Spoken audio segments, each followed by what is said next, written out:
I'm Jen Campbell. This is Arthur Athanas, who is the president of Beverly Main Street's board. Correct. And we are so excited to have you today. Thank you. Can you tell us a little bit of how you got involved with Beverly Main Street? Sure. Probably around, I think it was 2018-ish. I work for the Y. And then we had a Y person who was in a board seat whose role was changing. And they needed someone to basically take over that responsibility. Okay. And so I was tapped and asked, would I be willing to do this? And I said, sure, I'd be happy to. I had been on the Human Rights Committee, and I'm on the Golf and Tennis Commission as well. Oh, wow. So I said, sure, this would be fun. You're a busy guy. I'm a busy guy. Yes, I am. So I started in the board seat, and then through the course of the last several years, Oh, wow. I started doing more and different things, and here I sit. That's great. And when did Arts Fest actually start? What year? I want to say it was almost 20 years ago. Really? I want to say, yeah. It's a Okay. big number. It's not like this recent past kind of thing. Right. So I don't remember the first date. Yeah. But it's been around for a long time, and it's grown substantially since then. Oh, wow. And what a great sense of community it is. It's an awesome way to bring everyone in the community together. Yep. It also celebrates the arts and the culture and the number of creative people we have, not only in Beverly, but in our area. Yeah. Because we have some people who come from outside this area, too. Oh, wow. Yeah. Can you tell us a little bit about what's involved in planning Arts Fest? Think of planning Arts Fest like any other big event. Okay. You have to conceptualize, Okay. then you have to start breaking it down into segments. Oh. And different groups of people with different responsibilities. Yeah. And then bring it all together so that the logistics are being handled in terms of the spatial, requirements and what's needed there. The jury that takes the applications in from all the artists and reviews all the work. Wow. The promotions pieces, and then it all comes together, similar to running like a wedding. Yeah, yeah. Right? Where like a big event. Yeah, it's a huge event. I mean, the Y runs a lot of events, so I'm involved in a lot of events, and this is no different. I mean, there's tremendous attention to detail, and making sure that it feels included. Everyone feels included. Yeah. That's got to be hard. It is hard, but Yeah. but that's the fun, Yeah. right? And Do you get too many opinions sometimes? Well, I think no matter usually when you have groups of people who are volunteering to do this, Yeah. I say this a little bit jokingly but serious, when you have so many type A's who are willing to help, everyone has an opinion, but that's Yeah. kind of the good news, because if you don't have people who are willing to participate, Yeah. you don't get to a better end. That's true. And there's a lot of passion around it. Right. That's right. Now, I know Beverly Main Street has got some changes afoot. Do you want to talk a little bit about that? Happy Okay. to. Okay. Yep. It's probably since the beginning of COVID, Okay. Financially, it's been more and more difficult to run a small nonprofit. Yeah. Just based on operating costs. Yeah. And in the philanthropy world as well, the landscape has changed such that there is less money to go around and more people asking for support. Right. So when that starts to happen, now you have to kind of, continue to find ways to fund yourself. Right. And a lot of times you want to make sure that the dollars that people are supporting you with are going to the events and less to the operating costs. Right. And at a certain point in time, now you're looking at how do we even sustain the most modest. We only had 2 people Yes. full time, and before that we had another part timer. I want to say 5 years ago. Right. It becomes more and more difficult, and then at some point you have to make a decision that says, how are we going to do this? How are we going And to do how this? do we continue in some way, shape, or form to do the things that we want to do and have been doing, Yeah. but make it more affordable? And the difficult part is when you hire great people to work for you, Yeah. and they do a great job, Yeah. but the financial aspect of it says we just can't afford to do that anymore. We have to find a different way. Yeah. And lucky for us that we have a huge amount of committed people that are willing to continue and run this as a volunteer organization. That's great. Yeah. Yeah. So what are your next steps forward? Next steps forward are literally very baby step. Today, let's get through Arts Fest. Yes. And make that as successful as possible. Yep. And then really sit down and take a look at the rest of the landscape for the rest of the calendar year of '26. Okay. Look at the different roles and responsibilities that a lot of the board people and committee people have already stepped up to participate, and they were already involved anyway. So it's really making that like more formal transition to, okay, this is how we're going to divide and conquer. Yeah. And understanding that that's going to be a work in progress. Yeah. Right. We're going to figure out right now what we need to do, and how that looks today may not look the same in October or December or January 1 of '27. What do you need from the town of Beverly or city of Beverly? We would love more volunteer input. Yeah.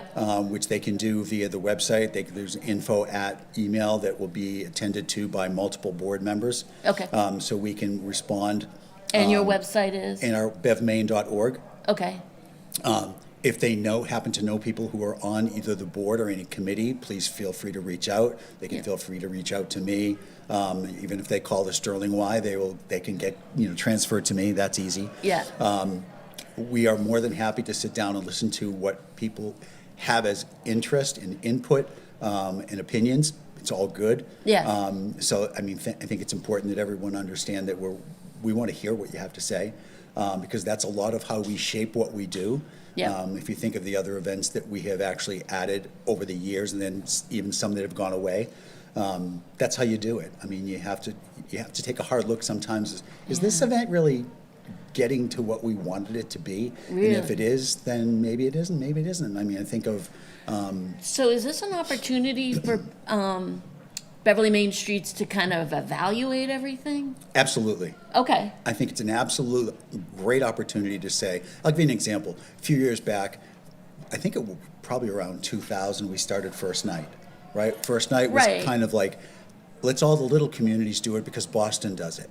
And it worked really well for a long time. Yeah. But then it kind of goes, the interest kind of wanes. I see. And after a certain point in time, you have to ask yourself, are we getting people downtown to do the same thing we've been doing for years? And is it because we're doing the same thing over and over again? And is it a profitable event? Are we investing in something that doesn't give us the return, both from a response standpoint and a financial one? Right. So that's why a few years back we made the decision that First Night wasn't the best opportunity for us I see. in the dead of winter anymore. Yeah. What do you need from Beverly's businesses? Is there a express need from I the don't think there's a businesses? singular need. Okay. I think it's if you don't really understand what Beverly Main Streets is, please ask us, because we'd love to have a conversation with you. Yep. And if you do have a good understanding and you have an interest in supporting and or participating, then please let us know that as well, because I think it's important that everybody has the opportunity. Right. And we have a number of business people who have small businesses in the community on our boards and committees. Right. I mean, for example, we've got Jamie Engel from Align for Life, we've got Paul Gentili, we've got Peter Backett from the Score and Slip. Yep. And then we have some bigger seats at the table, like the Y, like the hospital, and the banks, the local banks are all at the table as well. Yeah. Endicott, Montserrat. That's great. And the city, of course. Yeah. We have a great partnership with City Hall, so that it all works really well. Yeah. No. It sounds exciting. Are you excited about it? I am excited. I mean, really? It's always a double-edged sword, Okay. right? When you have to make these kinds of changes, because Right. you have great people that you've grown to not only because you work with them, but Yeah. because you really like them, when we all love each other and get along and we're all friends. Yeah. So to have employees that you now have to say we can't afford to keep employees, that's the disappointing part. Right. But the exciting part is that collectively we found a way to move forward Yep. and try to make this as good, if not better, than it's been in the past. And it's always important for an organization to have that courage of self-reflection, and kind of looking at how they serve the community. Can you speak a little bit about the Art Fest community itself, the community of artists here? I would say this about the art community. if you look up and down Cabot Street today, the Yeah. fact that we expanded the footprint of Arts Fest to include more artists should tell you right away Yeah. that there's a huge interest, and not everybody gets in.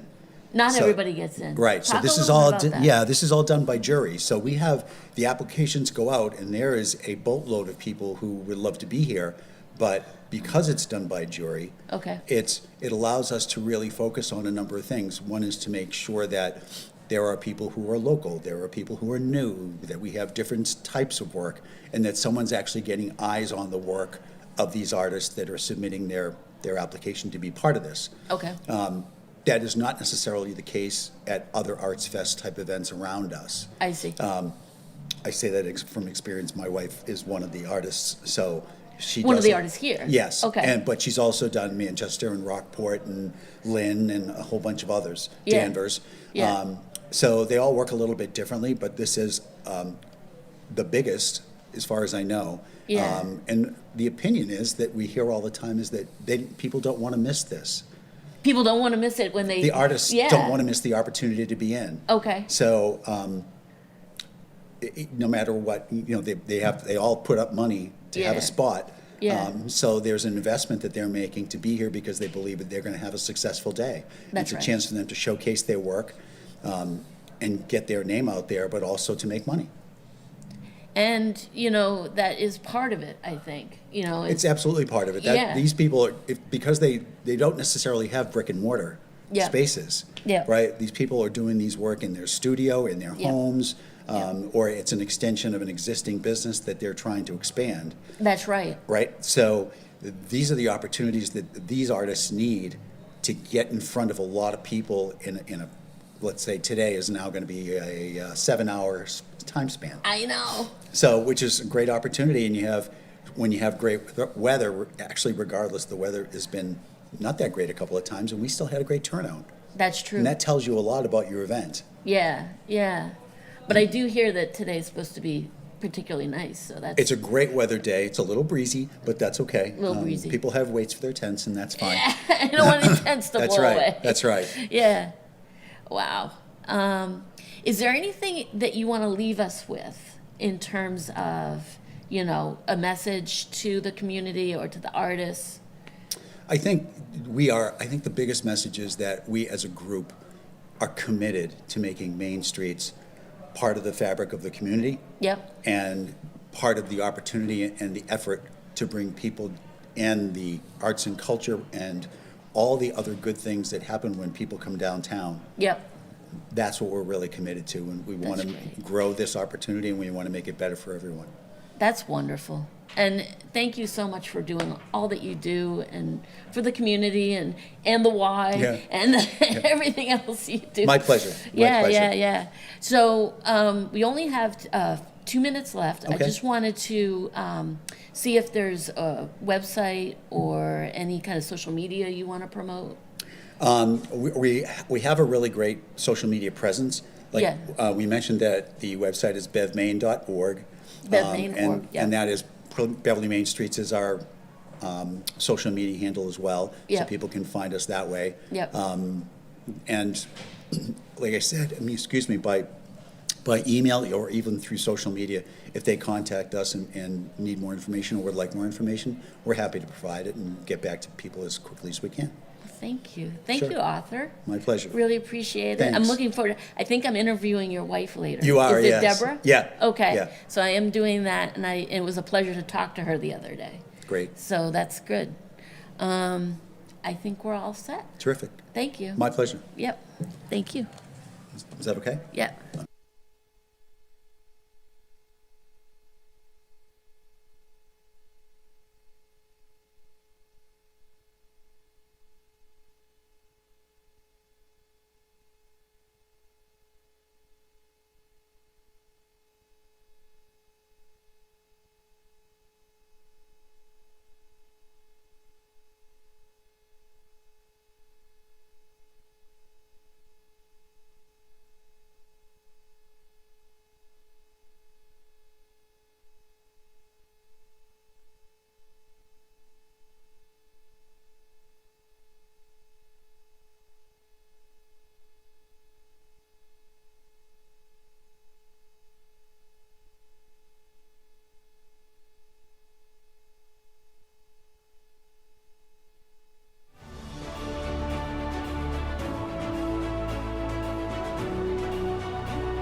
Hi, I'm Jen Campbell. I have a show called Art About, which I'm the host of, and today I'm with Alex Crawford. How you doing? Good, how are you? I'm doing good. So Alex Crawford has a Beverly-based business called Blackbird Rags, and you're very tied to the community with that business. Can you talk a little bit about it? Absolutely. So I'm a Beverly native, and I currently work in the Beverly Public Schools, so community is really important for me, the Beverly community. Yeah. And I feel like art brings people together, so that's really important, and I've been doing a lot of events that where you can upcycle your own wardrobe. So people are able to bring their clothes in or take some blank clothes that I have, and then the art becomes a collaborative process. So it's What really, does upcycle mean? Yeah, upcycle is basically taking used clothing and giving it new life. So I like to say I'm turning it into an art form by I put block prints, other fiber arts, and so I do hand-drawn, hand-carved block prints. Is my primary way to upcycle, and then I do some. And what's mending. a block print? It's a type of printmaking where you have kind of a linoleum or rubbery material that you carve the design into, relief printing. Okay. And then you ink it up and print it on there, and it's all, washable, so it's perfect for clothing. And I have one on my shirt here. I also Love that. have a lot all over here. So it's very versatile. You can kind of Absolutely. Yeah. Screen printing, obviously beautiful works of art, but you often are kind of limited to kind of a single print, whereas I feel like with block printing, I have things going all up and down the arm. Oh wow, yeah. I can love the whale. Thank you. I can really Yeah. put things anywhere on the clothing, and I always say the clothes kind of tell you what they need. So that's cool. fun. Yeah. Yeah. Whenever I pick up a piece, I'm like, oh, what does it need? Do you ever try to create stories with the prints? You know what? Interesting about that is I often have, when kids will come to my Upcycle Your Wardrobe, I've had them create amazing stories. So I had over at the castle where I do a monthly pop-up, a child came in and he had a whole idea, and he had pants and a shirt, and he wanted it to be like a deep sea, so you could see like all the way the different layers of the ocean. He was like, and up here, here's an anchor because it's just being let down by the boat. And so like that's where I really enjoy that community connection of working with people on how their clothes can look for them, because clothing is so expressive. Yeah, definitely. Now you said you were a teacher. Can you talk a little bit about how your students influence the art? Absolutely. So I teach kindergarten at Hannah Elementary, and my kids love seeing me come in with my new designs. So I'll come in and, they have comments. Well, this one's my favorite. Well, what about that one? Are you going to do this next? And I had one student who I came in with a new print, and it was a butterfly. And she goes, a butterfly? I told you a bee. And so, like they have like their own critiques and their own ideas of like what I should be doing. And you got to keep them, right?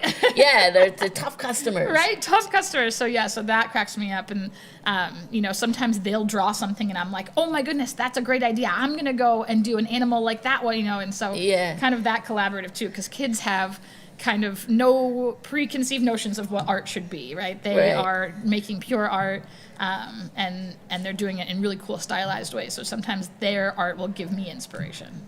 Is there any prints that are more popular than other prints? I would say right now I have a leopard frog.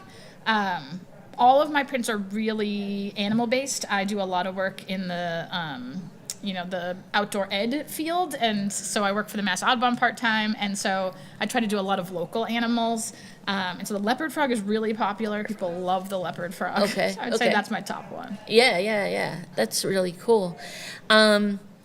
You also host a hike and stitch. Can you talk a little bit about that? Yeah, so that's a new free event that I just started. We had our first one this month, and another one will be coming in July.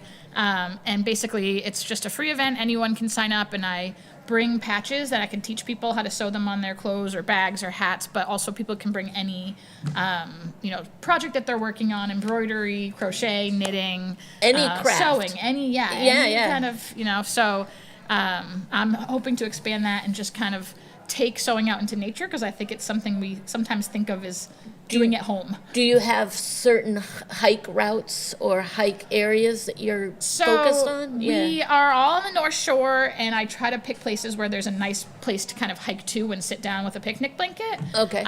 But it can be anywhere, I'm always looking for suggestions. We did Sagamore Hill and Hamilton for this past one because it has a beautiful overlook at the top where you can actually see the ocean. Yeah.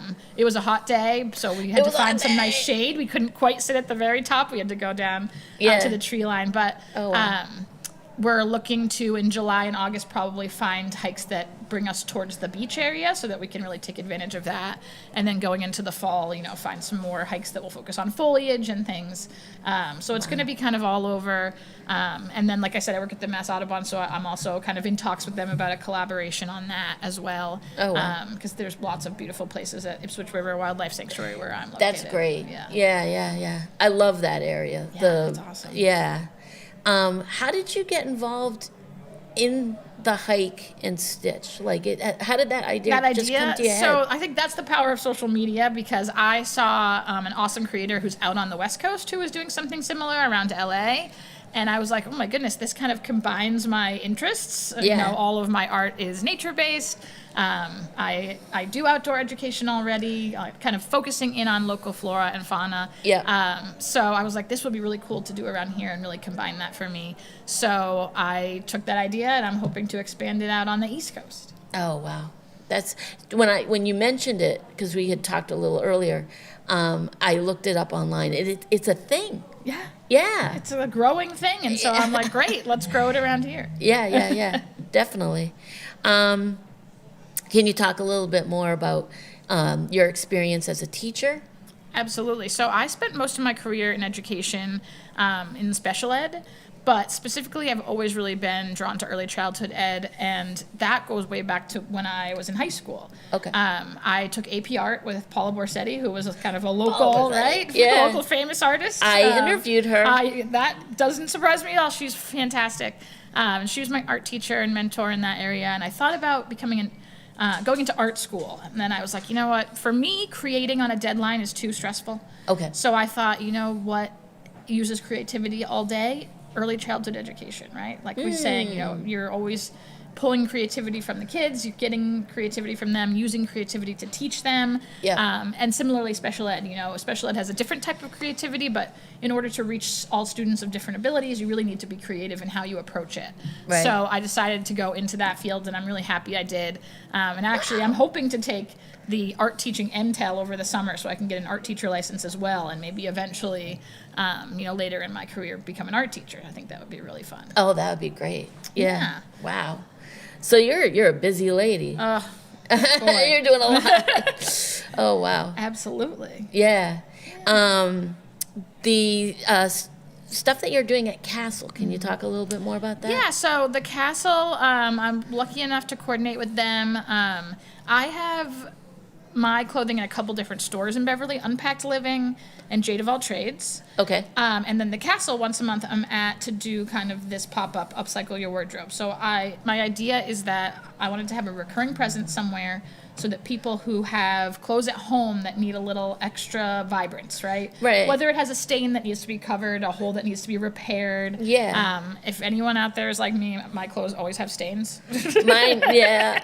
I'm guilty as charged. Right, where you drop something. Yeah. So I can cover that up. Or sometimes it's just something that's been in your closet and you like it, but it's just not exciting you anymore. Yeah. Come, we'll collaborate, put a design on it, make it new. And so, once a month at the Castle, you can find me there so that people know, like, come down. And again, I love when kids come down because they have such creative ideas. But I just love that collaborative process. Right. It makes the art a whole different direction, because sometimes people will choose things that I wouldn't have thought of. Yeah. Or people will ask, well, could you do this? Could you have this color? Can we, and then it will inspire me to then take off with that in my own, creations at home. So I really enjoy that. And then sometimes people, especially my repeat customers, will request certain designs. And so, especially for repeat customers, I'm, so happy to have them, building this community with me. So I have had, some customers that have requested things, and I will then collaborate with them to make it. And similarly along those lines, I just, for the first time, had someone reach out for me to come and work their wedding, where we're going to do some collaboration on some designs, and their guests can then put the designs onto bandanas and tote bags and things as like a reception activity. So I'm really excited that, the possibilities, I think, are endless. I've worked with Girl Scouts to do some Girl Scout badge requirements and teach them some things about both art and sustainability. So there's just so many different directions to take it, and I look forward to hearing what ideas people have for events and things like that. It's interesting that, if I understand correctly, Massachusetts has made it illegal to throw away clothing. Yes, textile waste was such a problem, and textile waste is a huge problem. I mean, billions of pounds of clothes are either ending up in landfills or being shipped overseas, where we're just kind of making it someone else's problem. Got it. And in so many cases, there's ways we can reuse them. If they're too far gone, there's great programs out there that will use the kind of shred it and put it into upholstery and things as stuffing. But as kind of a way of fill. reusing it. Yes, exactly. But there's so many clothes out there. I mean, I do most of my thrifting at Bootstraps when I can, because then it's giving back to the community in multiple ways. Or I'll go up to Second Glance Thrift Store in Gloucester, which is the same model, really giving back to the community. But there's clothes there that are brand new and beautiful and gorgeous. And so, it's sad to think that some of those could end up in a landfill, but there's also things that just have small stains that someone else is unlikely to purchase. If I was just going in there to shop, wouldn't necessarily want that. But I am happy to take those things, and those are the things that really would be destined to the landfill. They're still perfectly functional, perfectly beautiful in many ways. They just have a small stain or some sort of disrepair that can be fixed. So I see. That's been really where I get the most excited. Do you try to stitch holes? Like if something has a hole, you'll just I'll do some repair visible it? mending where I use embroidery floss to kind of repair things. And then also I print on fabric and make patches. And that's one of the things people at markets can do. Come and buy a patch. And I love putting patches. I mean, this is one of the examples of a patch on clothing. That's neat. So it's just sewn right on. And then this has some beautiful embroidery that a friend of mine did for me with my brand. So Blackbird rags, love so that. many options. Small holes. I've repaired pockets. Those are a common place to get holes. Things like that. And I enjoy that challenge too, because I'm still definitely an amateur sewist. You look at it as a challenge. Yes. Because it's, you want to repair it in a way that people think is beautiful, right? So it's not just functional, but also aesthetic and the art part of it. And they wouldn't have thought that it had a problem. Right. Yeah. And it's funny because I actually had a beautiful Patagonia fleece that a few years ago my dog as a puppy had chewed a hole in the yarn. God. And I couldn't, at the time I didn't know, my mom had taught me to sew as a kid, but I wasn't sewing. And so I just put it in my closet and I was like, I guess I'll worry about this another time. And partway through this journey of starting this business and getting into sewing again, I remembered that I had it and I was like, oh my goodness, I can patch it. And so I have a nice blackbird on the elbow, and then I was like, might as well do the other elbow too. And so now there's two of them. Yeah, so now it all of a sudden it went from this my dog ruined this nice expensive Patagonia fleece, right, to now it's unique and one of a kind, and I'm excited about it again. So and the unique part is interesting. Yes, you know what I mean. Everything's one of a kind. Yeah. That's what at the markets people will say. Well, do you have this in a different size? And everything's one of a kind. I have what I have. Yeah. That's cool. I want to kind of end with also touting any online presence that you have. Absolutely. Go for it. Yeah, so I am currently trying to grow my Instagram following. I'm a little under, I think a little under 300 right now. Okay. And I would love to get to 500 by the end of the summer. It's a goal of mine this summer. It's a goal. And so it's just Blackbird Rags, at Blackbird Rags on Instagram, Blackbird Rags on Facebook. And then I have a website, which another goal is to be updating that more frequently, getting more proficient with using that. Yeah. Small business has so many aspects and so many different facets. You got to put hats on. Right, all the different hats. And so that is just blackbirdrags.com. So I can be found at all those different places. Inquiries for events, booking events, you can do through Instagram or through my website. Yep. I hope people reach out, and I hope to continue to collaborate with the community. Well, they'll see you today. That's right. Alex, thank you for Thank you. joining us. Yeah, we really thanks for having appreciate me. it. Yeah, thank you. It's awesome.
another great artist of Art Fest fame. I'm so excited. I love that. I love that. Now, you're the owner of Hippie Bean Company. Yes. And you also deal, your form of art is tie-dye yes. and patch bar. What is that? So a patch bar is I have a different array of patches, and people can add them to different styled hats, bags, belt bags, all sizes, all ages. So you decorated your hat. Yes, I did. I love that. And then at my events, I have my heat press, so I teach all different people how to do the heat press and everything. So it's a really interactive experience. How big is a heat press? So my heat press that I do for all my clothing is like a tabletop. I don't normally bring that to events unless it is like a DIY event. Okay. But for my hat press, it's just a smaller little press, and I actually teach kids how to do it with me. Yeah, it's a lot of fun. That's awesome. And you mix your own colors? Yes, so every tie-dye, I mean, in general, all tie-dyes are all different anyway, Yeah. but for me, I specialize in mixing and making all of my own colors, so every launch all comes out a little different. How did you get into tie-dye? And So, long story. Okay. I was a server, bartender. I was looking for something to do during COVID, and it was something that gave me life. I had a 4-month-old son at the time, and he was staining all of his clothes. So I started tie-dyeing. My baby friends started to fall in love with it, and then I started to sell it to everybody. that's crazy. Yeah. That's really neat. Yeah. No, it was definitely awesome. And then, so I was really doing it on the side, and then I got into the program E for All, which is a free community-based a community-based activity for everybody.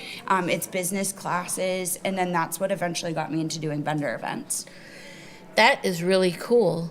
And you say you do parties? Yes. Can you talk a little bit about the parties? Yeah, definitely. So I do tie-dye parties, I do patch bar parties, and I also do a lot of bulk orders too. Okay. Yeah. What's the craziest thing that's happened at a party? Okay, so craziest thing was, well, actually, I mean, craziest thing in general, I have a 200-person bat mitzvah in August. So that's really, really cool. But I guess the craziest thing that's happened was I had a patch bar party at a baseball game at the Lowell Spinners. No way. So it was really, really cool, but like bringing everything and lugging it and doing it myself was a little much. But 60 people, it was pretty good. And you also do workshops? I do. So I work with a lot of local businesses, and I do a lot of like team bonding activities. So we do tie-dye things, so then people can also put their logos and graphics on shirts. And it's just a really fun interactive activity. Do you have favorite patches that you like to use over and over and over, or are you eclectic? I'm very eclectic because I think that's what makes it fun, is that no matter what, everybody's hats or bags are all going to be super different. Okay. I definitely try to go with like similar themes because there's definitely themes people go towards, but Yeah. I like to be all over the place. With New England being so seasonal, are there certain patches that are popular certain years, like part of the year? So I participate in Salem Haunted Happenings. I'm part of the Creative Collective. Okay. And I've been part of it for the last 6 years. So of course during that time, all of my spooky stuff is number one. I would say that is my busiest time of the year as well. Okay. But summer is like all about the like tie-dye parties and being outside. So Tie-dye would be cool during the summer. yeah, and it's a lot of fun. I have a lot of coastal designs right now, and I just try to kind of stay on par of what's trending, and I love to doodle and do all my designs. It's fun. Do you also have workshops?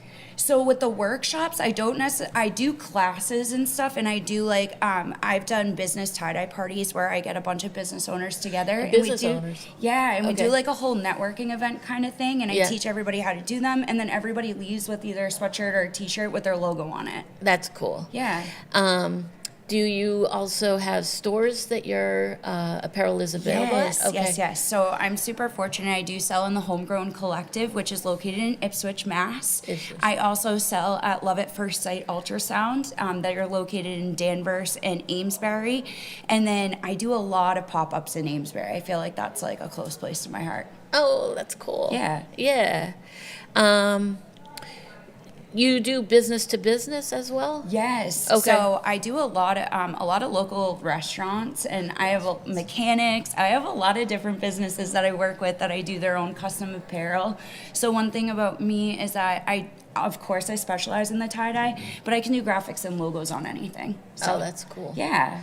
Can you talk a little bit about you being a mom and the kind of the work and? Yes. Okay, so I am a mother of two. Like I said, when I started my business, my oldest was only 4 or 5 months.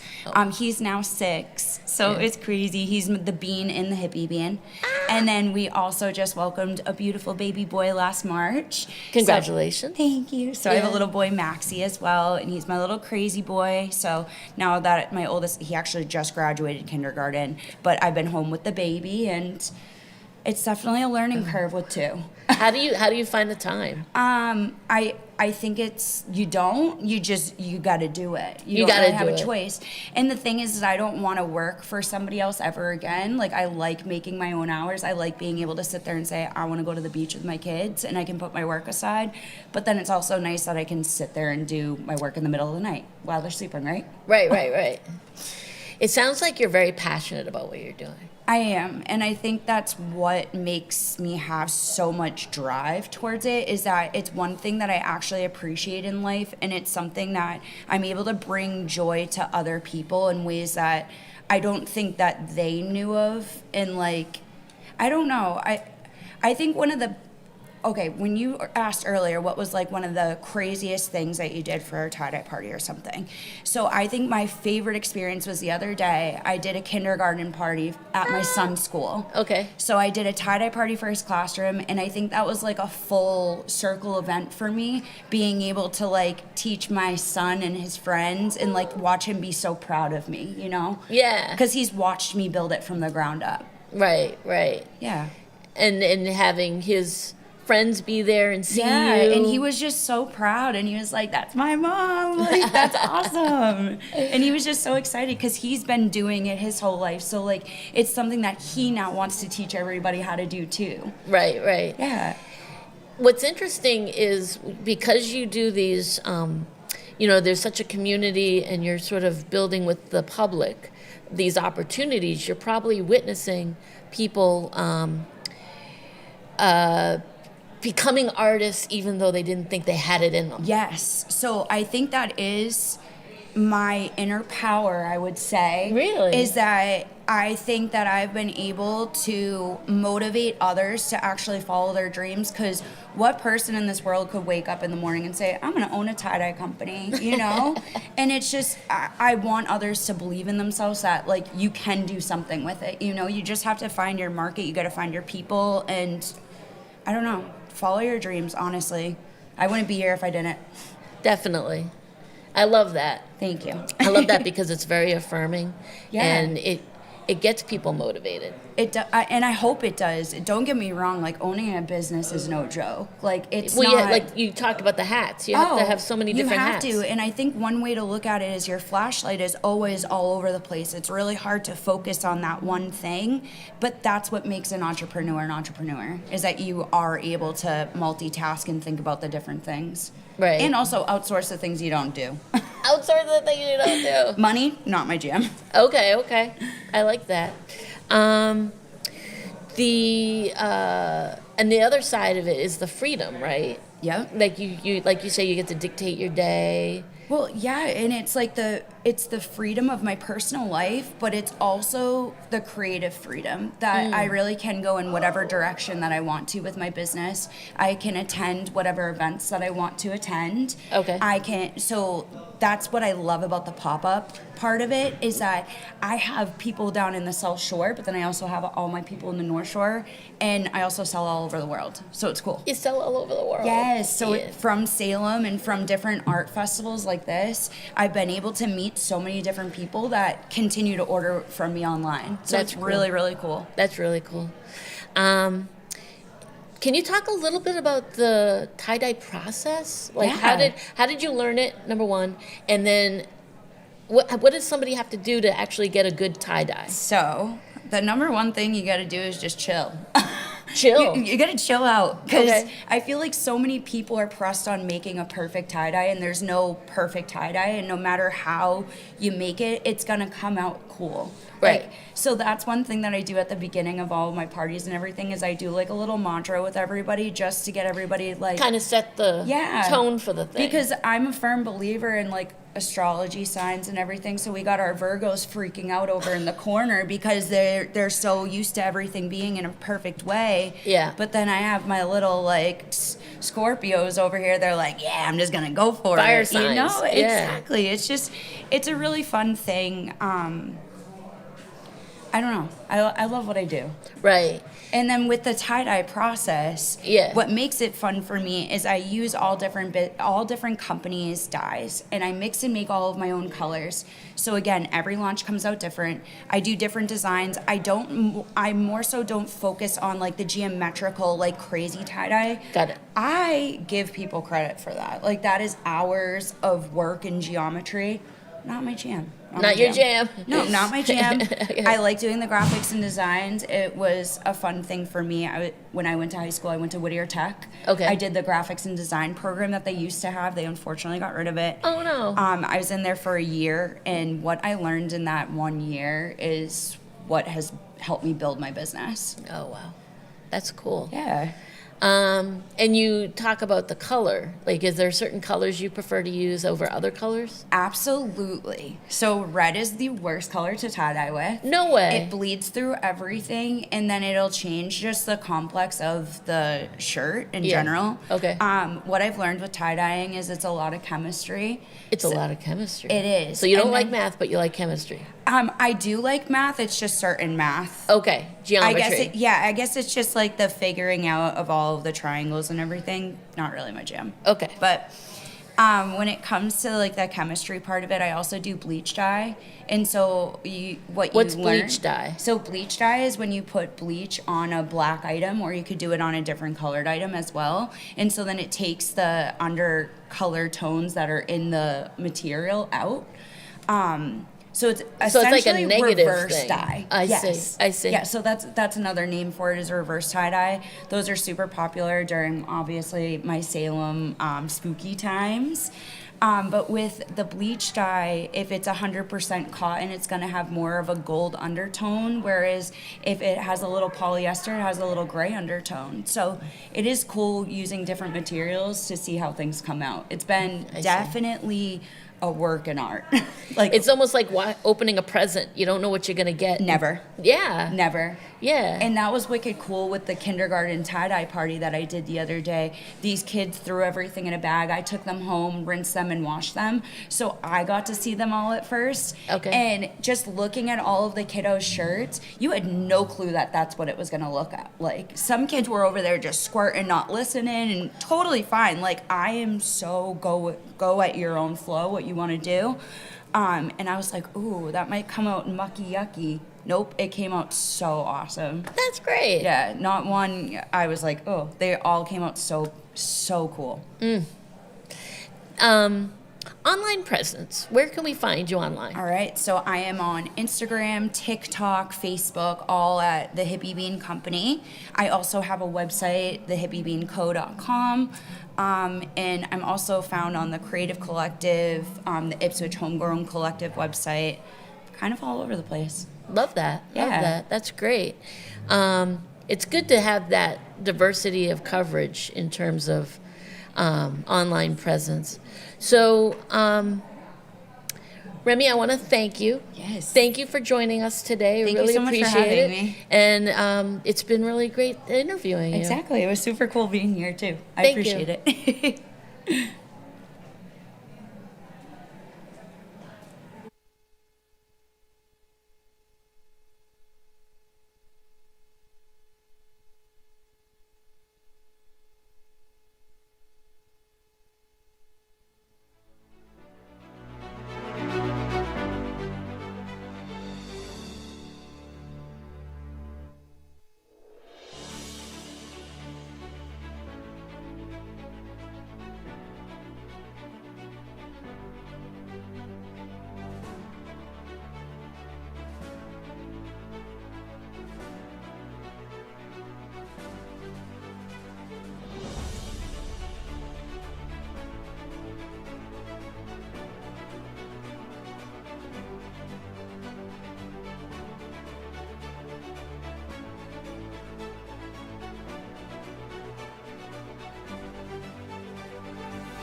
probably don't really understand what we do.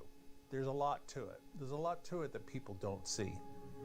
There are things that local access provides that you can't get elsewhere.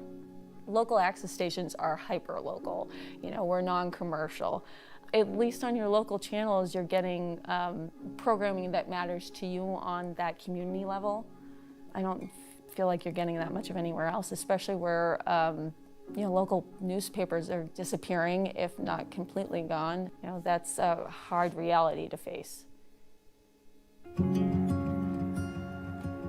Community media matters more than ever in 2025 because knowing what is going on in your community, with your town government, with the donut shop down the street, that's what creates neighbors out of neighborhoods and keeps you informed and engaged. It's preserving democracy through transparency. Maybe you're not watching the school committee meeting, you know, all the time, but you don't want to not be able to do that.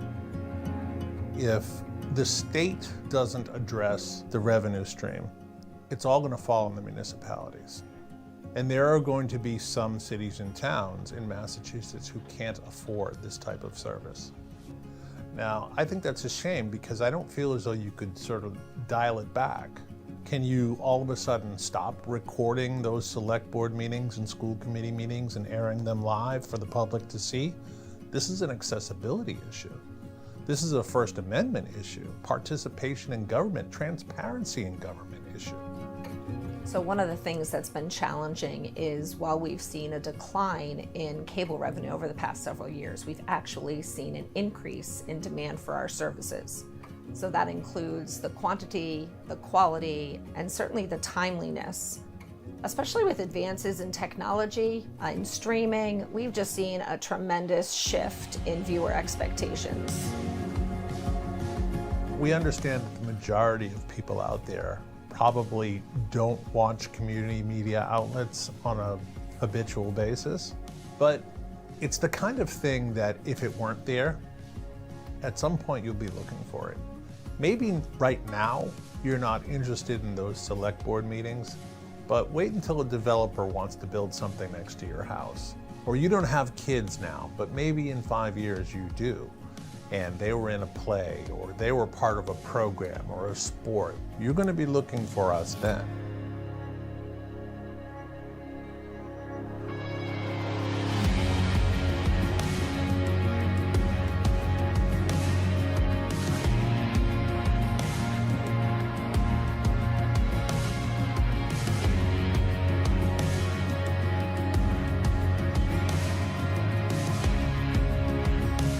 All of us are still in this industry because we believe in the mission.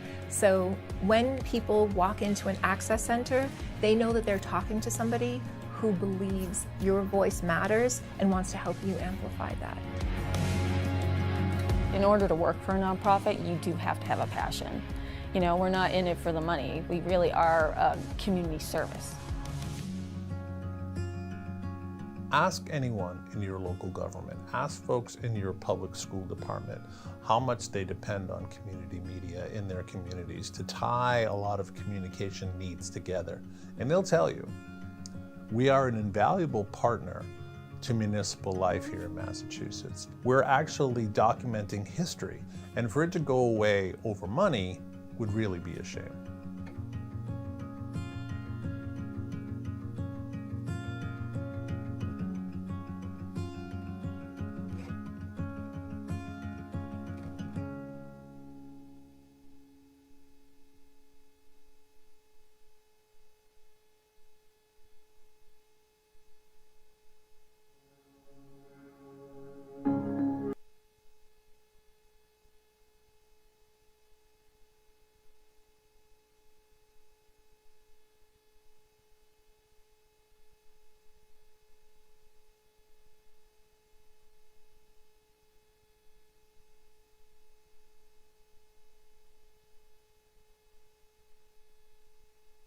I'll be looking at you or just straight?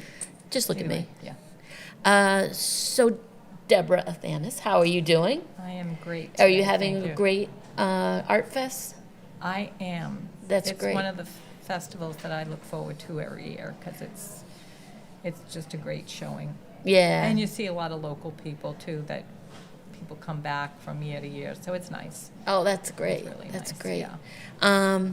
So you're with Nested Threads Design. Mm-hmm. Can you tell us a little bit about your business? Sure. So I'm in the field. I've been a sewer my whole life. Okay. So start with that.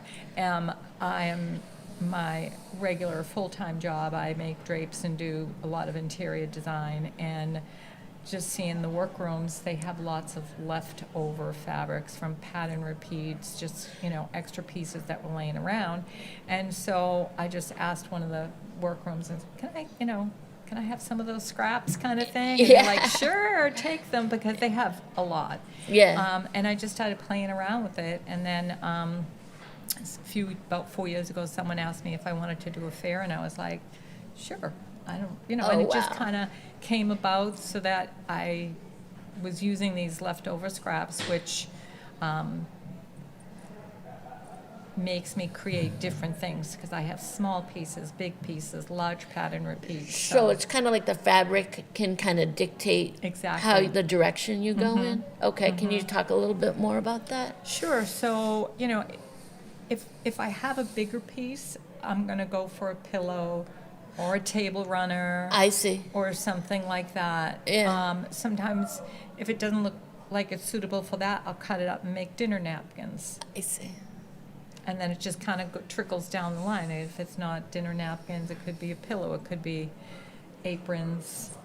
I've done little coasters, and just recently I started doing belts with probably like 3 by 3 little pieces. Oh, So I wow. do save. Yeah. And I just, we'll cut them all, coordinate them, and then stitch them and back them and make belts. Oh, that's great. Yeah. So Yeah. those have been good too. Oh, wow. The aprons, I do a lot of. You got an apron on right I now. have an apron on. I do. I love the material. Thank you. The other thing that I'll mention is for my tea towels and my aprons, I really just use 100% linen or 100% cotton. That's right. I don't use any, once in a while a velvet may have a little polyester in it, but for the most part I stick with the linen and a cotton. Okay.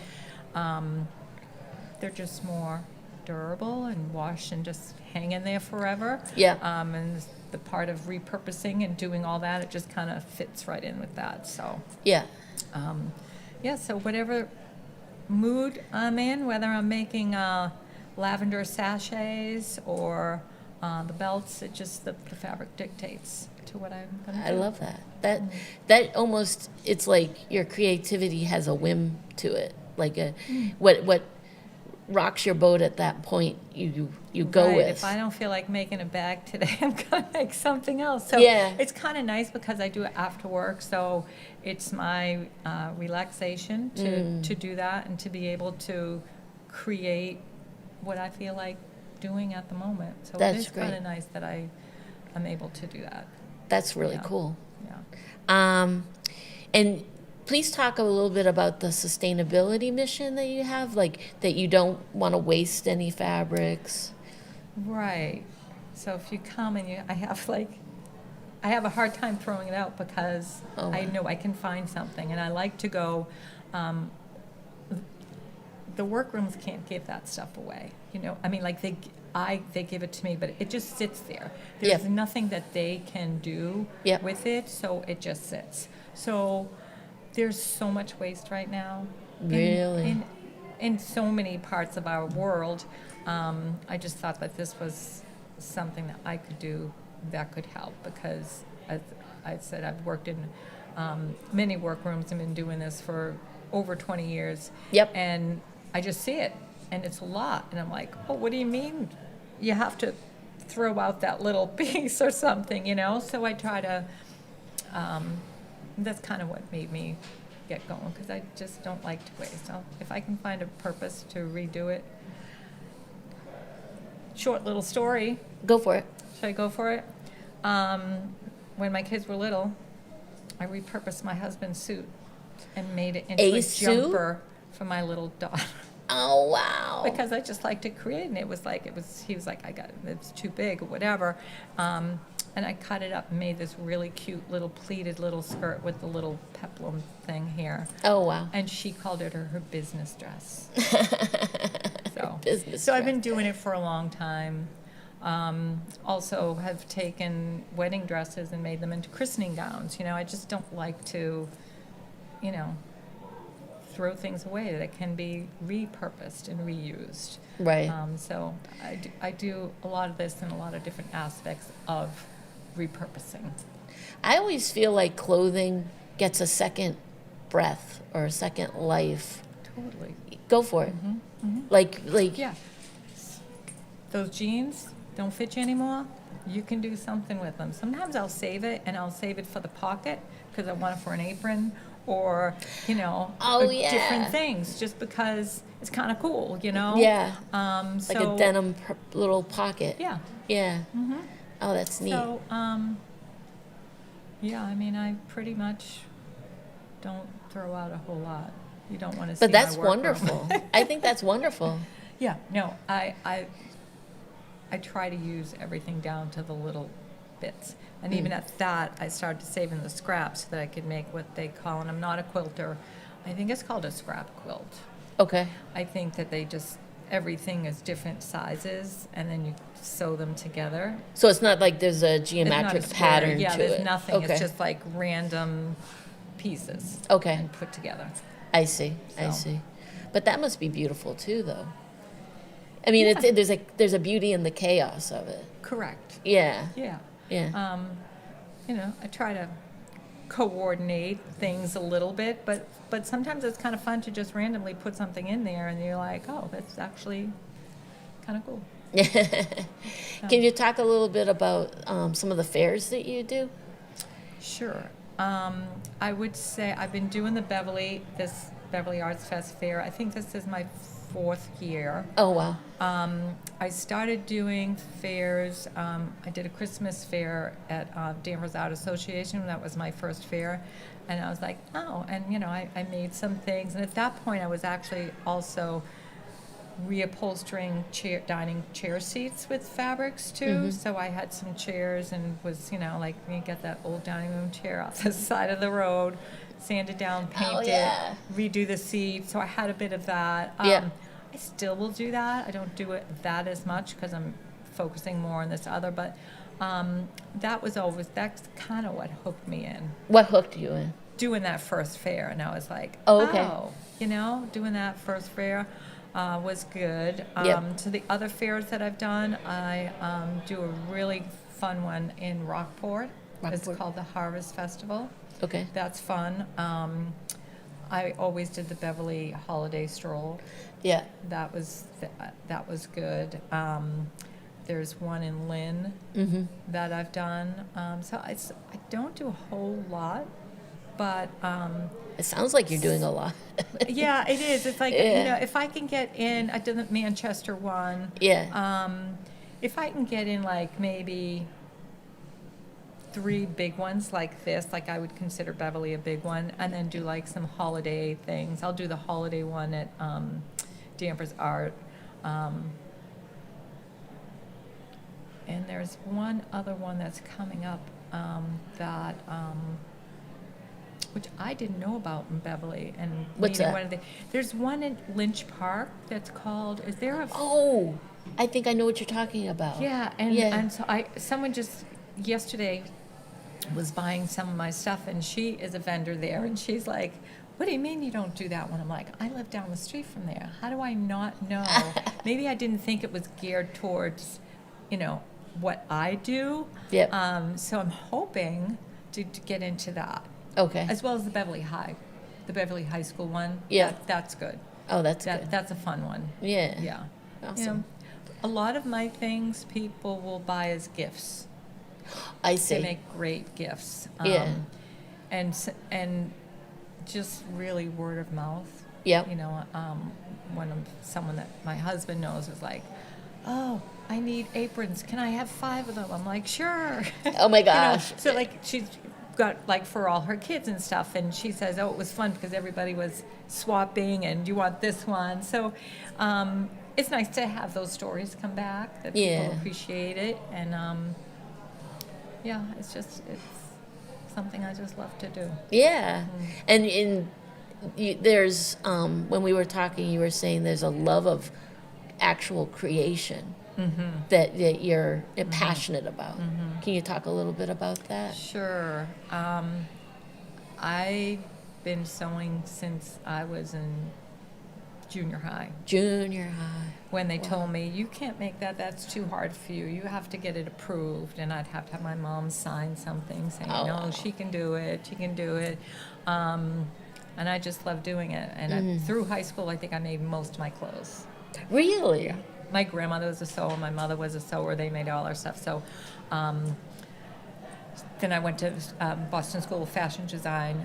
Oh, okay. That's where I got a lot of training too. And then I went into the bridal business. Oh, the bridal Switching business. it up. That must be hard because someone's special day is kind of, the dress is a huge part of that. Yeah. Yeah. And it takes long months and months to do. So right out of design school, I worked at Priscilla Boston. Which, That's a big one. that's a big one. Yeah. And worked with the designers and in designing bridesmaids dresses for her lines and stuff. Oh, wow. And then once I started to have my children, I did it at home for a little bit, and I did a lot of Mother of the Brides, more bridal alteration, just because I just couldn't have like a white dress around for 6 months with a little boy and a little girl, and so that part was always challenging. But just up until like really last year, I've been doing bridal alterations too. Yeah.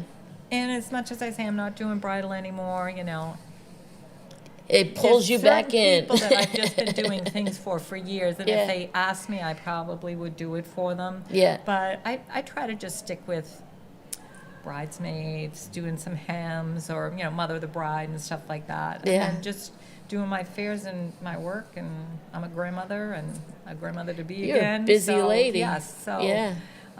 it's good. Wow. Good.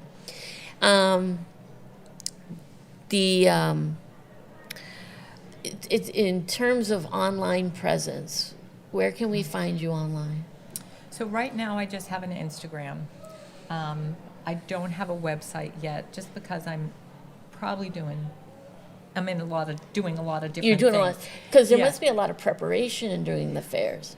There is a lot of preparation, and I try to, even if I'm not having a fair or through the winter, whatever, I will try to do, every week I'm trying to do something, or I might cut 10 aprons, and then I'll slowly, work on those, or Yeah. bags or whatever, so that I can be ready. Yeah. Because it couldn't possibly sew everything that's in that 10 in weeks. There's a lot of stuff.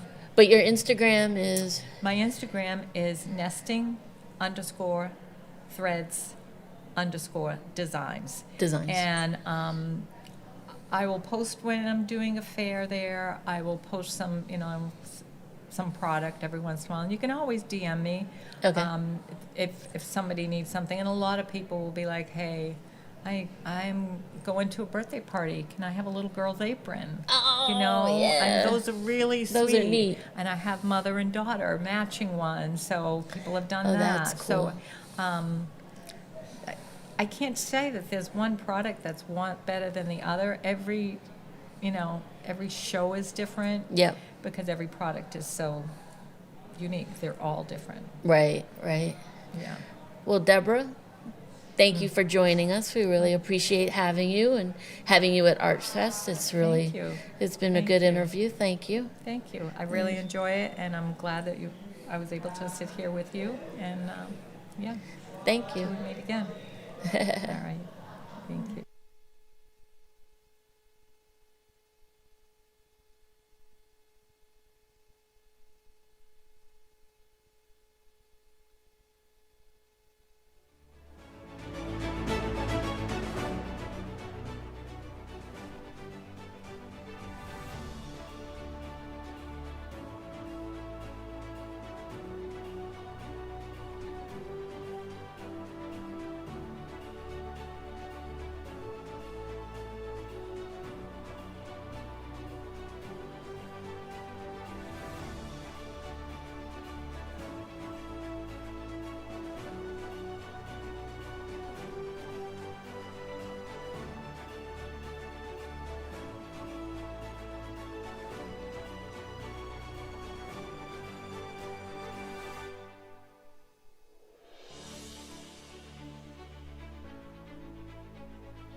Hi, I'm Jen Campbell here at Art Fest, and I'm the host of Art About, and I'm with Tim McAuliffe. Hey. It's great to have you. Yeah, great to be I here. appreciate it.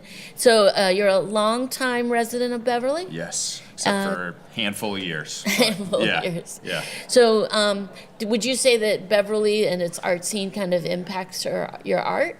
Yeah, I mean, just growing up on the coast of New England, being down at the beaches, a lot of my stuff's inspired by that. Try and keep kind of things natural. Do a lot of things inspired by the ocean front and things like that. But Oh, that's wild. you know, also like grew up going to Montserrat art camps and stuff like that as a kid. So As a kid? Yeah, Oh, yeah, yeah. So Yeah. definitely. And you brought a show and tell today. I did. I brought a nice big vase that I made. It's beautiful. Can I touch it? Yeah, of course. Oh, wow. It's Yeah. very glossy. Yeah. Oh, wow. Yeah, so it's I pretty love the typical. color. Yeah, pretty typical of my functional stuff. All of it's thrown on the wheel and then altered somewhat afterwards. So the texture on the surface is created using slip. Yeah. So after I trim it, I throw some slip on, and then the fun part is you can kind of just play around with it to create different textures. Oh, wow. So it's a quick, easy way to get some texture that the glaze can then break over and do some interesting things with. So, yeah. And what I love is that when you create it yourself, it's kind of unique. It's Yes. always going to be, you're never going to get this shape again. Yeah. Yeah, I mean, you can get pretty close. The texture is really what takes it to a more unique spot. You know, Okay. I've been doing it full time for about 8 years now. Okay. Part time since I was in high school. So I'm pretty good at getting the shapes pretty consistently. But when you start putting the texture on, that's when it really becomes unique, because then it's just like the fluidity of the slip that you're playing around with. Oh, wow. And that's what I like about the slip, because it allows you to kind of show the fluid, like Wow. kind of malleable nature of clay. Yep. But then you harden it, Yeah. and it stays in that form. So it kind of Cool. shows the quality of clay. Wow. Yeah. And there's an aspect to your art, Yeah. which is functional potter. Can you talk a little bit about that? Yeah, so I think when we talk about ceramics as like the bigger umbrella term, there's a lot of different avenues in there. Like you could go as far as like industrial ceramics, right? Okay. But then there's also like more like ceramic artists, which I would consider more like sculptural ceramics or like architectural ceramics, different things like that. Whereas I identify more as a functional potter, thinking about I'm making vessels that I'm hoping someone is using every day in their They're home. going to drink out of. Yeah, Okay. like it's art, and I still look at it as art, and I hope they look at it as art, but it's meant to be used. It's meant to be interacted with. It's meant to be something that you look forward to taking off the shelf and like filling up with coffee or whatever you want every day. Yeah. But still has that really nice aesthetic quality that good art does. It makes you feel something, right? When you make a set of, let's say you make like 6 mugs. Yeah. Is it the intent to make them look similar or unique, each one unique? So I have in my like what I would call my main functional line now, I kind of have a few different designs that I do, but all of my like coffee mugs are roughly the same size and shape. I used to be really particular about it. Okay. But then over the years, I was like, if everyone wanted it to be perfect, they could just go to Pottery Barn or like Crate and Barrel, right? Yeah. But so they're all very, very close. They're as close as I can get without driving myself crazy. But then I do the different slip designs on the surface, and that's where it becomes more unique. But I see. the shapes themselves are pretty similar, yeah. Okay. Yeah, so, Okay. Yeah. That's cool. Yeah. And you teach as well. Yeah. Okay, go talk to about that. Yeah, so I've been teaching. I've taught now for 15 years total. I've taught ceramics for 8 years. So I teach over at St. John's Prep in Danvers. We have a full ceramics program there. Started back in 1995. I'm the second teacher in school history. Oh, wow. For ceramics, I took over from my high school teacher. It's a lot of fun. I love what I do. It kind of takes a little of the pressure off as a seller because I make my living teaching it. But it also pushes me as an artist because my students come in with ideas, they just don't know how to execute it in clay, and I know the clay, so it's us working together. They have the idea, I have the knowledge in clay, and then we have to kind of combine it to come up with like their idea in practice. So it pushes me, because if I was just making my functional stuff all the time, you can kind of get stuck in a groove, right? But working with students, especially high school students, they have these big ideas, and it pushes me outside of my comfort zone. Okay. So I've definitely gotten a lot better as an artist since I started teaching it full time. I see. Yeah, I see. yeah. And it's almost like there's a partnership. Yeah, Okay. definitely. Yeah. As they move through my program, I have kids that do like ceramics 1 or beginner, and then I have some kids that are up in honor ceramics, and those guys I've been working with for like 3 years. Oh, wow. So I develop a pretty good personal relationship with them, and we get to know each other. They start to develop their own style, and there it becomes more of like less teacher student and more like mentor apprentice kind of, where they're working in the studio and I'm just there to help guide them, but Yeah. they're kind of pursuing their own path in clay. And that's what I really enjoy doing, is being there to support them while they kind of pursue their own journey.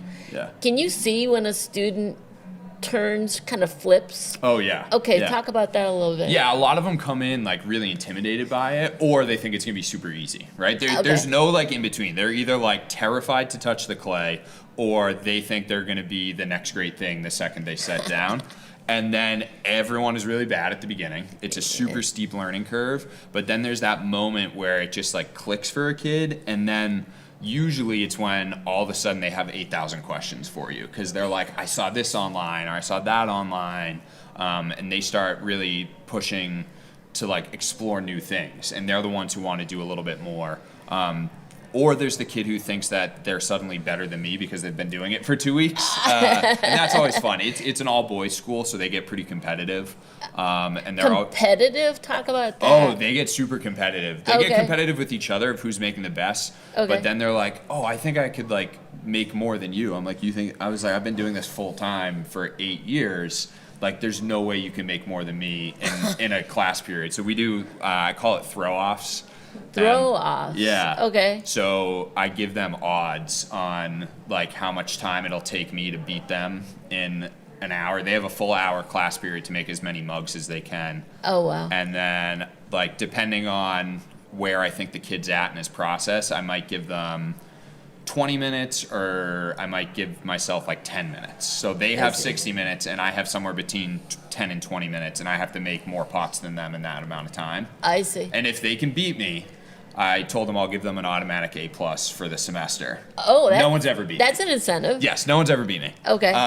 But it's a fun way to get them to push themselves, because the kids who do try and take it on, they do think a lot about, well, what can I do to get better and get faster and get a little bit like more efficient.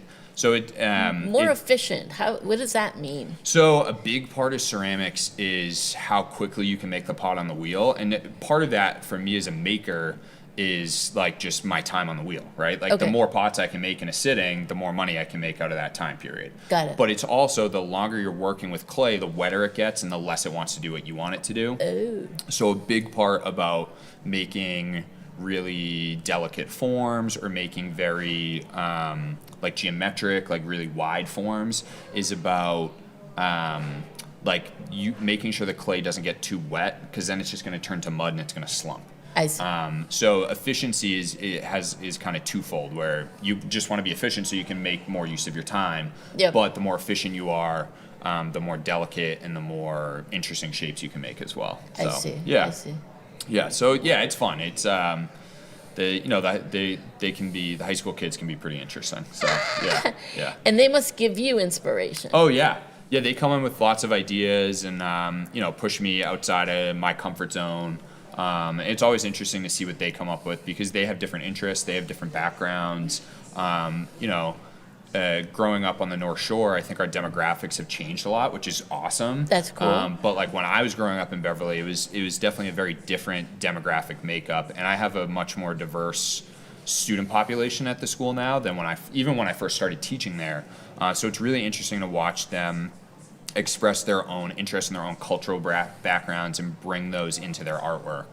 It's really fun. I have one of my top students right now. He's working on his mom is actually one of the Spanish teachers at my school, and he's working on a big lidded urn that is inspired by Dia de los Muertos. So he has like the skulls, and he has the marigolds and all that stuff on it. So he's slowly kind of setting that up and working on that. So it's really interesting to see them bringing in their interests and their backgrounds to their own work. I see. Yeah, and it forces me to kind of get to know some of those cultural backgrounds too, so that I can get better at supporting them in their artwork. Does that trickle down into your own private artwork? Not as much. Sometimes like I've been really inspired by like some Japanese potters and some Korean potters over the years. It was something I was interested in early on. We do raku firings on campus, which is What's raku? so raku is it's a type of Japanese pottery that dates back to like the 1500s. It was adopted by some Western potters from the U.S. back in like the 40s and 50s, and it kind of popularized in the U.S. back then. But it's a process of taking bisque-fired pottery, putting specific raku glazes on it, and we heat it up in a propane kiln outdoors really rapidly, like under an hour sometimes, to about 18 or 1900 degrees Fahrenheit.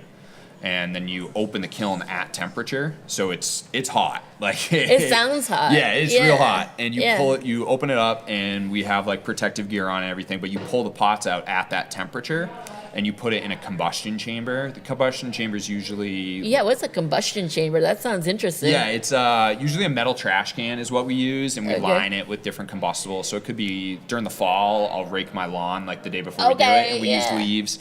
Some people use like salt marsh hay. Some people use newspaper. It doesn't really matter. It's just what you have on hand. Some people swear by like certain minerals in the combustibles will do certain things.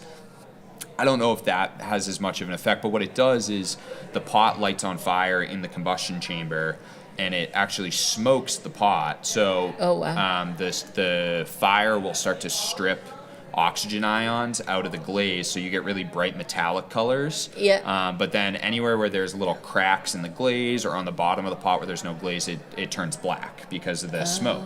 So you get the carbon from the fire and the smoke going into the pot as well. So it's a very immediate process as well, so it's a lot of fun to do with the students. We do it twice a year. Oh my gosh. Students and fire. That sounds like a recipe for disaster. As long as I don't burn them, we're good. I can burn the whole school down and our insurance will pay for it. But if I burn one of them, we're in for a tough day. But it's a lot of fun. We've been doing it for 4 years now. We've never had any incidents. No deaths. No deaths, no burns. But you get some really, really interesting pieces. They're decorative. They're not functional, at least by like our standards in the U.S. But they're really beautiful, unique pieces. Each one, no matter how hard I tried with that, I could never get a pot to come out the same way. I could do the same shape. I could do the same finish, I could do the same glaze, and it's going to look different every time. Really? Yeah, so that's kind of where I draw some inspiration from some other cultures, but for the most part, it's kind of traditional, I would say, like English or American forms, and a little bit of my own twist on them. I do some hand-painted stuff, but yeah, it's more traditional stuff. I try not to, pull from cultures that aren't my own. But I try and support them, my students, as they explore their cultures, and then kind of use my own background to inspire my culture or my work as well. I see. Growing up around here, things like that. So yeah. That's good. That's good. Yeah. Is there a part of this that's like to sustainability or trying to preserve like the materials? Yeah, so we recycle all the clay that we don't use at school, so we can break it down and turn it back into workable clay. In my own work, I actually just started a new line of jewelry that I make out of pots that are second, so pots that I was not happy with. I break them up, I grind down the edges, I put some gold luster on them, and then I either add chains or I add like earring backs and stuff like that. So That's cool. It's a way to take something that I wouldn't be able to sell and still make something out of it. I've actually sold a few pieces already today. So Oh, cool. yeah, it's only the second time I brought them out, so it's pretty good. Yeah. Where can we find you online? Tim McAuliffe Pottery on Instagram. It's tim.mcauliffe.pottery. Pretty easy to find. That sounds it. Yeah. And then I link to my website and the profile as well. Yeah. Cool. Yeah. Cool. Tim, Yeah. thank you for Of course. joining us. Yeah. And Glad to be here. The interview was Yeah. great. Yeah, Thank it was you. great talking to you. Thanks. Yeah.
Julianne Wood. It's so great to see you. It's wonderful to see you again. I'm Jen Campbell with Art About, and I'm here with Julianne Wood.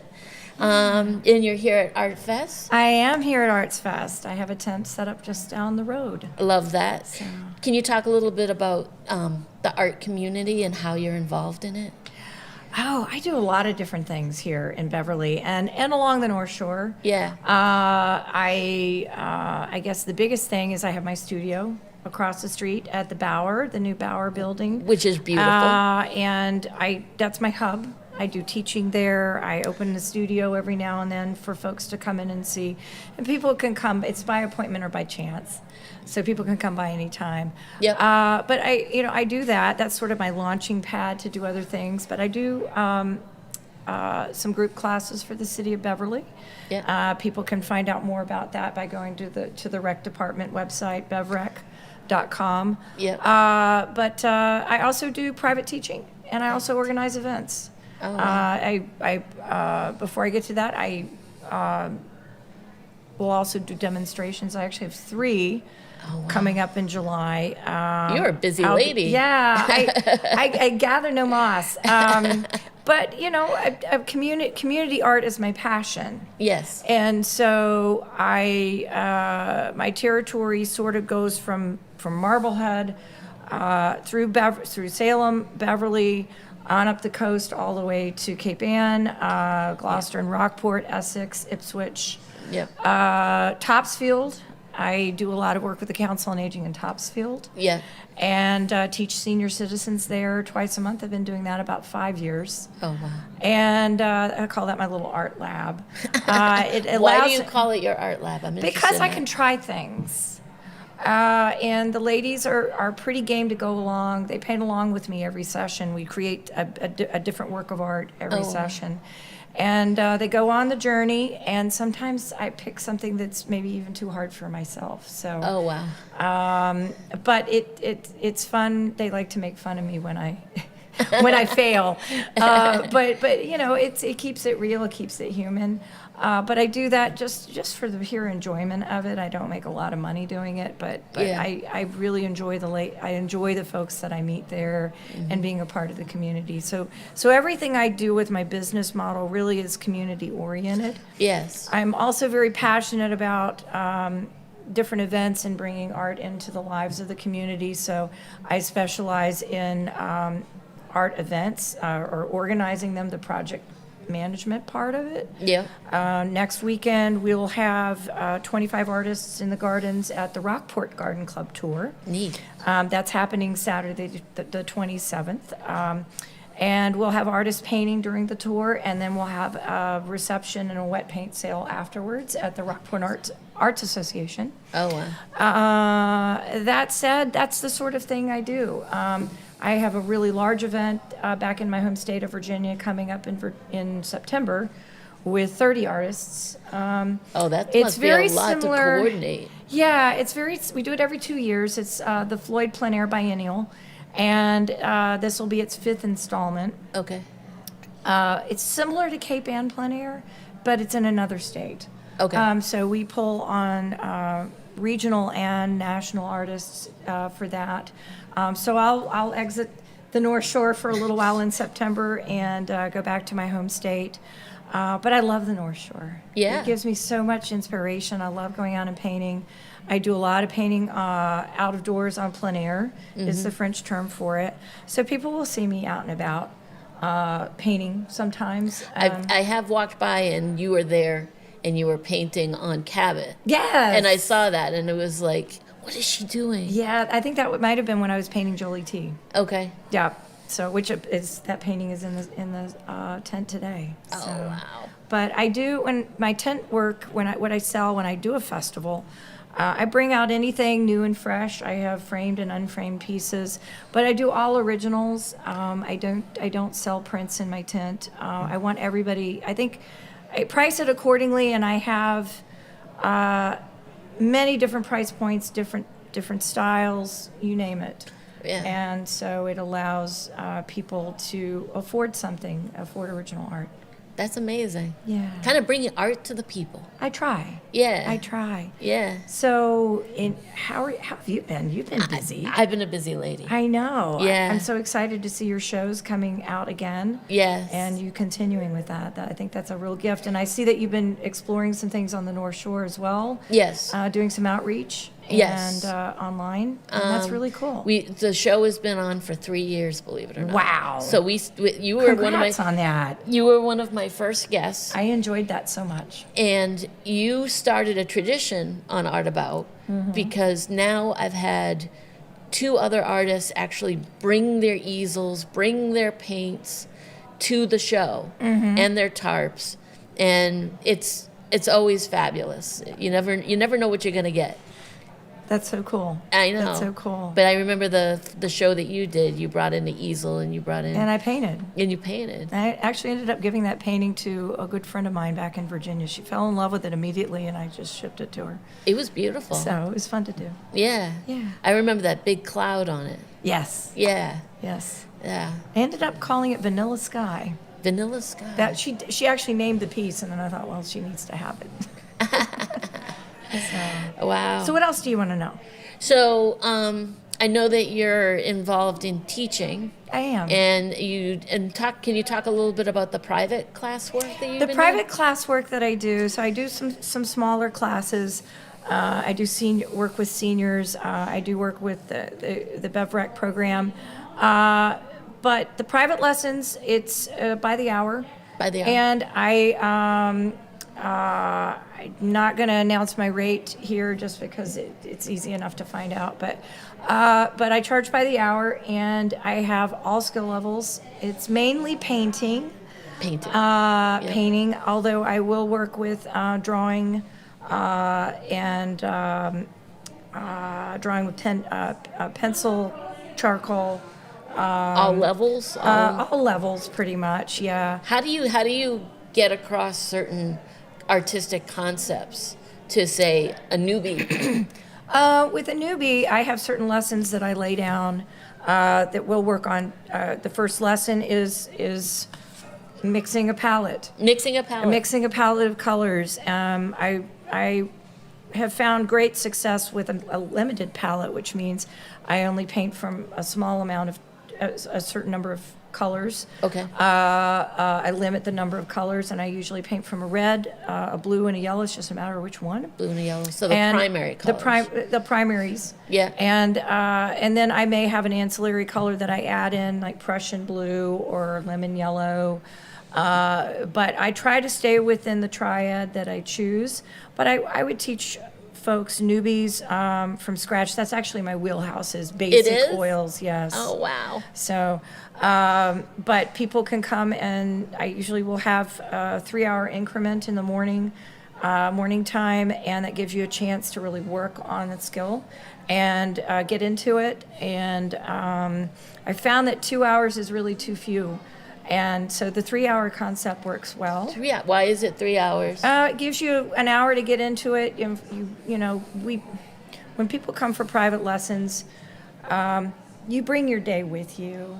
I hate That's to true. say You that. gotta shut it So off. you kind of have Yeah. to come down off of the day. Yeah. And I have personal relationships, or I formed personal relationships with many of my private students, and I Yeah. enjoy their company. And so you bring your day in with you, and so sometimes we talk about that a little bit. If they've had homework Okay. from the previous one, we'll talk about that, and then we can launch into a lesson that might be applicable to helping them with that. So it's really catered to the person and what they want to do. I have a half an hour consult free that in my studio where we talk about what you want to do. Do they all have different missions that They they're all trying? have different missions Oh, and wow. different tracks, Yeah. and some people study more in the winter. Some people come more in the summer, depending on their schedules and what they do for a living. Yep. So I may only see some people part of the year, but everybody's on their personal tract, and we do as little or as much as they want. Yeah. So I have some advanced students that come, and they just want to talk about how to make their paintings better, Like they're in a certain critique. place And they want to get And they kinda- want to, what am I doing wrong? They want to critique. Yep. And we talk about that. Yep. We may not do any actual wet painting in the class, but we may, they may pay for an hour of time just for a critique or some I would call it mentoring. Yeah. So when you get to that level, it's little tweaks and changes that can make your painting that much better. Yeah. I have some studio painters that want to go out of doors and paint. So we may go out of doors and paint. Yeah, yeah. And learn how to do that. That's a whole other can of fish. Yeah. Because you're dealing with the elements, you're dealing with critters, you're dealing with people. Yeah. And the light changing, and it's very the much light about changing. I didn't even think about that. Yeah, the light changes every 2 hours, Yeah. significantly. Right. And at different times of the day, at sunrise and sunset, it goes even faster. Well, it goes as fast as it goes, but it seems faster. Yeah. So, Oh, wow. yeah. That's amazing. Now, how did you become an artist? Oh, that's a good question. It was an evolution. Evolution. I played with crayons and colors and paper and all of that when I was really little. And my mother was an illustrator. She wasn't professional with it, but she did it on the side. That was back in the day when women didn't really work for a living. And so she was a stay-at-home mom, but she did a lot of designs for the local garden clubs and, different groups. Yeah. She sold stuff at the church bazaar. But they saw that I had some talent. And so I had a lady by the name of Diane Wheeland. She was a really crazy lady, tall, lanky, wore these big 70s house dresses, had curly red hair, short red hair. Oh, wow. And she was very flamboyant. And we worked on different things. We did calligraphy, we did sketching, we did drawing. Never really worked with paint. But I was more of an academic. When I went to college, I wanted to be a teacher. So I'm teaching now, so that's nice. But I wanted to Your teach passion. U.S. history. Yeah. Couldn't get my classes, ended up in art history. Yeah. And long story short, I took 1 semester of oils, and later on, that was what stuck. I went back to it about 10 years later. Wow. And started dabbling, taking a couple of classes. And then I started going to a Paint from Life summer camp in Bath County, Virginia. It's now defunct. It was called Nimrod Hall. So for all those Nimroders out there that are listening. And that kind of got me on my way. I have two big mentors, one of who has passed. The other, Eric Fitzpatrick of Roanoke, Virginia. He's kind of my role model. And he was huge in the community arts, and he gave a lot, still gives a lot. He's an amazing artist. If you don't know who he is, look him up, Eric Fitzpatrick. Okay. But I had some great mentors that helped me along the way. I have mentors up here that still help me along the way. Yeah. That's great. Yeah. Yeah, wow. And you were such a big help with Art About in the very beginning. You were very Well, supportive of my show. I think it's important to have a highlight or a focus on community arts. Yeah. Because they're not getting it in the schools as much as they used to. That's the true. Kids and people, I think, long to see handmade things. There aren't a lot of makers in our consumer-based society. Yeah. So to be a maker is a very bold choice. Yeah. But it is a tangible choice, and I tell young people that all the time. Right. Where can we find you online? You can find me at jolieannwood.com, JOLIAYNWOOD.com. That has anything and everything having to do with me, what I do, how I do it. Yep. You can find me on Instagram. You can also find me on Facebook. Okay. I do have a YouTube presence. I'm still growing that channel. But if you Google me, my name, all of it's listed. You can see it all there. Okay. So, you never did ask me about my Miller time. Oh, your Miller time. What's your I Miller time? found this in a parking lot of a truck stop back in Virginia. Miller beer was my mom's favorite beer. Oh, wow. And I found it the year after she died. And so I often have it in the morning, and people are like, wow, you're starting early. aren't you?" I love It's that. usually a conversation piece. So it's been so Cool. good to see you again. It is good to see you. It's good to be back. Julianne, thank you for coming and being interviewed. Really appreciate it. You're welcome. Yeah. Thanks for asking. Thank you. This was Art About. Art About.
Hello, ladies and gentlemen, and welcome to Art Fest 2026. My name is Anthony Davis. I'm the host of Footprints, the podcast here shot at BevCam. And don't forget to subscribe to BevCam, ladies and gentlemen. It's always a good time when you do that. Today, I'm going to be talking to someone who is involved in the arts, sort of created opportunities where art meets like entrepreneurship, if you will. So today, we're excited to feature a conversation with someone sort of helping to reshape the future of arts education and creative entrepreneurship. Michael Kerr, ladies and gentlemen, is the founding director of creative enterprises at Montserrat College of Art. And through his innovative leadership, students can kind of gain real-world professional experiences while still in school. That's the best part of it. And they're working on projects in graphic design, photography, maybe some game development, and also some event production and production creation. How about that?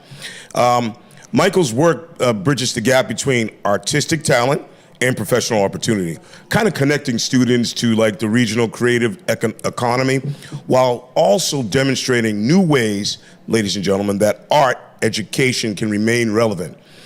Also sustainable and also very impactful, where I guess you can make a living at it, right? He holds an MFA in creative writing from the University of Colorado Boulder and, check this out, has dedicated his career to helping creatives transform their passions, ladies and gentlemen, into meaningful careers. All right, so Michael, thank you for joining us here today at Art Fest 2026. I gave you a really good build-up, that was right? great. Thank you for having me. How about that, huh? That's fantastic. Wow. Now, hopefully you can live up to it. Yeah, I'm sure you will. I'm sure you will. For the listeners who are now listening and watching us live here, who may not know who you are, tell us a little bit about yourself and your journey into arts education. Ironically, I mean, my bachelor's degree was in professional writing, and my intention was to go into like technical writing, maybe, which is, no offense to anyone in technical writing, is incredibly dull. Found myself in the small business world. My dad owned a little bike shop. Great guy, great at community building, absolutely terrible at business. Oh. And so after a couple of years, I found myself just taking that over. I did that work for maybe 10 years. COVID hit, it was time to do something different, and I went for my MFA. And while I was in college, getting my graduate degree, I found I had a real penchant for programming and building things. Okay. So getting people connected. Yeah. A lot of good stories there, but when I came out of that, I was looking for work, and I found this really interesting job that was an intersection of creativity, academics, and entrepreneurship. That was this job. And I was like, that fits all three circles of my Venn diagram. How about that? I know. And I applied, and the job posting, been looking at it recently, was originally like a research role, like let's see what's viable. But I mean, I hit the ground running. Okay. So they were expecting me to launch one venture in a year. I've launched 5 in 7 months. Wow. Yeah. Talk about hit the ground running. That's it, yeah. I love that. So now, was there like a teacher or a mentor or somebody or maybe a family member or that sort of first inspired you to like pursue this creative path? My mother's a writer.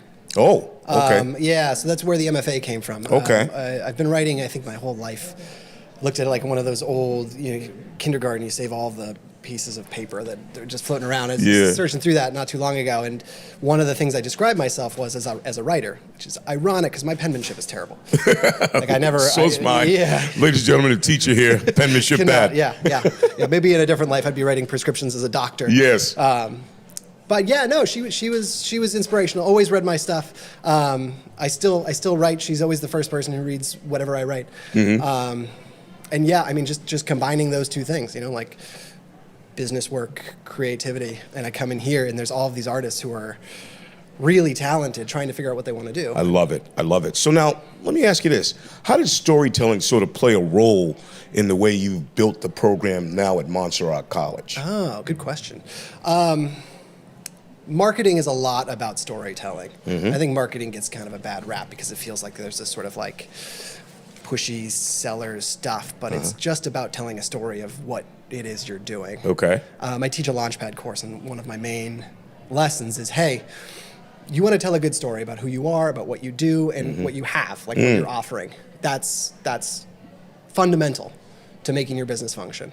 Okay. Going out and talking to people and saying, this is what I have, this is who I am, and here's what I'm doing. I love it. Ladies and gentlemen, you heard it here first. Building something creative is always a little bit of an adventure, but believe me, Michael has the stuff to get you to where you need to get to, which we love. Now, couple questions regarding that as building creative enterprises and kind of getting to where you are now. What inspired you to sort of create the model that kind of blends education, entrepreneurship, and professional work all in one? So this is good. Man, how deep do we want to go here? Let's go. Let's do a deep dive. Okay. Let's do it. There is speaking of narratives, there's a narrative that's really common that a art degree is worthless. I think that there's something distorted, big picture in society, American society, American capitalist society. Let's not get too philosophical here. But I know where you're going. Go ahead. Yeah, when the bottom line is profits, when it's all about making as much money as possible, like everything else falls by the wayside, whether that's your local community or yourself. Yeah. So, I mean, like, I heard a story recently, Elon Musk's data centers, gas turbines are polluting the local, like, not surprised. Right. Not surprised at all, right? Of course. It's all about maximizing profits. You and got everyone it. else's expenses. Bottom line is the dollar, ladies and gentlemen. We know that. But when it comes to your own personal development, I know a lot of people who graduated high school and went into college for a degree that wasn't necessarily what they wanted to do, but was something that would maximize profit for them. I kind of see that. Yeah. And that's really hard because a lot of those people I know, they're in their mid-30s and they're not happy. Exactly. You know, they're you got to be happy with what you do. Yeah, that's 40 hours a week. Yes, for sure. You spend most of your life doing that thing. Exactly. You gotta love it. And no question. coming into this space and looking at these really talented people, saying like, you know, there's actually a market for that. Right. The starving artist trope is self-sustaining because what happens is these people, which, I mean, when they first step into the room, I'm proud of them because if you're making a decision to go for a BFA, you've made that decision to pursue something that the whole world is telling you there's no value in. Yeah, exactly. You're choosing that, which I love. Yes. I forget where I was going with that. Well, I'll tell you something. I like what you're saying right now in setting up this whole thing in terms of bridging the gap between professional and art. And when you're doing that in a traditional art education, what needs are you addressing while you're doing that? While you're sort of bridging the gap between the art and also helping that student find their footing? So I think one of the problems is a lot of people graduate with this idea that they can't do anything with their art. They go into HR, they become an HR analyst or a barista, and they do art on the side. But there is a sustainable life in the arts that exists. I think a lot of the issues, and this isn't just art school, I think this is maybe just college in general, the professional development angle of schools is very weak. I mean, basic stuff like how to write an email. Right. You know, like you're a teacher. Of how course. many emails do you get from students that it's like, what did you? What is this? I sort of get the sense, but what's going on with this? And so I build little ventures that employ students, and in that space, it's space for them to mess up. So I hand them a contract. I say, here, we got to write this contract for this guy. This is the scope of the work. I want you to write it. Hands off. You write it. We're going to send it off to the guy. I'll be the person who gives them the contract and says, here, let's talk about this. Okay. And so we got a job that was to put graphics on a wall, like 3 or 4 walls. Wow. A couple of revisions in there, and they wrote it was $8,000. I was like, that's a bit steep, but I'm not going to say anything. That's okay. This is the learning process, right? Learning curve, sure. And so I talked to him and I say, look, like, let's have a conversation about it. He laughed and understood, like, this is professional development. But, if you graduate and you get a job and you're in that space and you write a contract and something goes wrong, you could lose your job. Yeah. And that's hard. I mean, if you don't have these skills, you go into the workforce unprepared and you could get fired. And that's reality, terrible. Right. Yeah. And so to give them a space where there is that safety net, where if they mess up, if they write an email that's a little goofy, if they mess up a contract, it's not a big deal because my bottom line isn't profit. My bottom line is let's make enough to pay you. That's it. And that flexibility in there is great because what that means is we have all of this room for you to learn. The main point is not making money. The main point is to employ you so that you figure out how to do this when you walk off the graduating stage. Now, the beautiful part is you let them do it themselves, right? You give them the idea. like plant a seed, water it a little bit, and say, okay, go ahead. Yeah. Now you got to make sure that you understand what's going on Exactly. here, which I love. And there's I gonna really be love bumps, that. for sure. That's awesome.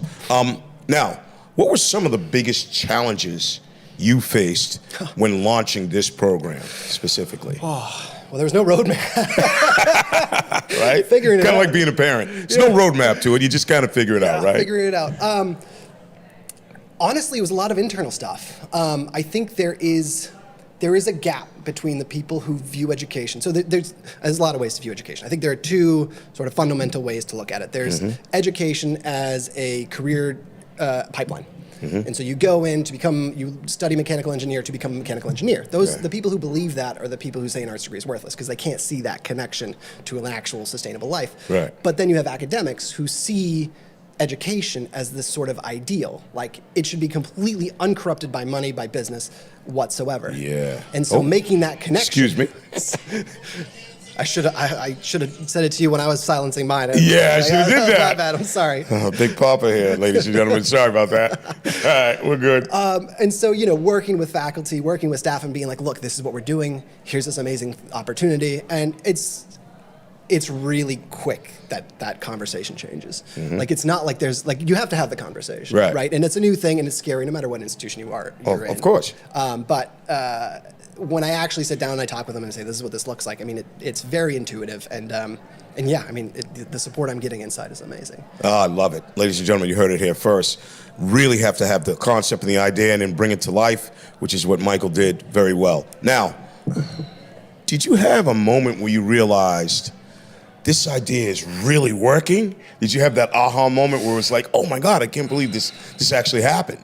So I've sort of told you half the story. You did. Half the story is building the businesses, I have a little employment pipeline where I connect students to employers, all that's great.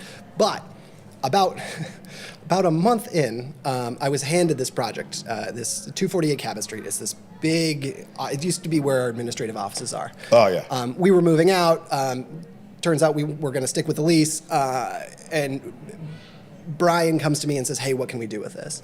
And so we flipped it. We turned it into this creative hub. So upstairs there's 30, 40 artists in artist studios. There's businesses on the first floor. In the basement is an events performance space. That's one of the ventures, the event performance space. What that did was it turned this project from just artist professional development to an anchor-based economic engine. Because right now, when a student graduates, I don't just give them the skills and set them off. If someone talks to me and they're like, I'm studying art therapy, I really want to be an art therapist, I was like, cool, come with me, we're going to walk upstairs. We're going to go talk to Sarah Roizen. She runs her art therapy business upstairs. I need to make that connection. Wow. We need to have that conversation. Yeah. One student was really into making like little miniature models. And I was like, there's a guy here, Steven, right around the corner. That's all he does. He used to be in IT. He just makes these models. It's like model trains. Like there's not a big market, but the people who are in it pay a lot of money for these like custom designs. Of course. Like, let me introduce you to him. He can tell you all about the business. Wow. Which turns it into more of an economic development engine. When the students graduate, they'll have the experience, they'll have a huge network, and they'll have a reason to stay here. Yeah. And they become the next layer of this flywheel, because now I have a connection to them. Like, oh, you launched your graphic design business in 2026. I have a student now who knows graphic design. You want to hire them, and now I connect the alumni to the student. You see what I'm saying? Yeah, it's beautiful. Very exciting. You're connecting the dots right there, Michael. I love it. Yeah. So now the student impact is amazing, right? And that's really one of the most exciting parts of your work is really connecting those students, and they're doing real client work, obviously. Now, why is that experience so valuable to them? It's real world experience. I mean, it's real world experience. The good, the bad, and the ugly. I don't know if you've ever been in any customer service space, but every space is a customer service space. I mean, the muscles that you need to deal with when someone comes in and they're demanding a refund on something, it's the same muscles that you have when a coworker is really upset over a missed deadline or some mistake. So yeah, I mean, it's all about equipping them with those tools. I love it. So now, when the students acquire these particular skills in whatever it is they're doing, whatever creative thing they're doing, and they're gaining knowledge through certain projects they're doing, and they've learned, maybe not learned in traditional classroom. Have you seen students sort of discover talents and career interests they didn't know that they had? Oh, yeah. At some point? Yeah. So it's funny. We had I'm full of anecdotes. I'm sorry for that. That's okay. Go for it. Storyteller here. That's I what love I it. got. Tell your story, sir. At open house. So, we have this event where students are interested in coming here. They bring their parents. So I'm in a room talking about this, and we're doing waves of groups coming in, and maybe at the third one, I was like, let me just stop here. Like, parents, like, raise your hand if you're employed in the field in which you studied. Like, if you study mechanical engineering, like, are you, like, how many? Room of 40 people, one person raised their hand. And they were a psychologist. They're a therapist now. Right. But I don't know. I mean, I didn't go to school to become a Creative Enterprises founding director. I had a set of skills. I had some stuff that I figured out I liked doing. And then I found something that fit that Venn diagram. I mean, I did a lot of work that was like, well, we'll try it out, see how it works. And it was terrible.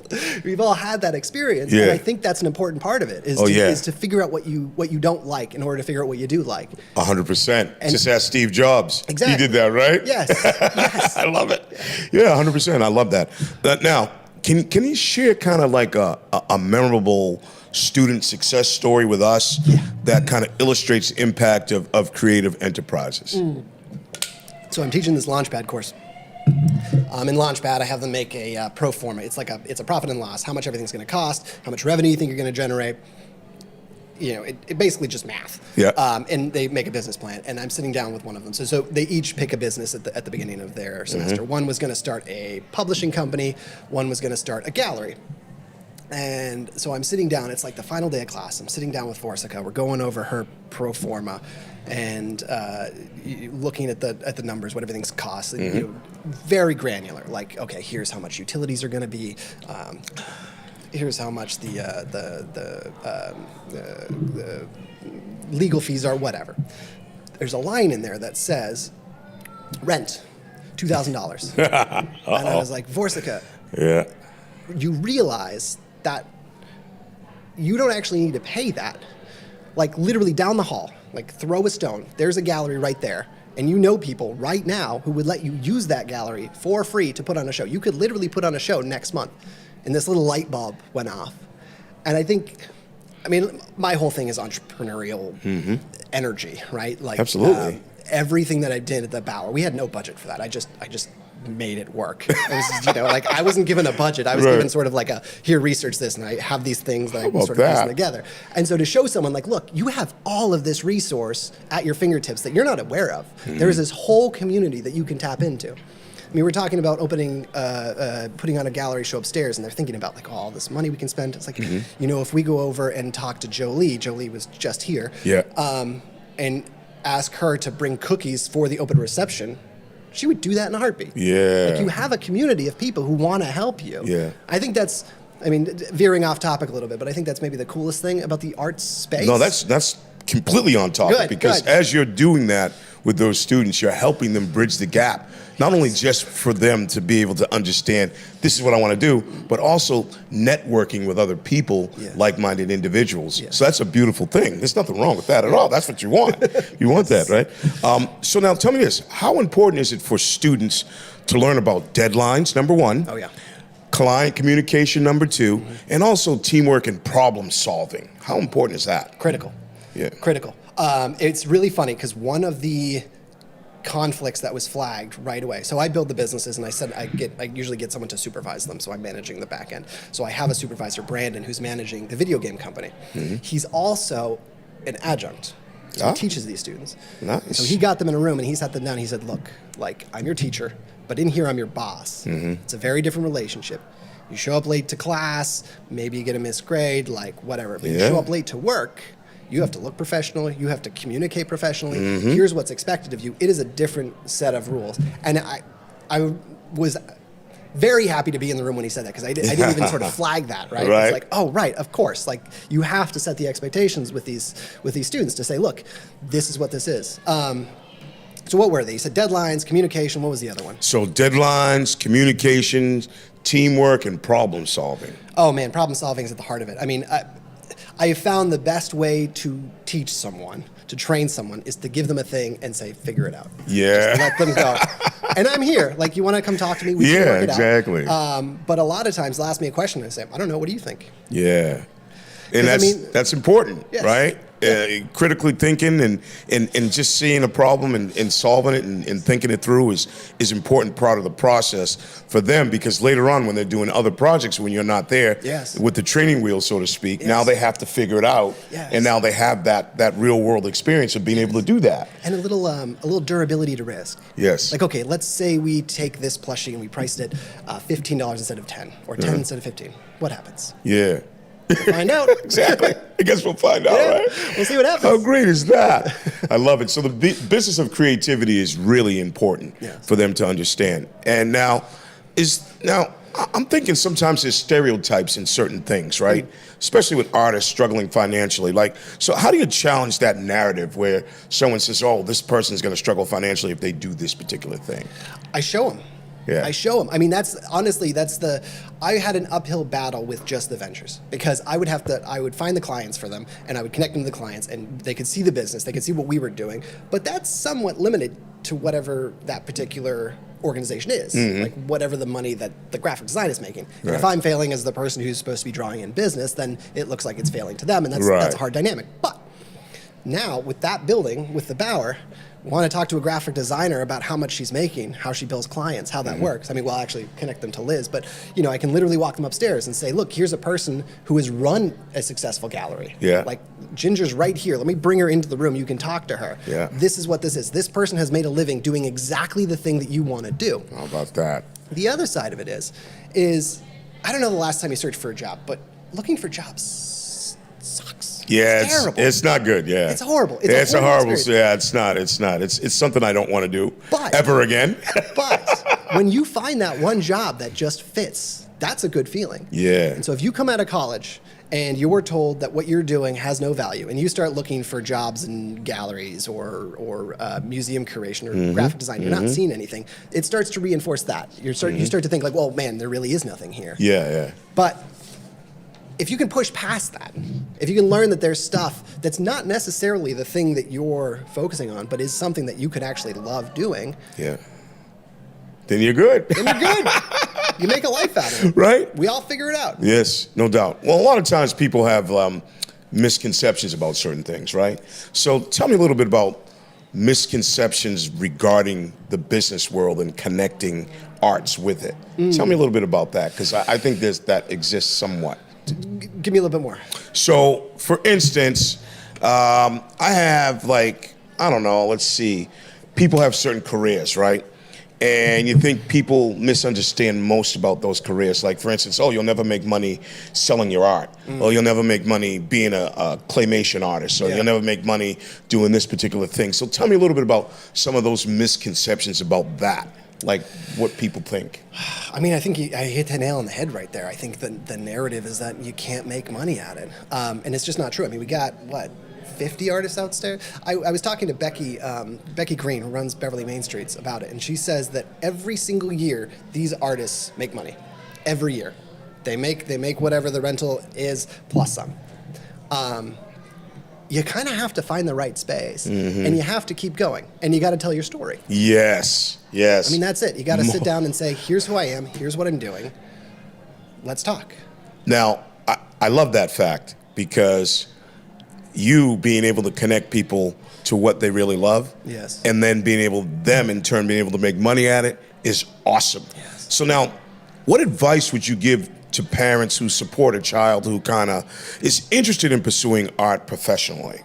Like, what advice would you give to them? Support them. Yeah. Yeah. I mean, think about this. How many lawyers out there are there who would be amazing painters, but they just said, nah, I'm gonna be a lawyer because it makes more money, and that's what I'm gonna do. How many poets are there out there that are doctors? Not that there's anything wrong with doctors. No. But I mean, you're gonna spend your life doing the thing you love. You can actually find a sustainable career doing that thing. It's there. There are people doing it. Yeah. The proof is on the street. Yes. It's a stone's throw away. Yes, indeed, ladies and gentlemen. In case you don't know, we are at at ArtFest 2026 right here at BevCam. My name is Anthony Davis. I host Footprints, which is a show, a podcast, filmed right here. We're also on Spotify as well as Apple Podcasts, any place else you may get your podcast. And this, ladies and gentlemen, is Michael Kerr. He is indeed the Director of Creativity and all of that at Montserrat College, and we're having this great discussion with him. Now, why do you believe that creativity is becoming one of the most valuable skills in today's workforce? Oh, that's a big question. Invention is more important than ever. I think that's where I'll start there. Okay. I think that, man, can we talk about AI? Of course. Oh man, I don't know. Go down that rabbit hole.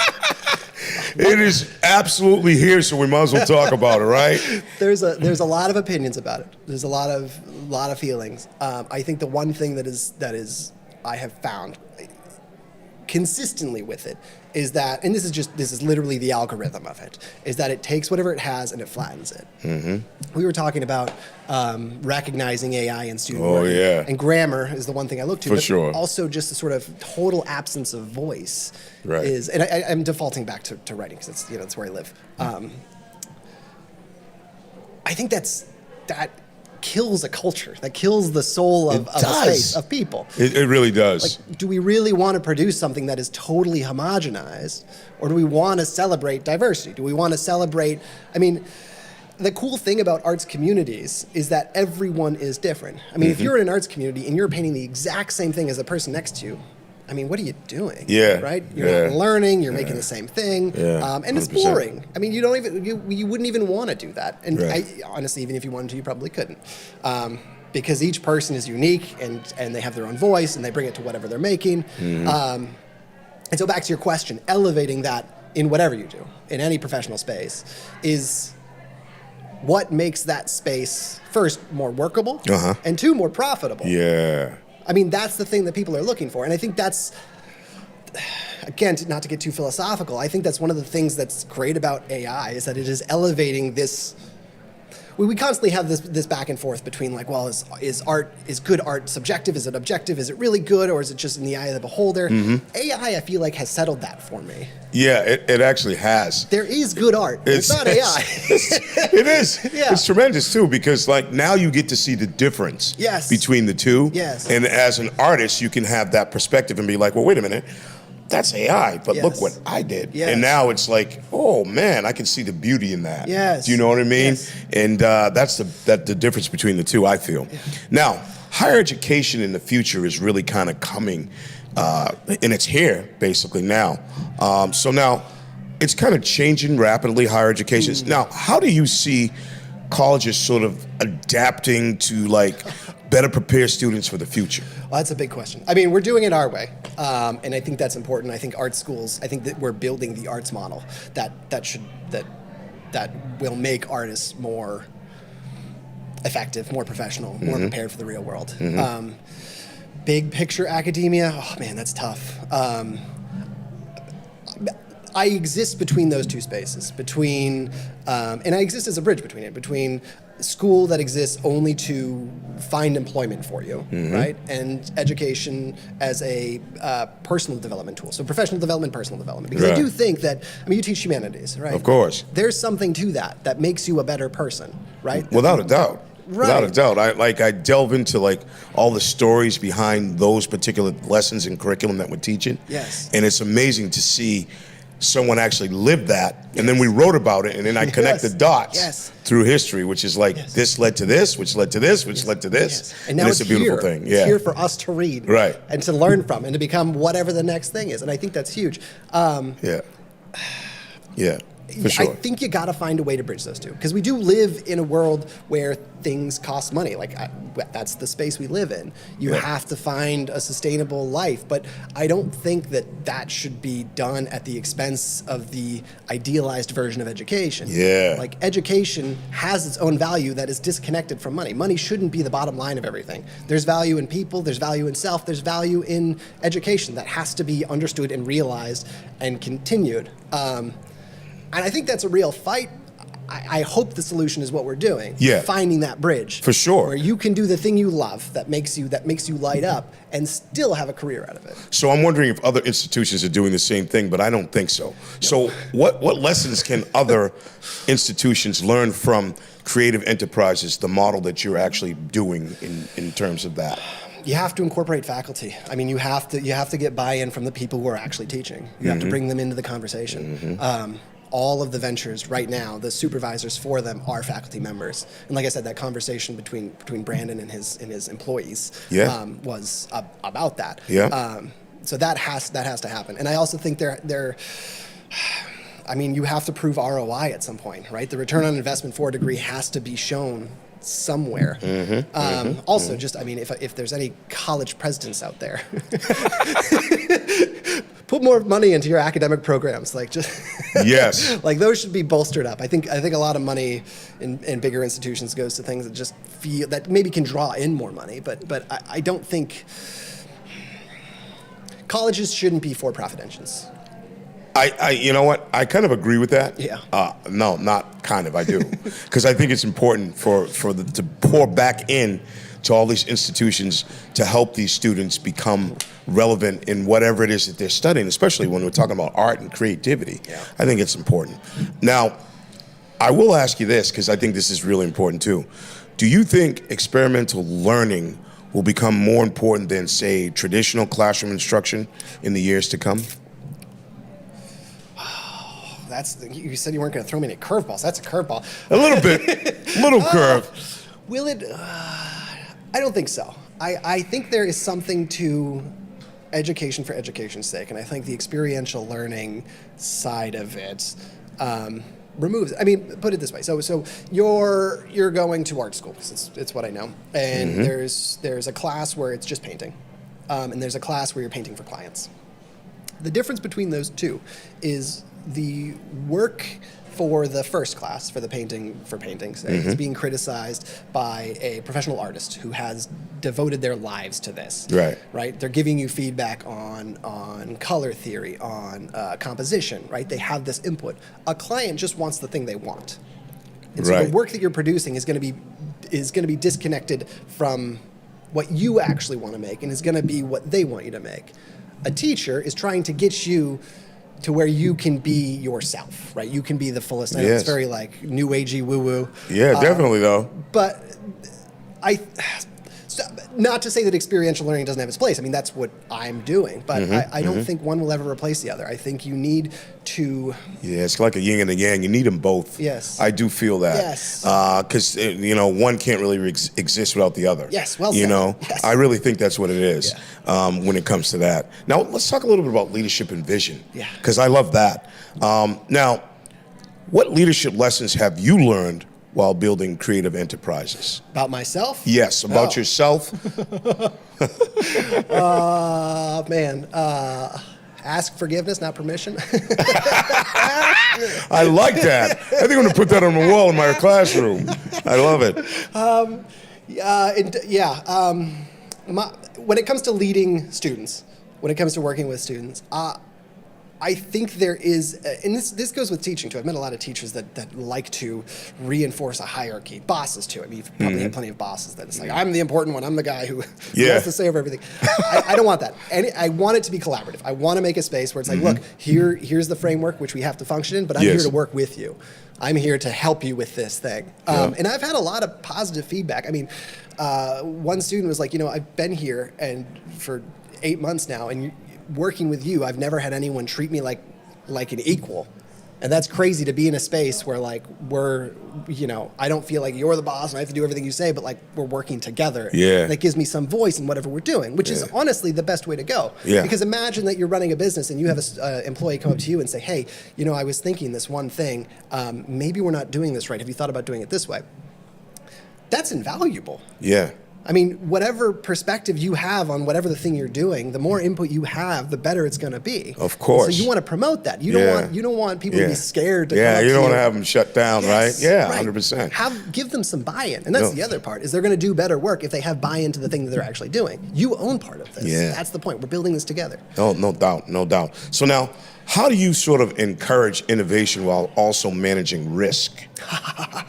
Well, my whole thing is take the risk. I mean, I have to manage my own risk with the things I'm doing, and so I build the framework in which there are some limits to the things we can do. Yeah. But I want to push risk as far as I can with them. I really want them to take as many risks as possible. That's where they're gonna learn the most. Yeah. Right? Yeah. What works, what doesn't work. Of course. know? And then this leads me to my next question. Yeah.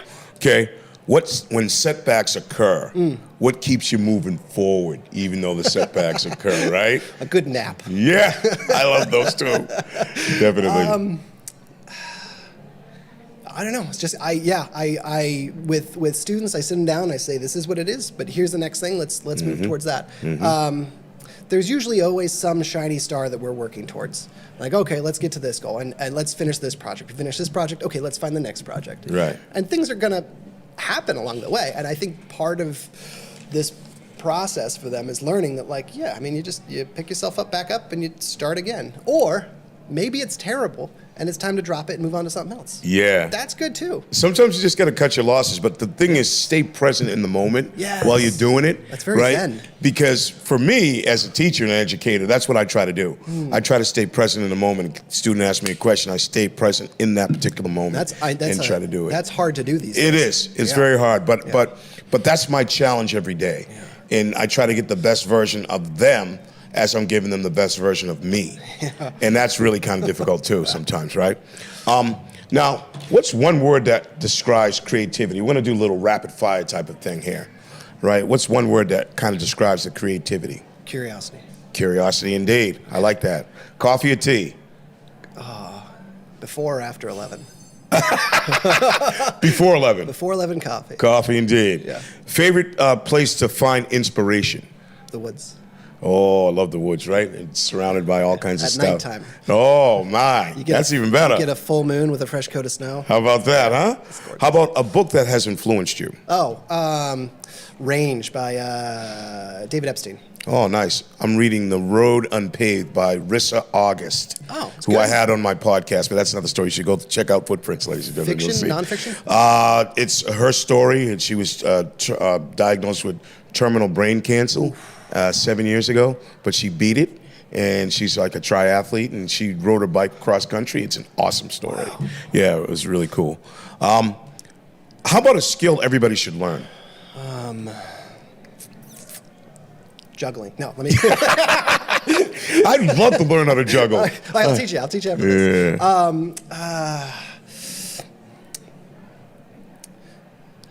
Let's see. Being iterative. Okay. Yeah. Learn how to try and try again. I love it. Yeah, for sure. You need to do that. Yes. Without a doubt. How about most underrated creative profession? Most underrated. These really are. These are tough. I would say sculpting. I think sculpting has more real-world application than people think. Painting, you got murals. Graphic design's pretty straightforward. But I think there's a lot of options in sculpting that people don't think of. Yeah, that's true. Now, how about this? One thing students today do exceptionally well. Express themselves. Yeah. They'll tell you exactly how they're feeling. They'll tell you what's going on in their life. I know way more than I need to know about a lot of the students. And hey, it brings us closer. It's good, but yeah, sometimes like, whoa. I was not quite as much of an open book, I gotta say. I love that. I love that. Well, how about one thing you'd like your students to do more of? Fail. Yeah. Because guess what, ladies and gentlemen, I love that. When you're failing, you're actually succeeding. Exactly. Most people don't understand that. See, I'm a basketball coach, so I teach basketball. And kids fail a lot at that, and they do stuff, and they get frustrated, but they don't understand that they're building success while they're failing. Right? Same thing in the classroom. Like you might not get the lesson, and all of a sudden it's like, oh, ding, the light bulb goes on, and now you understand it, and now you connect the dots, and now it's like, okay, but you failed in the beginning because it was like, oh my God, I can't believe that. I don't understand this. I don't get it. But you keep doing it, and rep after rep, kind of like art, I'm sure. You just keep doing and trying, all of a sudden, bing, the light bulb comes on, and there you have it. You have exactly what you were thinking and striving for, which I really love. If you could collaborate with any artist at all, living or dead, who would it be? Oh man. I wrote a piece about Frank Lloyd Wright, which I think was really interesting. I mean, architect, right? He did Falling Water, and I did a lot of research into that house. And it was a ekphrasis, which is like using a piece of art to inspire your writing. Wow. And I really liked it. Maybe this was years ago, but maybe this was a signal of what I was going to end up doing this. But I liked that blend of functionality with art. I mean, he worked so hard to make his spaces not just like, I mean, a house is a functional house, but it was an art piece. I mean, you can go to that and you can see how it's embedded in nature. Right. And one of the little things, like look at these windows. You have these lines in them. It's amazing, huh? He would make it so that those lines weren't there. So it was one panoramic view of the nature of the landscape of whatever was outside his house. I just think that's beautiful. And so I don't know what that collaboration would look like, but man, that would be it'd be awesome, that'd huh? be an exciting project. Good for you. That would be cool. So now looking ahead, what excites you most about the future of art education, would you say? I think flipping that narrative that we've been talking about. I think taking the starving artist and flipping it on its head. I think I want more high school students to do the thing they want to do. I want them to feel inspired to follow that thing, whatever it is, writing, painting, sculpting, illustration, animation, video game design, whatever that thing is. I want them to not be dissuaded by that ongoing narrative. I want that narrative to be gone. I want the story to be, no, like you can find the thing you want to do and you can make a sustainable life out of it. Yeah, for sure. Absolutely. So having said that now, how do you hope like programs like yours, Creative Enterprises, continues to evolve over the next couple of decades or so? Yeah, well, so we picked up, I mean, like I said, there was that, the original iteration of this was just the businesses, but as it's connected to the Bauer, it has presented all of these opportunities to create a localized, self-sustaining creative economy. And I think that is beautiful because it's not just the college, it's not just the students, but it's the city, it's the region. And if North Shore starts to develop as this, I mean, we're already a pretty artsy space. Yeah. But we take those seeds and we really grow this thing. I'm really excited to see what that looks like. Yeah, man. I you know what? It's funny. I can't wait for that, to be honest, because I mean, I'm surrounded by art every day, and artists, people who are music artists, people who are like regular artists, like painters, sculptors, things like that in my own personal life. And so I'm excited to see where it's going to head, where it's going, you know, where that's leading. Now, what impact do you hope your students will have on their communities and also the industry of art? I hope they take what they're doing and they push that flywheel. You know, I hope that they inspire others. I hope they make other people curious. I hope that they take their skills and they apply them. I mean, that's the dream of every educator, right? Like you walk into a room and you give them a tool and you see them apply it. That's the hope. It's a beautiful thing, isn't it? Especially, you know, if you've given them the tools to do it, now they're going to go do it. And once they do it, it's like, oh my gosh, I actually had a hand in helping that person get to where they are, right? Yeah. You know, how great is that? I love that. So now 20 years from now, right, what would success look like for the program that you've built? I think that embedded into the local community is a big part of it. But I mean, also, I would love to see this model replicated across the country. Yeah. I mean, I really want to take that arts narrative and flip it. I want more artists out there. I think AI, capitalism, big C capitalism, I think degrades culture to a level that's kind of sad. And I think there's so much potential here. There's so much human element that we can inject back into America, into Massachusetts, into the North Shore, Beverly. And I want to see that happen. Well, you're making it happen. I'm doing my best. I'm telling you right now, you're a small tip of the spear, but you're actually that tip, and we love it. So that's a good thing. Thank you. So now, what legacy do you hope to leave through your work? I am more or less egoless. I mean, if my name's not on any of this, I don't care. My legacy, I want to be the success of the people that I work with. That's what I want to see. I want to see them do better. I mean. Another anecdote. We got the building trying to figure out how we're going to put stuff in there, and we're an art school. We should have an art supply space. And so my first thought was like, why don't we open one? There's a lot there. Retail is a sticky business. It's not just a simple. There's a lot of work to it. Yeah. And so I connect to our Dean of Academic Affairs, who connects me to Ashley and Jake. And I sit down with them, and they used to work at Artisan Craftsman in Saugus. And this is back in like November or something. I'm like, look, we have the space. I know you guys want to start an art supply store. Why don't you start it here? It was about 6 months of working with them, of like, we had one space, someone rented it, so we found another space. I finally found the perfect location for them in this building, and I was holding it for them. I worked with our CFO to make a lease that was, $1,700 in rent. I was like, look, like if we charge them $500 for the first month, $1,000 for the next month, whatever. Like it might take us 5 months to find someone who fills it. And look, this is some money in our pocket. Plus, we have an anchor tenant. We have an art supply store, and so working with them, walking them through that, and now they're open now. Today's their soft open. Go check out Outside the Lines. I'll definitely check it out. It's very cool. It looks great. They have this like cool like 70s roller rink vibe. It's very cool. Oh yeah. Yeah, just walking through that, watching them succeed. Like, this is what you want to do. Cool. I'm gonna work with you to make sure we get this. Well, it's not the most profitable thing to us, but who cares? I mean, it's not about that. It's about the thing itself. It's about taking care of our community. We have artists who graduated, who are looking for work, who are talented, who want to do the work. Just give them the tools, put them in the space, make it happen. And so every time I go by, I can't help smiling or pop my head in. I'm just so excited for them. Like, yes, you guys are killing it. I mean, they were making sales way before they were open. Artists upstairs walked up and like, hey, you got like a certain red? And they're like, yeah, sure, come on in. How about that, huh? But, yeah. Ladies and gentlemen, I'll tell you, this has been such a great conversation. Now, I got one last question, which I think this is like kind of like the end-all, be-all question, but it's a layup if you listen. No pressure. So check it out. No pressure at all. So if a young creative is listening right now, hopefully they're listening and watching, and wondering whether their passion can become a meaningful career, what would you tell them? It can. Yes. Simple. Yeah. You can do it. Yeah. It might not take the shape as you see it, but what I found is there's a lot of people who think they want to do a thing, and they go in and do that, and they realize, no, this actually isn't it. I want to do something else. Yeah.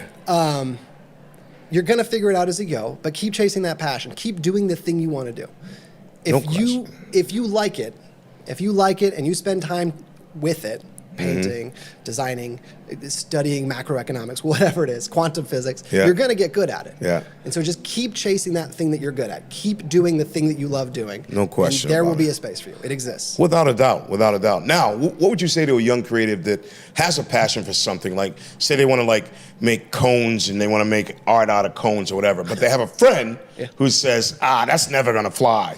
What would you tell that person? Don't listen to him. Don't listen to him. Wait, do I tell the friend or what am I telling the You're telling the artist. The person artist, keep making it. I love it. I want to see it. Yeah, Show exactly. me those cones. Exactly, 100%. That's what we want. We want to make sure they pour into their own passion. Find your Because that's the community. beautiful thing about it. You know what I mean? Ladies and gentlemen, this has been a great conversation with Michael Kerr. And thank you for joining us today at Art Fest 2026. My name is Anthony Davis. And Michael, thank you for sharing your insights and experiences and vision for the future of the creative education at Montserrat College. Your work demonstrates that art is not only a form of expression, but it's also a powerful force for innovation, economic opportunity, which we talked about, and community impact, which is really cool because you go outside, you can see that, right?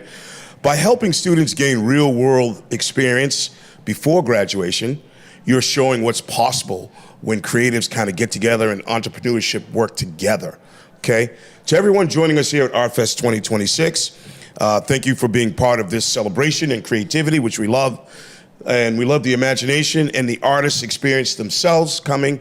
And we hope today's conversation, ladies and gentlemen, inspired you to think a little bit, right? But think differently. And also think about the role that art plays in shaping the future and how we are moving forward. I'm Anthony Davis, ladies and gentlemen. I also host the podcast Footprints here at BevCam. Please subscribe. And thanks for listening and watching. And enjoy the rest of Art Fest 2026. Thank you, Michael Kerr, for joining us today, and we'll see you next time. Bye-bye. Bye-bye.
Smile, cheese. We are live. Oh, smile.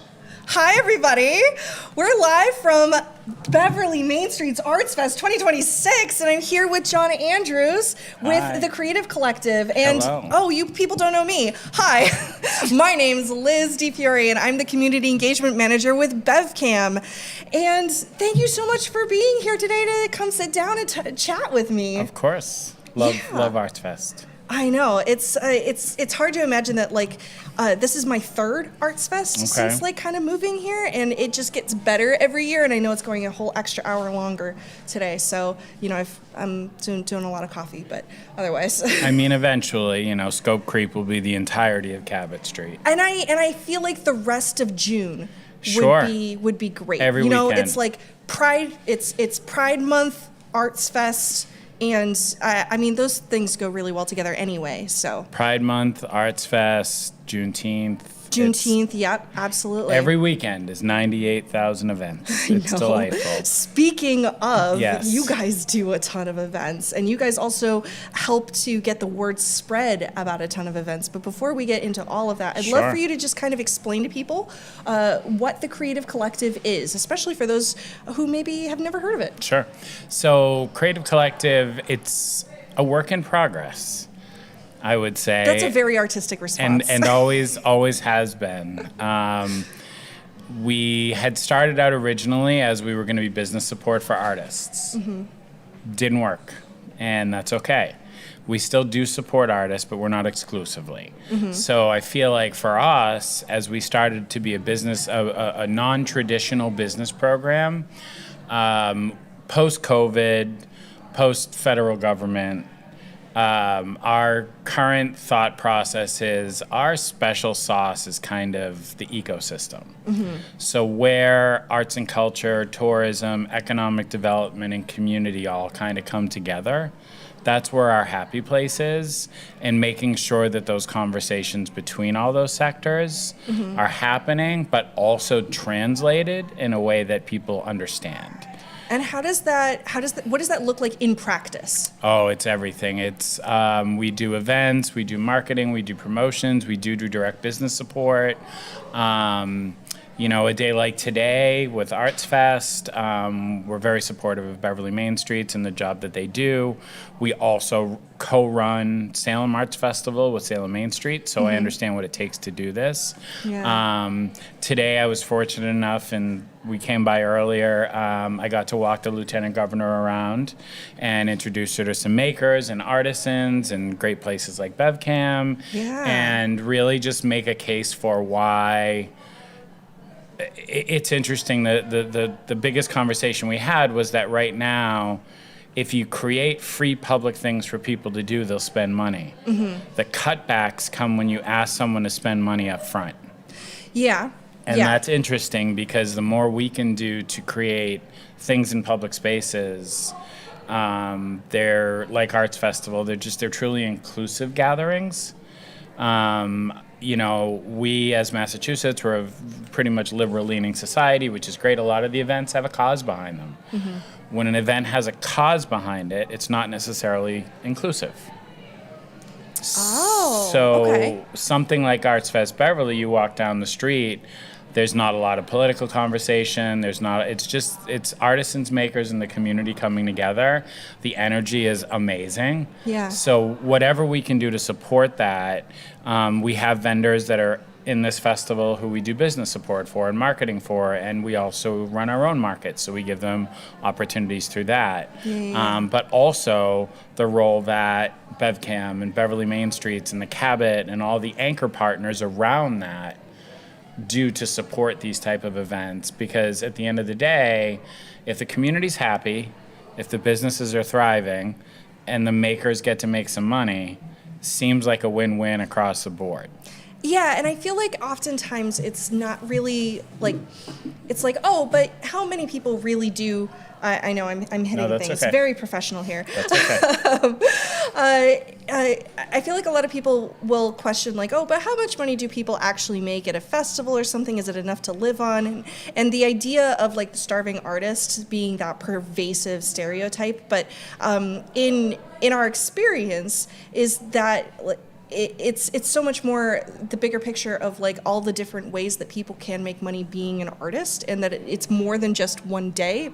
And especially days like today do tend to be very, very profitable for artists. So what is the average, especially the types of artists that are doing booths here today? What do their business models look like? Because I think a lot of people just don't really understand how artists make money as a profession. So this is the complicated part about the creative sector. There is no one easy answer to that question. Because you can walk down the street right now and you can find full-time artisans, you can find part-time artisans, you can find people that are working a full-time job and this is their happy place. There's nonprofit groups, there's the high school students. It's very different. There are some folks out here that I know this is what they do. They get it, they understand it, they know the circuit, they know what markets work, they know their business, they know their profit and loss and their costs. And, you know, a lot of those vendors you will never see in like a small mom and pop craft fair because the money just isn't there. Something like this, which is a legacy festival, it's very popular. This is a really tough market to get into, you know, highly curated, highly vetted, and just really, when you get to that scale, you kind of know what you're doing. I would say if I look down the row of people out in the street, only 20 or 30% of these people probably do this for a full-time living. I think 90% of them would like to. Yeah. But we as a people don't really understand and value our creators enough. I think that's been my experience too, is that most people who consider themselves professional artists are not necessarily doing it full time. Right. And yeah, I think that totally tracks. It would be really nice to figure out a way. I've definitely worked with some businesses that started out as part-time that are now full-time, which is delightful to know that it can work. There's a very good possibility that you can make money as an artist, but man, the grind is real. Yeah. You have to want it. You have to have something unique. You have to be willing to be flexible. You have to be willing to pivot. All the businesses that I know that are still able to do this full-time regardless of the climate out there, they have pivoted and flexed their models to figure out what people want and what they need while also staying true to what their originality is. It's a tough business, but you know, on the flip side of that, the frustrating part for me would be when people walk through the street right now, they're feeling good. They see pretty things, they see shiny things, they see things that bring them back to certain places or nostalgia or an energy or whatever. And other things that bring us that much peace and joy and understanding, whether it's, you know, wellness or therapy or any of that, we don't call them starving therapists. Right. We don't call them starving gym trainers. The mental model needs to shift, and we are going to constantly have this conversation. I don't know how long in the lexicon of the world starving artists has been a thing, but if you start really looking, even if you just go back as far as COVID, we aren't okay without our artists and our makers and our creators. And the fact that we still kind of view that as extra is unfortunate. It's almost like it's viewed as a luxury that is like, oh, we could live without this. But I think one of the things that really stood out to me. So I had the great pleasure of getting to join you for Creative Sector Day at the State House a few months ago, and one of the things that was mentioned there was that you know, art actually helps all of those other businesses that are much more highly valued manage to continue, right? It's the marketing, it's the messaging, it's the way that public safety is affected by vibrant downtowns, and you know, how kids are able to do better in school because they have more diversified programming and things like that. And I think oftentimes it's thought of as just a pretty picture. When it goes significantly deeper in terms of the value that makers bring to societies. It's interesting. It's almost like makers and creators do too much. Yeah, they probably, Because that's a bit of an occupational hazard, to be fair. But because, I mean, if you think about all of the businesses that maybe don't sound creative or don't fit or aren't part of that, there is not a business I know that isn't touched by some sort of creative process, period. I would agree. I mean, restaurants, even if you don't look at the chef or the food service, the menu design. You know, the paintings on the walls, there's just every single thing has an element of creativity somewhere in it. And I think a combination of the fact that almost scares people. Yeah. And the fact that original thought is terrifying to some people. And some people really just don't like that someone can look at a blank piece of paper and make something that makes them feel something. And that's complicated. And so what value do you put on that? I don't even know if it's necessarily that they don't like it, but that it can make them uncomfortable, which doesn't have to translate into don't like, right? But I feel like we see that a lot here at BevCam when we're doing, especially like our Podcast 101 like types of workshops where people who've never felt like they would identify as a creative person ever come in, and for the first time they make something, they make art, even if they don't realize that that's what it is, right? Is like, to create a show, to talk about your business, to talk about your life experience that involves a significant amount of the creative process, and then to like learn things about video editing or audio or anything like that. And often we hear people say, oh, I'm not a creative person, so I could never do that. And then once they get into it just even a little bit, they realize that it's actually something that comes very naturally to them. I think being creative actually comes very naturally to most people in different ways. But I don't necessarily think that we're often taught to value that or to think of it as being creative. Well, I don't think we're ever taught that, and I mean, truthfully, we have a federal administration right now that is pushing against creativity in all of its forms. Because, again, original thought is scary to some people. And that's just where we're at. If you look back over time at any of the major, if you look back at the Spanish flu pandemic and what came out of that, it was theater and culture and cinema. Honestly, if you look at COVID, streaming. Oh, yeah. All the stuff, how to do performances and entertainment on Zoom. Like so much will come out of crisis, but it's always the creative people that come up with the solutions. And like, as someone that owns a small business, you know what I love? You want to be a creative bookkeeper? Be my guest. You want to creatively think about how to do this so it's not the traditional standard process? I embrace all of that. But traditional folks and creative thinking, we still are dealing with a little bit of trauma from COVID. We're still dealing with a little bit of, I could lose everything.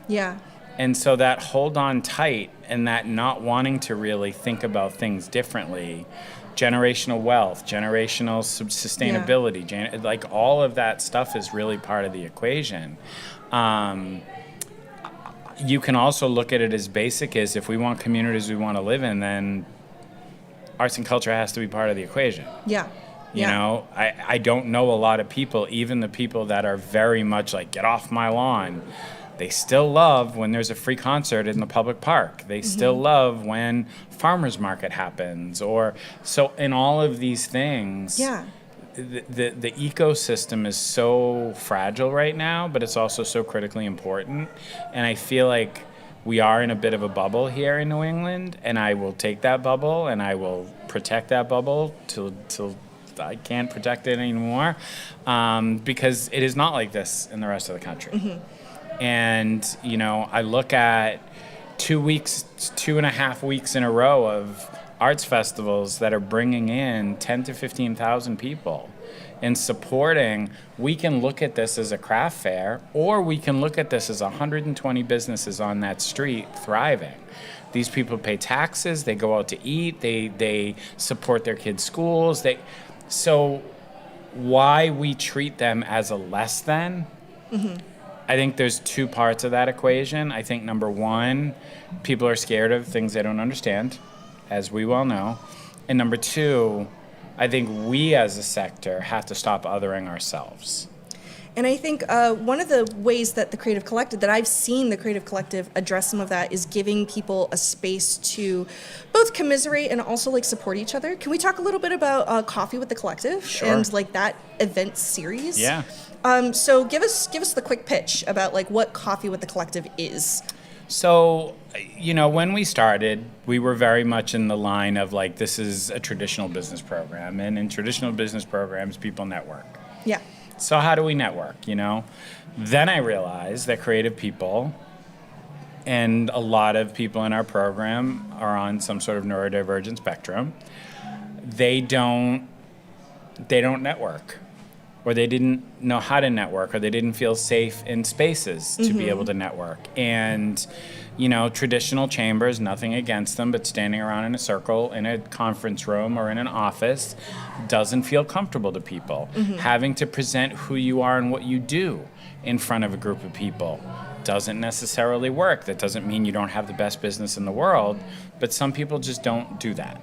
So we found out really quick that if you create a safe space and you really are intentional in where you open your space up, that people very much will show up. And we found pretty quickly that the creative world will network if you give them the right spaces to network in, and you give them a little bit of a boost on who you should talk to, how you should talk to them. Is there someone that I think that you should really meet?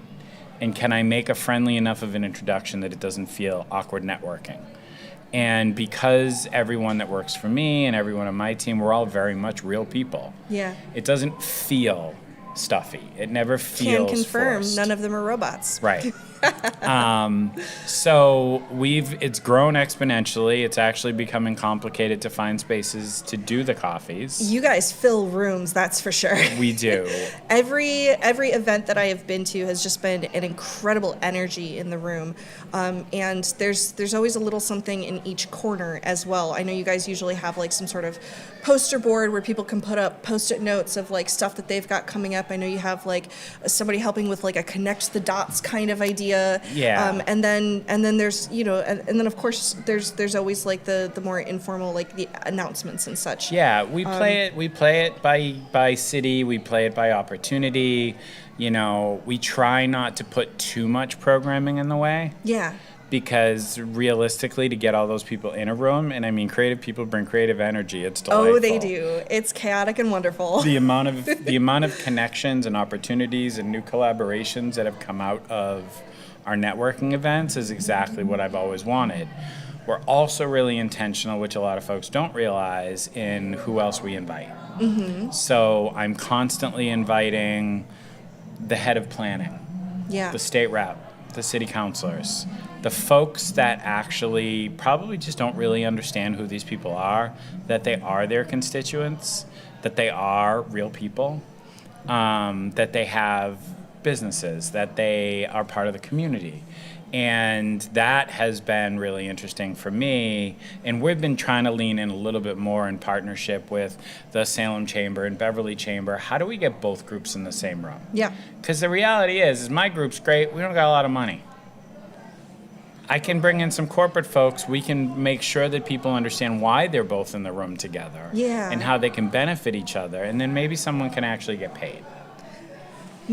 Understanding that value proposition, knowing how to make that pitch is really important. And I feel that it's something that a lot of creatives struggle with understanding how to do, especially because, I mean, let's be fair, nobody ever teaches business to creatives in school. Well, I mean, it's becoming more a part of curriculum now, but certainly when I was an art student, it wasn't. And to your point, like the progression, and again, I can't be hypocritical. Flexibility is needed. We may change how we do things at the drop of a hat if the industry and the people are demanding that. So we started out with just some poster boards. Yeah. And we would let people put things on the poster boards. And then we have an employee / member / friend, Mickey Wilson. She runs Dot Connector Consulting. Yeah. And we had talked about, can we do this more intentionally? So what we're trying to do now is really like explain to people networking doesn't have to suck. And if you go in with an intention of what you need, like a lot of people show up to networking with no idea what they need, what they have, so they leave and they're like, well, I mean, it was a decent social event. Yeah. So we've been trying really hard to make sure that we have figured out a way to make the connections and connect those dots a little bit more intentionally. The benefits of that are the folks that are in the room that don't engage as much, we make sure to take everything from the people that do engage and put it in front of everyone. Yeah. So that way, if someone has a venue space or an opportunity, but you're still a little bit shy and you didn't get to the whole room, we now have the ability to be like, but here in this beautifully stuffed email of offers and opportunities, and if you have something that you want people to know about you, but you didn't feel comfortable in that room, so you can be comfortable or you can just be there. Yeah. Either way, my hope is you walk away with some sort of way to help your business sustain or grow. Yeah. And your emails do have a lot of really useful information. I know they're often listing grants that are coming up, other events that are looking for vendors, which I always found super valuable, and member features, which are always really fun. Yep. Calls for art, grant opportunities. We do. Yes, we're based in Salem, but we're regional and we do a lot of regional work. Like I said earlier, having the lieutenant governor around. Yeah. I do have monthly meetings with the state reps and the senators to figure out what's going on with that. And the truth is, these small business owners don't have time for that stuff. Yes. So we try to be in the spaces and create the tables that people either can be at or they can be at least informed about. That's a lot of stuff. It is a lot of Can stuff. you talk to me a little bit about the team that you work with to make all of this happen? Sure. We're growing a bit. That's exciting. It is. We're fortunate to have a lot of people that really believe in what we do, which is great. So there's me, Alyssa on my team. She manages our memberships. She's also got a deep background in history. And so a lot of our historic members, Historic Beverly, Essex National Heritage, really engage with Alyssa a lot. So it's nice to have someone that gets that world. Yeah. We just brought on a new marketing manager, recent graduate of Endicott, formerly Endicott intern. Wonderful. Ainsley, she's delightful. She's actually was here with me earlier today, and she is off to the Lynn Music Festival. I think she maybe stopped by our booth earlier. She may have. Yeah. And then Mickey, who does our dot connecting with us. We also have an employee, Young, that no one has ever met and will never meet because they don't ever come in. They come into team meeting every couple months. The ghosts of the team. And they do a lot of our back end stuff. Yeah. So we do promote events. Yeah. A lot of these people don't have time to list their events. They especially don't have time to list their events in multiple places. Yeah. So Young, that's something we struggle with too. Scrapes websites. We'll pull in RSS feeds. We're constantly trying to figure out how to make sure that you all can do the work that you do, and you don't have to do extra because you're already paying us. Yeah. So what can we do to make that a little bit easier, and then weave those things in?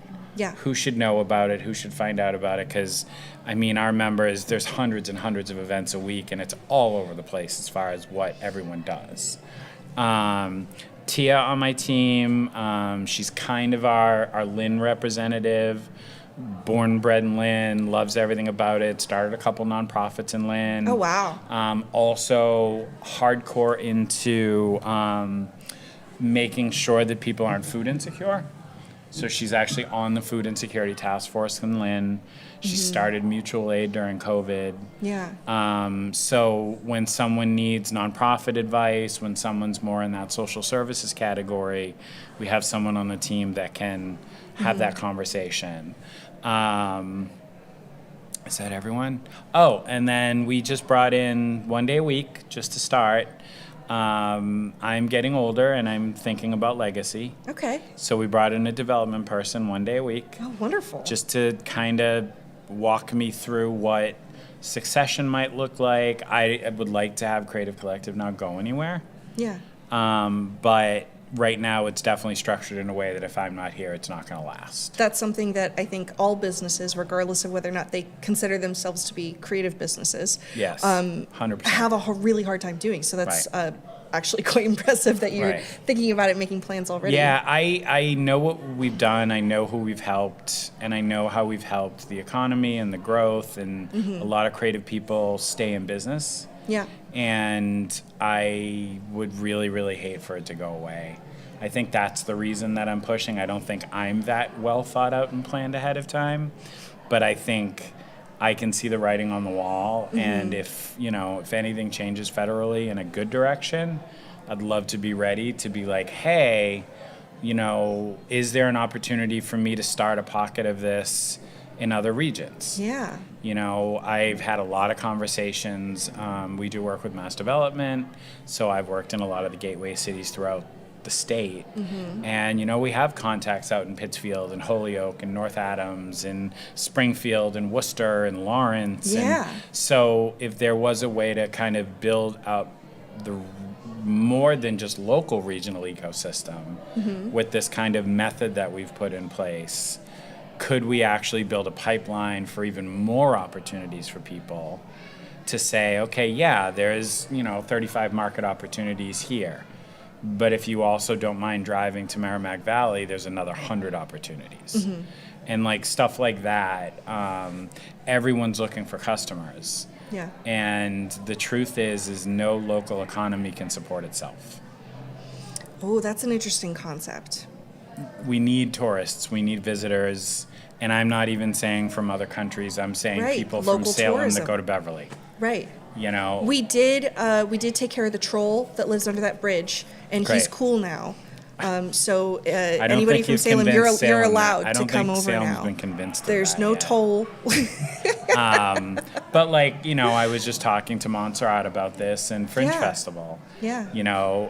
Somewhat successful, but why couldn't we potentially do a Salem Beverly Fringe Festival? Mm-hmm. Because I can tell you right now, we got a lot of that stuff in Salem, and we also have a huge audience. So why not do the crisscross? Yeah. Years ago, we did what was called Crossing Waters, which was one What of was my that? I don't know that favorite I events knew of all about that. time. So that was a partnership. That might have been before my time, but yeah. That was a partnership basically funded by ECCF, Essex County Community Foundation. Uh-huh. Montserrat got a big grant, and we created a both sides of the bridge situation where Beverly had a set of programming by the waterfront and we had a set of programming by the waterfront, but they interacted with each other. So the coolest, I've done a lot of events. I would say one of the coolest things I've ever seen in my entire life was Beverly High School was on the pier on their side. Salem High School was on the pier on our side, and they did call and response across the harbor. Okay, hear me out. Stuff like that. So we do this, and we get the BevCam drone, which is named Drone Lovely after our senator I was Joan just with Lovely. Joan yesterday.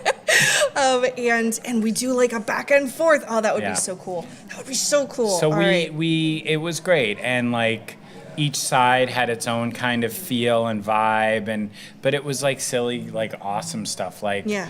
On the Beverly side, someone had set up a big projector and a screen on the side of a box truck, and people were playing Mario Kart racing with each that's other so on cool. the water. And Andy Bablow, who's a very well-known Beverly artist, he did this whole install in a storage container.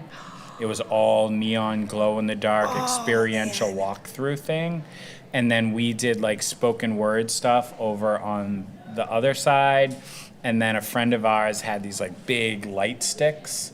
So there was actually a procession across the bridge. That is so cool. And back in the day, and it's something that we kind of wanted to bring back for 400, but we didn't. They used to close the bridge and have Beverly and Salem high school football teams meet on the bridge and do a whole thing. So the way the economy is right now, the partnerships between the cities is really important. And, because we do multi-city work, I would say we're more in line with like what a North Shore Chamber does than any local chamber, because the interoperability of the cities, to me, really matters. Yeah. And I think from an economy perspective, when we all work together, and I mean, if you look at COVID, like the North Shore bandied together, and we made it through pretty okay. And so it's about being able to make those connections on a bunch of different levels, right? We're talking about making those personal connections, like at the Coffee with the Collective events. We're talking about making those like connections between like customer and business, like at Arts Fest, and then the larger community connections, like in joint events, or even just being able to participate in larger scale advocacy initiatives. How do we, and I feel like you're in this category, we love micro. Yeah. We're all about this. Yeah. We call it hyper-local. How do we also keep in mind the macro conversation when the macro conversation is actually what's impacting us long term? Yeah. Budgets, ordinances, rules, finances, like, when the state puts out its budget and like gives Mass Cultural another 1%. Yeah. But 1% isn't gonna do anything for the state. We need more. We need different facilities. I would love to figure out an actual way to put support into the for-profit creative community, because we are very supportive as a state of the nonprofit creative community. Yeah. But it's interesting, because if you look at like this situation here, there's 100+ vendors. Beverly Main Streets would qualify for some funding. The city of Beverly would, but the individual makers, most of them don't. No health insurance, no like easy way to get access to. I know a bunch booth of artists who've been insurance, doing pop-up like collab spaces and co-op spaces, and but there's not a whole lot of support for business models like that. And I remember one time you told me that Creative Collective was for the non-traditional business model, and I really loved the way that kind of like encapsulates all of those. It also doesn't mean just artists. Yeah, right. And that's something that we've been like language and messaging wise, we've been trying to get through to people, because people look at us as quirky. I'm covered in tattoos and I always wear shorts and a hat, and Tia on my team will probably have purple hair next time I see her, and like this is who we are. So to be treated, I will go toe to toe with anyone as far as social capital goes, but that's not real capital. Right. So you can control a little bit of money and have a lot more say and power than I do. I think I like the idea of, okay, we could do like creative bookkeeping, right? Like what you said before, but creative legislation, right? Looking creatively at budgets and how they work, and how you can support industries that then support other industries, right? It's about creating the foundations, laying down the foundations, and investing in that. We're doing all this work, and I mean, it's good work, but we're doing all this work in housing, or food insecurity. And at the same time, if we build a bunch of housing and we bring a bunch of people in, and there's nothing for them to do, and there's no free public programming, and they've already just squeaked out enough to get into the space, then what? Yeah. And then where does that energy go? And then we start talking about the youth. When the youth have nothing to do, where does the energy go? Right. It's usually to get in trouble.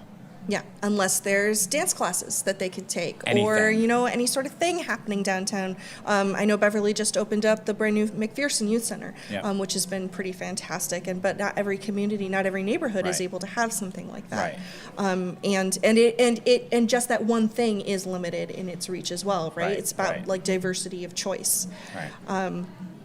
What is something I think we're gonna our conversation is kind of wrapping up, and I want to leave with some action items. For the people who are shopping today, for the people who are watching at home or later, for the people who don't think of themselves as creatives, do you have anything you can that you would suggest in terms of how to take actions to support the creative industry, how to take actions to support the people that they know who are creative professionals? I mean, obviously, spend some money. Yeah. I also know money's tough right now. Yeah. And I think developing an understanding that, number one, this is hard work. Setting up after you've spent hours and hours and hours of making this stuff, and then dealing with 25, 30 mile an hour gusts of winds, which we watched earlier today, and then watching Tent weights are good. and then watching, you know, $1,000 worth of your product smash on the ground. Yeah. That would crush most people, and a vendor picks it up and continues out with the rest of their 8-hour day. Right. Like that's who does that, you know? So know that these are humans, know that these are real people. Give them a high five if you can't buy something. Tell them that their work is great. Give them a good review. Follow them on Instagram. Like whatever you can do to support Share them out with their whatever stuff. means you have. Great. And also treat them like human beings. These are not people in service of you. These are people that are making things that make you feel a certain way. That's a different element. And I would just love for more people to walk down the street and go, yes, I just got the best t-shirt, or I just got the best this, but I got it from a human being that lives 3 doors down from me. Yeah. I got it from, you know, the person that their daughter's on my son's swim team. Yeah. Like these are all real people doing real things that are taking their Saturday while you shop and killing themselves, setting up a 10 by 10 space with all of their product that they probably worked for weeks and weeks and weeks and weeks on, and poured everything they had into it. And like, that's not scary, that should be celebrated. And that's that mental shift. I would ask anyone to really consider who the humans are behind the things that we love. Yeah. That would be, and that's like kind of hippy dippy, but that's the only way we're going to change the narrative, is when you start talking about these people. You walk into Making it personal. You walk into a restaurant, you walk into a lawyer's office. There's a level of, okay, I'm in a professional space. These people are making professional spaces out of literally thin air, in challenging environments and challenging situations, and still smiling and still showing up. And what can we do to make them feel like they're part of our economy and they're part of our communities? They're not the extra fun thing just because they feel like they're arts and culture. Yeah. Yeah. Mental shifts. So real quick, I need you Yeah. to tell us about your hat and where you got it from. Oh. Because it's so cool. So there's so this is actually an interesting story, and I'll tell it quick. So years ago, at the Peabody Essex Museum, they had a native fashion exhibit. Yeah. And it was one of my favorite exhibits ever. And they had modern fashion, old fashion. In the store, they always have stuff that reflects the exhibit. And there's this company called Native Northwest, and they feature nothing but indigenous artists. And I have had probably 15 hats from this company at this point. Oh, man. And when you go on the website, they show you the artists, they show you what tribe they're in, the artists get money back. Like, it's all a really good system. Cool. And this is one of my newer ones. I'm a hat guy. That's kind of how I tell my personality. I wear pretty much the same thing every day, so this isn't very telling. I don't wear a lot of statement t-shirts, so you can tell a lot by where I'm at with my hat. This is one of my arts festival hats. So I have hats for when I go to other things and do other things, but this is my arts festival hat. So, and obviously, as we know, supporting indigenous artists is great, and to know that the money goes right back into the artistic community so people can do more, like that's the win. And again, that hits micro and macro, and we need to do more of that. Wonderful. Well, thank you so much for joining me today at Arts Fest. Guys, definitely check out the Creative Collective on Instagram. If you are an artist yourself, please check out their website and everything that they can do for you as a creative business. CreativeCollectiveMA.com. CreativeCollectiveMA.com. Thank you. Thank you. I appreciate being here. Today's delightful. I'm probably going to go buy stuff now. And then I'm actually heading over to Lynn for a Juneteenth celebration. Oh, fantastic. So, fantastic. Thank you. All right. Thank you so much.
Hi, I'm Ann Pofsher, and welcome to Funny You Should Mention It.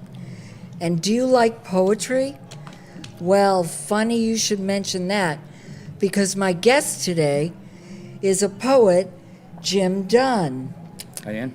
And Jim is the author of 4 or 5 poetry books, correct? That's correct. What is your first book's name? My first book is Insects and Sex. When I moved to Boston about 30 years ago, my wife worked at a law firm, and she took it upon herself to self-publish this. Do you want to hold? Oh, yeah. Well, I don't know. Hold it up. Yeah, exactly. Insects. Insects. Kind of a play on words there. And I'm interested. there's about 300 copies. She created it while we were off hours at the law firm and printed the whole thing out. And I used to, when I first came to town, I would read at the Cantab in.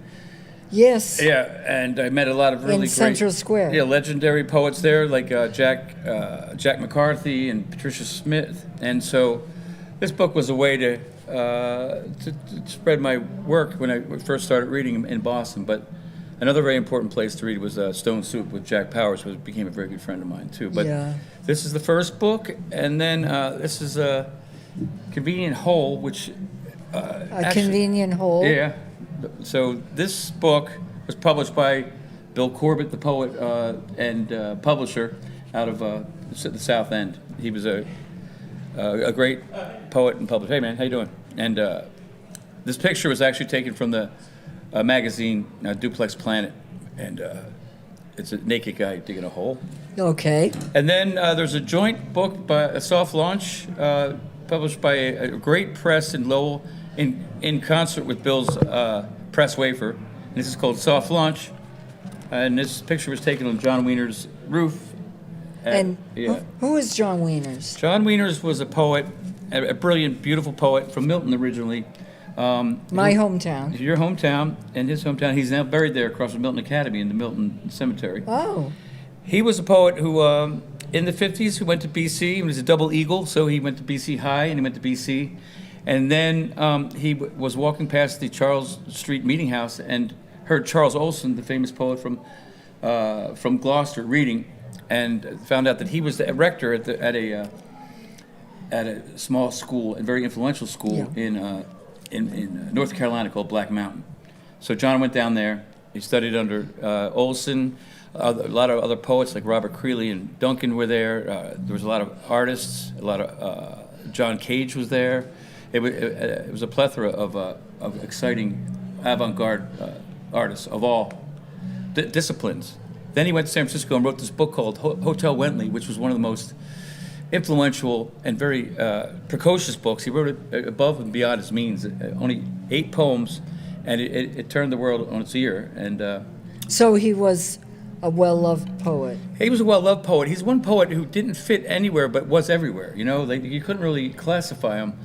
Sadly, well, not sadly, but just the way things go, while in San Francisco, he was involved in a circle with Jack Spicer and all the Joanne Kiger, these great poets that were involved in the San Francisco Renaissance. So he was involved at the very beginning of the Renaissance and did a lot of hard drugs, and he was also unapologetically gay and read a lot of his early John poems. Wieners. Yeah, Okay. and wrote a lot of very, very frank and open poems. And What is the year? the year 1958. Okay. Comes back to Boston in '60, and his parents, working class from Milton.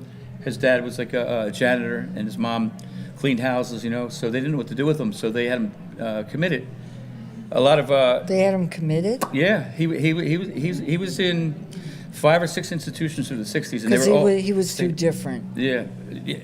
Or He had not only did he have insulin therapy, but he had many shock treatments as well. He was in Medfield State. was he depressed? You know, or just different? Well, that's a good question. You know, back then, he came back. They were strictly Catholic, and what they thought was, hey, what are we going to do with him? So they had him committed to public institutions. Now, a lot of poets who had money, like Robert Lowell and Anne Sexton, they went to the place in Belmont, Oh, what's that called? Yeah, I know. forgot. Yeah, and that was where the poets with money went. But John was very, middle class. Parents didn't know what to do, so he spent a lot of time in institutions to the '60s. It kind of wrecked him, but he never stopped writing. Robert Creeley and Ginsberg was hugely a fan of John's. Okay, the 60s were known for freedom, but Yeah. I grew up in the 60s. Yeah. They were very repressive. They were. And if you didn't fit a certain type, Yeah. people would say you were strange. Yeah, I think I that had was a curly huge part. hair, and I miss my curly hair. Yeah. But a friend of mine said, I thought you were weird. Yeah. Well, you were weird, weren't you? She said, I thought you were weird because of your curly hair. Yeah. So, no, that should not be the tip-off. Did you have any interaction with John Wieners at all? I never heard of him. And do you, I wasn't lucky enough. They lived on Elliott Street, right near the Neponset River. There, we drove down there once, and we went to St. Gregory's, which is right across the river in Dorchester. Yeah. And yeah, I that was sort of on the other side of where I live. He was considerably older too, right? I mean, he would be 88, I think, today. So he was born in 1934.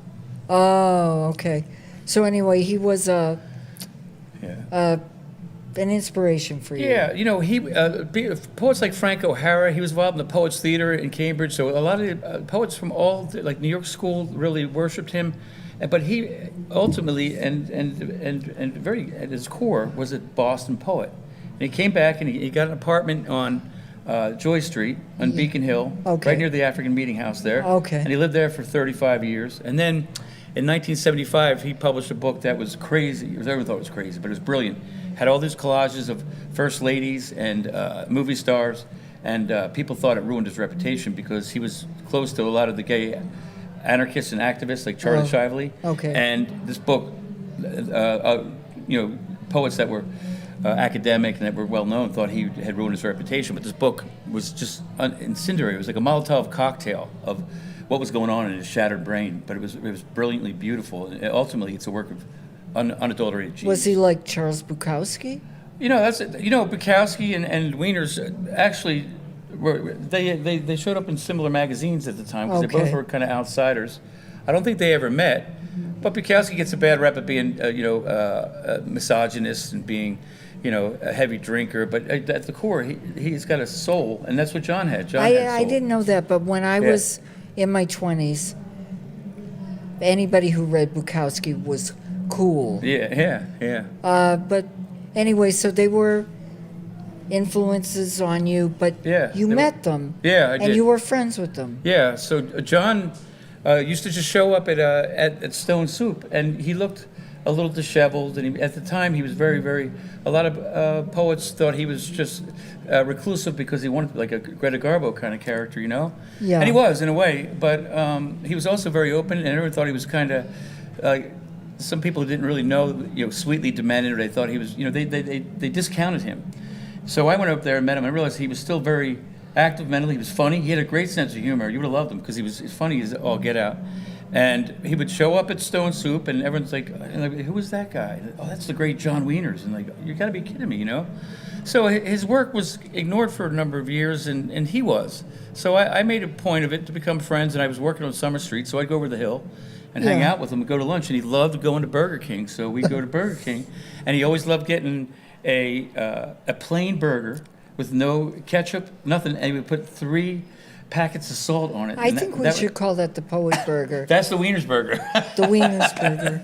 Okay. Yeah. So he went. There used to be right over the hill there. There was a Burger King in the Charles Plaza there, right near the West End Library. So we'd walk over there. Okay. At the time, there were great and brilliant poets like Fannie Howe and her daughter would meet him. They found a journal that he wrote in the 50s that was published in the 90s. So there was little quiverings of like, wow, this guy is one of the greatest lyric poets of the 20th century, and he's totally ignored. And he wasn't the best advertisement for his work. When he read, he'd have his book, and he'd have like a Assert a Sleeper ad in there, or he'd have like flatten your belly in 3 weeks kind of pull out, and he would read them. Yeah. But then he would read the poems, and he'd whisper, almost like he was very Catholic, so it was almost like a prayer, and he'd whisper them to himself. But the poems are just drop dead gorgeous. Okay. So so eventually, he died in 2002. I was with him when he passed away. He died. Literally, I was with him. Yeah. He had gone to a party in the West End, and he was allergic to cats. He was walking through the parking lot behind the MGH, and he went down either a brain event. He had some sort of event. Oh. They put him on a support thing for a week. They didn't know who he was, and finally, they found a little. He liked going to the Phillips CVS there, and he had a Sabres card, and they traced that back. So I was with him the day he died. But since then, his reputation has of all the beat, he's considered a beat poet. He's considered a Boston poet. Yeah. He's considered a San Francisco poet, a second generation New York poet. I mean, the guy's, and the work it stands on its own. So I got to know him really well, and I loved him very much. He really was one of the most unique. Genius souls that I've ever met. Okay, that's amazing. But I'd like to go back to them. But I do want to find out what started you on your poetry journey. That's a good question. You know, I grew up in Philadelphia originally, and as a kid, you know, I thought I only knew Walt Whitman as a bridge. You know, the Walt Whitman Bridge is the bridge that connects Jersey and Philly. So as a high schooler, I read Walt Whitman and realized that this guy, in the vein of poets that I could come to love, including Wieners and Ginsberg, really was the real deal. And in Philly, you only know him as Bridge. So I really, you know, I mean, if anyone says, who's Walt Whitman in Philly, they'll say, oh, that's the Bridge. And over in Camden, Camden is probably one of the most dangerous and gutted towns, at least it was in the 90s. So I made a pilgrimage over to his house, probably after I got to high school when I was at Villanova. And so Walt Whitman really hit me. But, you know, I went to Villanova. I got a scholarship for NRTC, so I was in the Navy for a while. So I didn't really start writing poetry till I moved to Hoboken. And you know, I was always writing, but I never really thought I could write anything of any value until I got to Hoboken. But Walt Whitman was a huge influence, and so was the Bridge. You know, without the Bridge, I don't think I would have known who Whitman was. You know, I probably would eventually. You know, but early on, you know, Walt Whitman had a special place because of the Bridge, and because and his work it blew me away. Like nobody was writing like that. So, and then you know, obviously the beats. You know, getting a hold of Hal, and realizing there was that connection. You know, to all the way back to Whitman and. Do you know one line of Whitman that you can quote? I mean, is that a rough question? Oh no, I used to memorize all Whitman. I know one line of Ginsberg. I saw the best lines of my generation, destroyed by madness, and I had memorized that. I celebrate myself of me. I celebrate myself. That which is me is also you. I can't believe I can't. Okay, that's Whitman? Yeah, it's Whitman. All right, that's fair. Crossing the Brooklyn Ferry was one of my favorite poems, and I have several friends who memorize it all the way through, and I've memorized Whitman, but I probably should have brought it with me. Well, you didn't know I was going to. You didn't know I was going to ask, but yeah. Do you read any Whitman at all? No, but I've heard him quoted in films. Well, now you got me on the spot. I'll do it the easy way. Let me pull up I Celebrate Myself, because that is the most celebrated poem. All right. And I'll read a section of it. You'll read Whitman, and then later you'll read yourself. Yeah, sure. I'll celebrate myself by reading Whitman, then I'll celebrate myself by reading myself. All right. But have you ever read much Walt Whitman at all? Or? I haven't, but I've gotten into poetry later. And do you see a connection between poetry and comedy? I think some of my comedy is poetic. I think honestly that there's the core truth of poetry really it sometimes can't be spoken, but what you're doing is you're taking a cloth of language that everyone uses. So you have a common cloth, and what you're trying to do is cut a piece of that cloth and make a magic carpet out of it. Okay, And I think that's the same thing. The basic truth, the best comedy, I think, makes you laugh, but then makes you also think about why you're laughing and what you're laughing at. I think you just described the way I like to work. Yeah. And, So I'm flying and you know, the on other a magic thing, carpet. Yeah.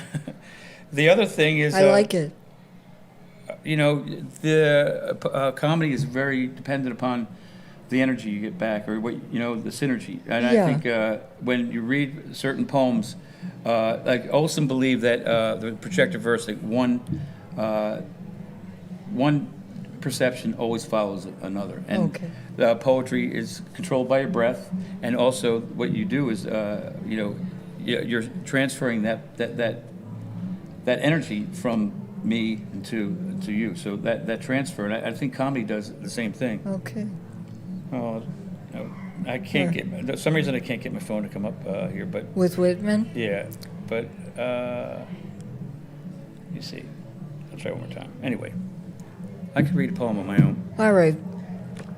Poem by Yeah. Jim Dunn. And this is for John Wieners, because when I used to walk up the steps of his apartment, he was a fifth floor walk up, you know, and I'm walking behind him, and I'm like, you know, this is one of the greatest poets of the 20th century. No one gives a flying flip about him, you know. I'm glad interesting things came out of Milton. Yeah, and because so- I wasn't yeah. sure that was And- ever going to happen. And I'm thinking to myself, like, who's going to care about these people after they're gone, you know? So you So this- made him, helped him And be it- remembered. And that's what this poem's about. All right. The Flight of Stairs for John Wieners, 1699. That's what he was born on the Epiphany, which is January 6th. Oh, okay, yeah. Who will come after you up the creaking stairs, catching your spilt breath between eternal sighs? Ticker tape parade of fragmented memories, shards of pure hope, blue fire in your West Coast eyes, shadows of collages peeling from your apartment wall, a dress shirt on a hanger fluttering in an open window, in the trinity of rooms. Ghosts of your heaven furnish your 44 joys with belief. Ghosts of your heaven dancing in the whispering traffic on the Bohemian side of Beacon Hill. Steve Jonas's invisible twin conducting street peopled symphonies with a lit cigarette baton. Ghost of your heaven, the wicked butterfly on the adjacent door of apartment 9. Your East Coast ocean eyes rain their flooded blue streets down. Ooh. Yeah, or yes, rather. The number 10 shines in gold. And through the crack, I count the broken stars in your eyes as I turn towards the flight of stairs. Ooh. Broken stars in your eyes. Yeah, he was a broken movie star in a way. I love it. Yeah. But he and Ginsberg, I think, owe a huge debt. I think all American poets owe a huge debt to Walt Whitman, you know. It's free verse, and also the mystical quality of his work, of which I can't recall from memory. But anyway, so. Yes. But yeah, see you guys later. Thanks for coming. So from John and his friend Charlie, I started reading around Boston, and Stone Soup was important to me in the 90s, and another poet by the name of Jack Powers. And he started Stone Soup, I think. He was an activist, a poet, had gone out to San Francisco. He was friends with Lawrence Ferlinghetti. And, Yeah. Yeah. Heard of him. Yeah, when Ferlinghetti would come to town, he would stay with him. And, you know, they were very good friends. But he had this kind of mission statement where he would let anyone read, and sometimes to his detriment. So he was a poet of the people, really. Oh, yeah. And it was at TT the Bears every Monday night. I can't believe it. I mean, Every Monday this night, was yeah. my life, Yeah. but I didn't know this was going on. Were you living in Cambridge at the time, like in the 90s? Where were you? Actually, Jamaica Plain, and Yeah. then Boston, and then Marblehead. Yeah. So maybe I just missed it. But I was in Davis Square. I was in Inman Square in the late 80s. Oh, really? Yeah. Oh, so but that- I didn't know about this. Yeah. So in the late 80s, they also would have readings at the Green Street Grill. So it went from the Green Street Grill to... I don't remember the Green Street Grill, but it was I used to go to Harvard to hear poetry being read. Did you see anybody? They used to get some great poets there, you know. Well, like Hey, one from Sweden. Hi. from Sweden. Do you remember the name? No, it was too long ago. I can read the poem now. I'll read it. All right. So this is the Walt Whitman poem, I Celebrate Myself. I'll read a section of it. Song of Myself, the 1892 version. I celebrate myself and sing myself, and what I assume you shall assume. For every atom belonging to me, as good belongs to you. I loaf and invite my soul. I lean and loaf at my ease, observing a spear of summer grass. My tongue, every atom of my blood formed from this soil, this air, born here of parents, born here from parents the same, and their parents the same, I, now, 37 years old in perfect health, begin, hoping to cease not till death. Creeds and schools in abeyance, retiring back a while, suffice to what they are, but never forgotten. I harbor for good or bad, I permit to speak at every hazard, nature without check, with original energy. I'll read one more section of it too. I have heard what the talkers were talking, the talk of the beginning and the end, but I do not talk of the beginning or the end. There was never any more inception than there is now. Now, nor any more youth or age than there is now, and will never be any more perfection than there is now, nor any more heaven or hell than there is now. Urge and urge and urge, always the procreant urge of the world. Amazing. Yeah. He's got a poem. He had a whole section of Calamus poems that celebrated adhesive love, which was male love, but not just male homosexual love, but the camaraderie of men. And he thought that was very important leading up to the Civil War, because it was the brother against brother war, you know. And he felt that poetry and that comradeship would save the country, you Yes. know. And you know, did it? I don't know, but he believed it would. And those Calamus poems, he had the interesting thing that Walt Whitman did was he kept republishing the book. 1854, or it was the first, or 1855 was the first edition, and then he did one in 1860, and it was published here in Boston. And Eldridge and Cleaver, it was a publisher out of Boston. Emerson gives Waltman access to the Athenaeum, and while he's here, and Emerson reads the updated version, and he's a little nervous about the man-on-man love and some of the frank sexual nature of some of the poems. So they walk around the Boston Common, and Emerson says, "Hey, Walt, you know, you might want to change some of these. The Ladies of Concord and Lexington might have a little issue with some of your poems." And he said, "I'm not changing the words." Hey, good. I knew you wouldn't. You know, so. But I should have brought it. I have that copy of 1860. A friend of mine gave me an actual copy of it, and it's really cool because it's like a little Bible. It's about this big, and it's really an amazing book. Well, I'm hearing good names. Yeah. Anyway, and I missed your reading in Gloucester. It was a very good But read. I'm getting one now. Yeah. And I can't complain. And that's your book that you wrote 15 years ago? Yeah, this came out in 2008, actually. And that picture is from John Wiener's roof.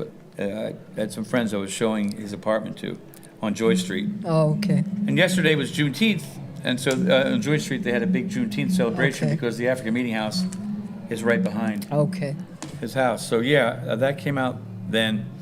And the other really cool thing that John did, for a while there, he wasn't writing much. After the book I was talking about came out, Behind the State Capitol, he kind of went inward, and he would only, for about 12 years, he only wrote a poem every January 6th on his birthday. Oh. And in 2006, I got this harebrained idea to write a poem every 6/6. Oh. So I've written about, since, well, how many years has it been? Like 20 years since then. Yeah. I've written 20 poems to the 6th of June. Okay. Okay. That's exciting. It is. Now, were you a poetic child? Yeah, I would cut the lawn, and we were going to talk about music lyrics. I always would memorize music lyrics, but as I was cutting the lawn, I would get these great, almost like a voice talking to me, but I wouldn't write them all down. I wish I would have, because I was always getting, these phrases and stuff, and Yeah. so yeah, I did. I was in a cover band with my brother, but we only did like AC/DC covers. Oh. And I was a singer. In fact, the day before I went to Villanova, we played it up at a lake in Pennsylvania. So I wasn't writing songs then, but from then I still play guitar and I still write songs, but I'm not really that good. But I'm persistent, Oh. But to answer your question, yeah, I always, like, especially as a teenager, I would get these. I had 2 poems published in my high school literary magazine, and they're quite horrible, but they were. Were you a great date? It was a great date. I was kind of a dreamer, and I was kind of out there. I went to all boys school and I ran cross country, and I think I would have been a great date, but I was kind of a loner, in a lot of ways. Although I'm older than 5 boys, so my brothers and I were very close, but was it a good date? Yeah, I was to the few people I dated. Okay. But would you like say poetic things? Yeah, so at the time, poetry wasn't something I was using to cart out like a dog and pony show. It was something that was kind of a personal thing. Yeah. Yeah. And then so I probably could have impressed them with something, but even when I met my wife, I was in the Navy at the time. At the Navy, I was writing, but I wasn't really sharing it with anyone, and I don't think she really was aware that I was a poet. She knew I wrote, but didn't know that it kind of developed later, because I always did it, but I didn't really share it, and I started sharing it probably when I got out of the Navy. Yeah. But it's a good question. Yeah, in high school, sadly, I smoked a lot of weed, and I ran a lot, and I'd go to these dances and get just blottoed, which I think was dangerous, and I must have been running to or from something, so I wasn't as in tune with my creative side. Although I had it, I just wasn't doing the right things with it. I was a little destructive at the time, I totaled a lot of cars. I walked away from a lot of crazy accidents, Oh. Yeah. I grew up in Doylestown / Buckingham, or Furlong is a little town. Yeah. And I'm only about 10 minutes from the Jersey line, and at the time the drinking age was 18, so we'd go over there to Jersey and get hammered, or we'd buy a beer and come back, and the roads of Bucks County are deadly. It's kind of like Hamilton, a lot of horse farms. Okay. And so I got in a little trouble. We got arrested a couple times coming back, because it was a game. You go over and buy the beer, you come back and try not to get arrested coming back. But New Hope itself was very influential on me. I think that I wouldn't have been a poet if I didn't have that town there. It's a lot like Salem or Woodstock, New York, and sadly it's been totally gentrified and monetized. Okay. Bradley Cooper lives there now, and but even back then, a lot of really cool theater people lived there. Oscar Hammerstein's house was down the street from me, and the Cataldis owned it. We used to go there for the birthday parties. They had a pool in the barn, and it's where he wrote Oklahoma.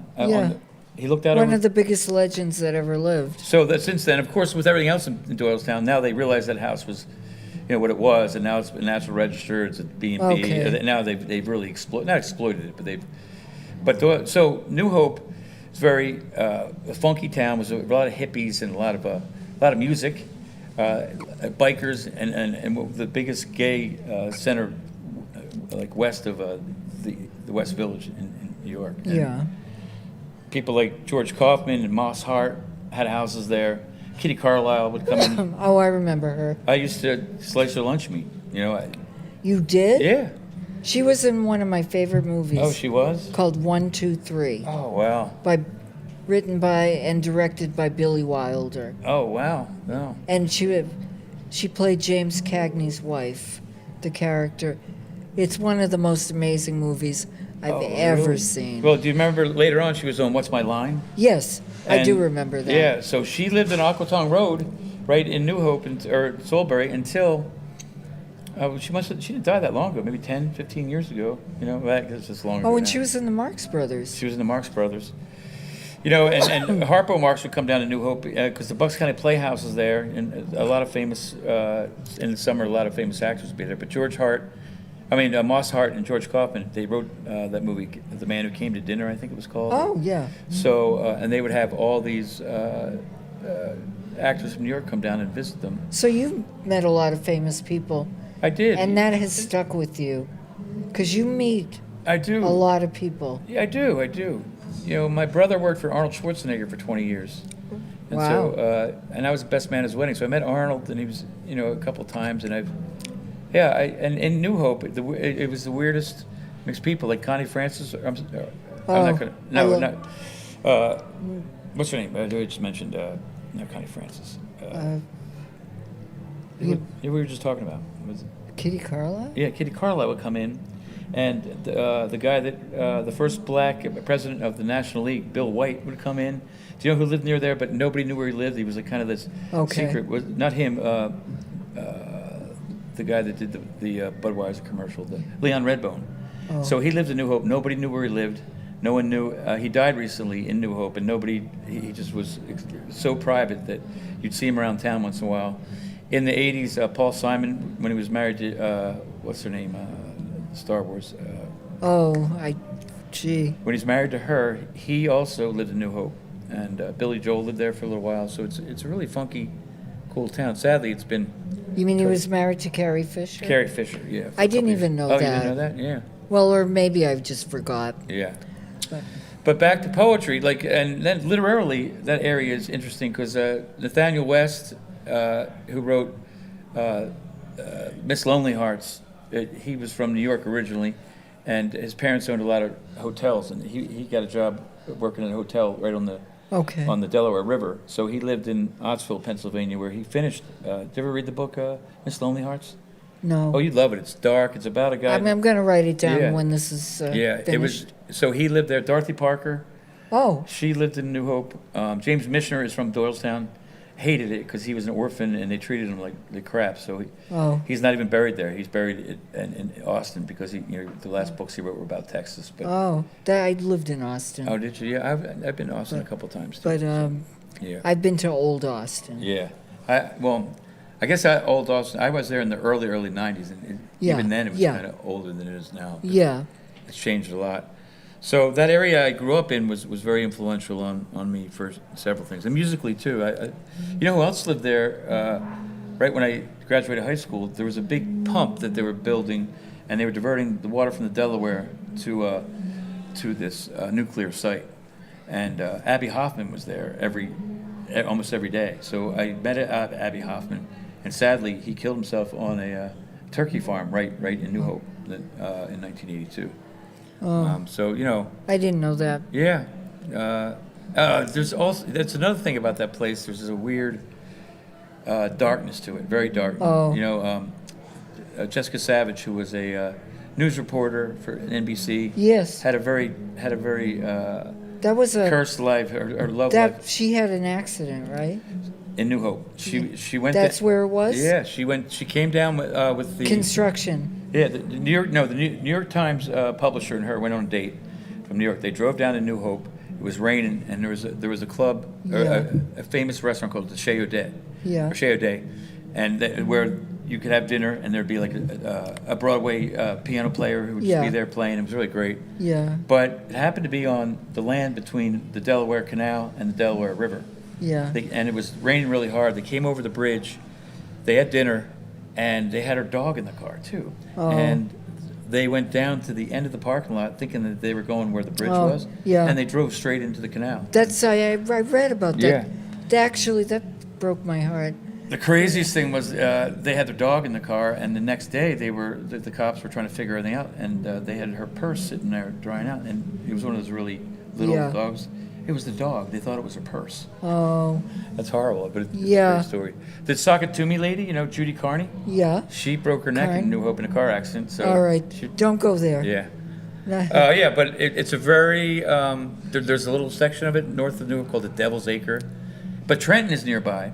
And Trenton had this great club or the Butthole Surfers, Ween. Okay. Ween is also. That's how you know them. Yeah, they're from New Hope, Pennsylvania. Because you often go see them. I do. I've seen and Ween I 50 never times. even heard of them. Oh, really? Am I uncool? No. I think Ween was a cult band that everyone thought was a joke band for a while. Like, they thought they were like Beck, which Beck has become very, very celebrated. But at the time, they thought they were these two guys, just stoners who were just doing these. They would do like a Mexican, like a folk song or in the style of that, and then they do like a show tune, or so everyone thought they were just making fun of everything. But they were so good at what they did that it made it seem like a joke. But they were musically, they were ahead of their time. So they started playing at a small club down in Trenton, and they would open up for like Fugazi and like Henry Rollins. Yeah. And they would come out and they have a tape deck or a DAT machine play their drums. One guy would have a chef's hat on and he'd have these swimming goggles. Yeah. And they would do these songs that seemed like Yeah. jokes, and people would throw stuff at them. But then over time, they got a band and they became like the Dead or something. They're this band that people can't really put their finger on. Yeah. That's to quote a song. But yeah, I've seen them 50 times. I've seen a lot of. It's a very musical area there, and as I was saying, Leon Redbone lived there, and I really I started going to shows very young, and Yeah. punk rock and music in general was very influential on my on my poetry. I would say, I was at Live Aid in 1985 in Philadelphia. Went to that whole show. Yeah. So, but I'd say all that. Was that We Are the World, or that's a different one? So yeah, We Are the World was the American version of that. They did that song at the end. Oh, okay. And the whole concert was leading up to two amazing performances. One was the original Led Zeppelin. Yeah. And the other one was Bob Dylan playing with Keith Richards and Ron Wood. And so Led Zeppelin comes up around 6 o'clock, and everyone's like, "Oh, this is really cool." And Jimmy Page's guitar was out of tune. They were wearing these pastel-y kind of, like leisure clothes. Phil Collins had flown from the London version, the London show. It was kind of a novelty thing, and he flew to Philadelphia in time to play with them, so they didn't rehearse. So he was way off, and it was so bad to Led Zeppelin, they would not. They still to this day have not released the live footage from that because they thought it was so bad. Oh. Then Dylan comes out. So who knew? Yeah, you can see it on YouTube, and you can tell they're off, But at the time, you're in the crowd. It was so hot. I thought it was the greatest thing ever, but I didn't know any better. Then Dylan comes on. He's obviously been getting hammered all day, and he doesn't know what the hell's going on. They did only 3 songs, acoustic songs, and he's got Ron Wood and Keith Richards with him, and it was kind of not a letdown, but it was very interesting, and it was much, much different than anyone thought. You never hear about things like this. Yeah. But so anyway, all that had a lot to do with my poetry, and I think Dylan especially. Dylan's lyrical ability, his ability to. He has a photographic memory. So ancient Greek and Roman poetry, he's able to take lines from those and transform them into his own. It's amazing. Okay. There's a book that came out by Robert Polito, who's a poet. It came out just a couple of months ago, and he was trying to look at how weird Dylan's stuff is from in the last 30 years. And from the Grammy until now, he looks at everything he did and then finds out where it comes from and how he was able to transform it. It's an amazing book. Okay. And what he did was, every chapter was, he didn't do it chronologically. He did this abecedrian thing. And it's kind of funny. It's in the air, alphabetical. So each chapter started with A to Z, and he went. So there was 26 chapters. For some reason, about 10 or 15 years ago, I started doing this thing where I would write a poem, 26 words, and they were all alphabetical. And I did 26. It has a beautiful cover too. Oh yeah. I do judge books by their cover. Oh, you do? This is one. Well, yeah. You should judge these two. Yeah.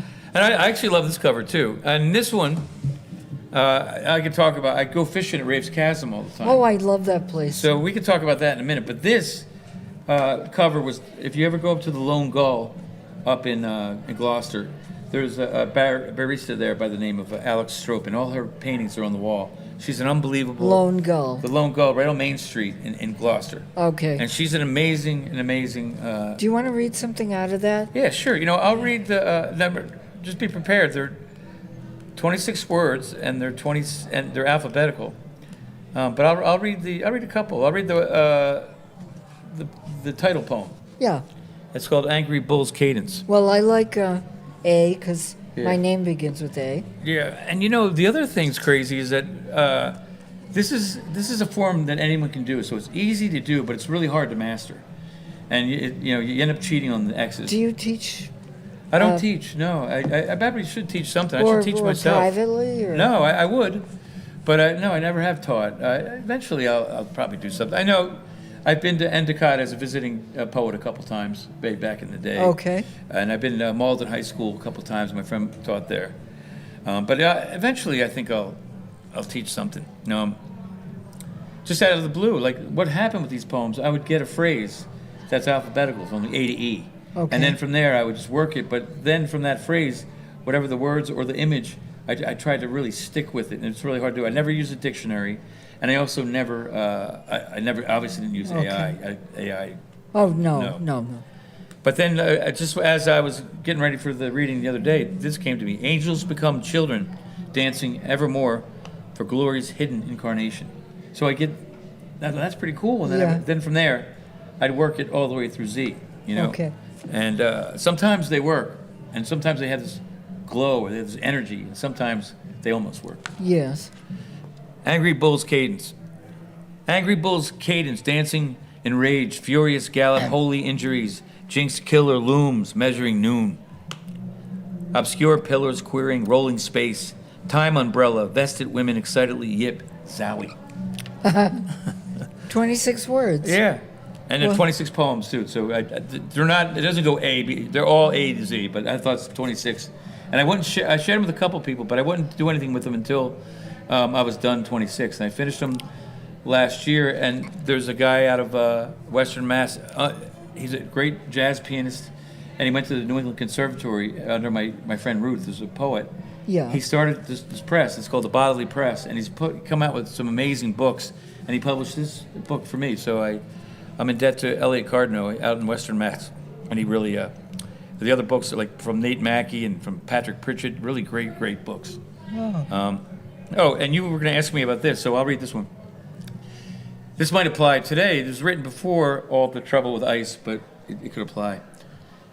And that's another thing. These come to me almost like, in a trance.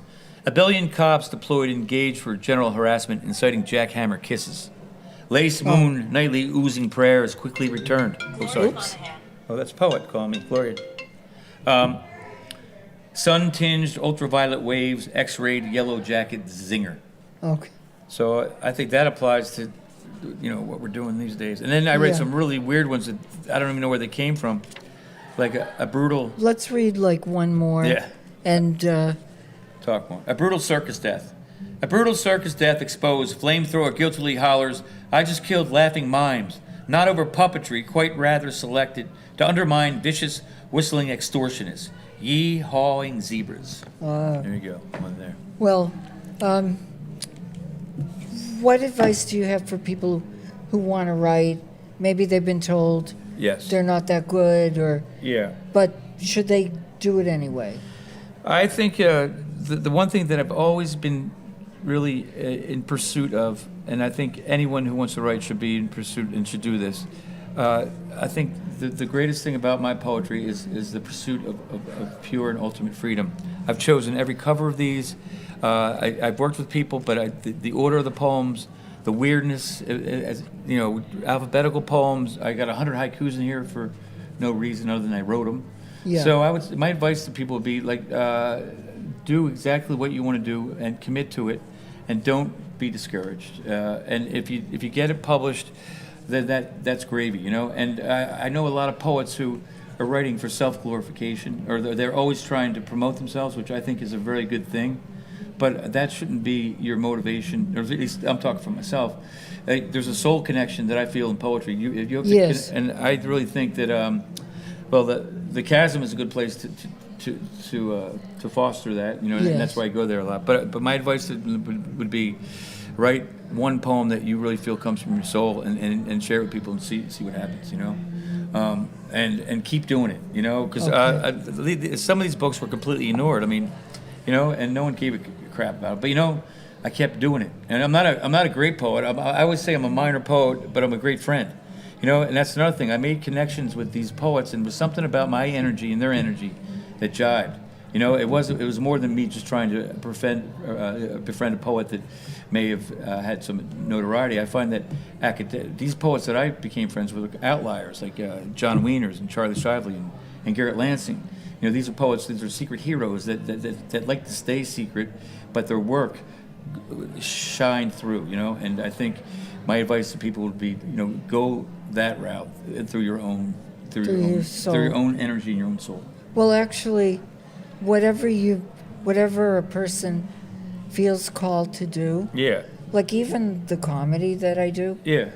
Yeah, it feels like it's a soul connection. Yeah. Well, that we were talking about earlier, that synergy. When you're up there and you feel that you're on sometimes, yeah, you kind of feel that. So I have a poem. I don't have it with me. I went to a Dead show. I went to about 20 Dead shows. I wasn't a Deadhead, but I go to a Dead show, and you know, I was altered this time, and I saw what the big deal was. So I'm at a giant stadium. I'm down in the crowd, and it got to be too much. I was overwhelmed because those people are crazy, and it's just too much. There was 80,000 Deadheads around me, and I just said, ugh. So my wife and I go up the escalator all the way. Yeah. And we sat in the last row in the back, and I saw the crowd, and it kind of cartooned over, right? And all of a sudden, as the Dead would play a song that really was uplifting and celebratory, I saw these little hollow balls, and I saw people passing them to each other. Yeah. So I really felt like I got a view into the spirit world. Then I saw the moon. I saw the highway going into New York through the Lincoln Tunnel, and I saw it all connected. So I feel when I read and I'm really on, I feel that connection. And I feel that people are passing hollow balls to each other. All right. Yeah. Well, we just have a couple more minutes. All right. Before we have to wrap it up, but yeah. Do you write poetry at all? I do, Yeah. and I feel called to write it. It makes me happier, but do I keep them? Yeah. Not all the time. Do I get, good feedback on them? Not necessarily. But do they feel rich? Yeah. Within me, yes. Would you ever read one? Yes. To people? You should. Would you I ever have, combine your comedy with poetry? You know. I don't know. That's a hard thing to do. Is to write and to perform Would it have funny to be poetry? funny? Yeah, you can though. Well, you know what? I'll give it a try. I think a lot of my poetry is funny. John Wieners would say crazy stuff that I would crack up at, and you know, I think that it's important to have a sense of humor about your work, and that's what it goes back to. Even Ween, a band that would write these songs that were hilarious, but the musicality and what they did was really admirable. You know, so can you write something that's funny and being taken seriously? You know, I might do that writing songs for myself, but I don't write them down. Well, the first book I ever got was from my grandfather, and it was a book of Irish limericks, and I went right to the dirty ones. And the dirty ones were hilarious, you know, and I memorized them, you know, and that was my. So I think you can. I think, and you should. All right, you've just inspired me. Okay, cool. To write funny poetry, and let's see what happens. But. And you inspired me to write comedic poetry. Okay, and then. I guess this is a good. I'm having a great time, but this is a good segue. We're talking about funny. Yeah. And the name of the podcast is Funny You Should Mention It. Funny I mentioned that, right? Yeah. So. Well, thanks for having me. I hope I rambled there a bit, but it was all from the heart. You know, I think. Well, it's all good. How Good stuff. Do you do this every week or? I could. Yeah. If you'd like to come back, you're welcome. Oh, maybe I will. Yeah, too. thank you. But this is our Arts Fest special live broadcast. Well, thank you very much. I'm a big. You know, Beverly is hugely influential as far as my poetry. Lucy Larkham, a poet here, and there's a whole circle of poets. I'm not really in with them, but I've read with them, and you know, from January O'Neill to Kevin Carey. You can go across the street and run into poets. Richard Hoffman, these great poets that of the North Shore, and of course, I moved here because of Garrett Lansing. We didn't talk enough about him, but he was a magical wizardry of a guy, you know. And He was a Gloucester, and a lot of people think I'm a Gloucesterian, but because I'm up there so much, but I'm really a Beverlian at heart. Oh, good. But I know you read a lot in Gloucester. Yeah. But where can we do this in Beverly? That's a good question. The woman at Montserrat was doing a great thing with these readings for improbable places, where she would have. Oh, readings. yeah. But I read in that show. I did actually. too. I read at the bike shop, and I read it on the Viking ship. I read at Yeah. the castle. Oh, did you? Oh, cool. And did you read at the Cabot? When the Cabot first reopened? No, They had a thing. I started late. Yeah. So, but I don't know. Other than that, around Beverly, there's a great poet in the. He has a stall in the place on Rantoul Street. You know that the Mill. You know, and his name's Porter. Clay Ventry. Do you know Oh, Clay? Oh, you know yeah. Clay. Yeah. So, he used to do a thing at the Depot restaurant. Yeah, I used downstairs. to go. And it was really good. The Yeah, I used to go Cellar. sometimes too, yeah. The Cellar, I have to say, actually. man, he probably is one of the most interesting, engaging poets that I've read in a long time. And I have 2 of his books. Yeah, that actual wildlife photos. It's very Bukowski-esque and very Richard Brodigan. Yeah. I think nobody's writing like him, and he's an interesting dude. And but to answer your question, Beverly doesn't really have a. Well, we venue for need to poetry. get it going. It would be nice if they had something. There's not even too many poetry events at the library either. They used to do a kids library, a kids poetry contest every year. But, Okay. But it would be good. Yeah, it'd be good. Hopefully, we'll see more of that in 2026. Yeah. Oh, and the only thing I have coming up is that in September I'm going to do a poetry walk at the Chasm with like maybe 10 people at sunrise. So I'll keep you posted on that. All right. I hope I can clutter over the rocks.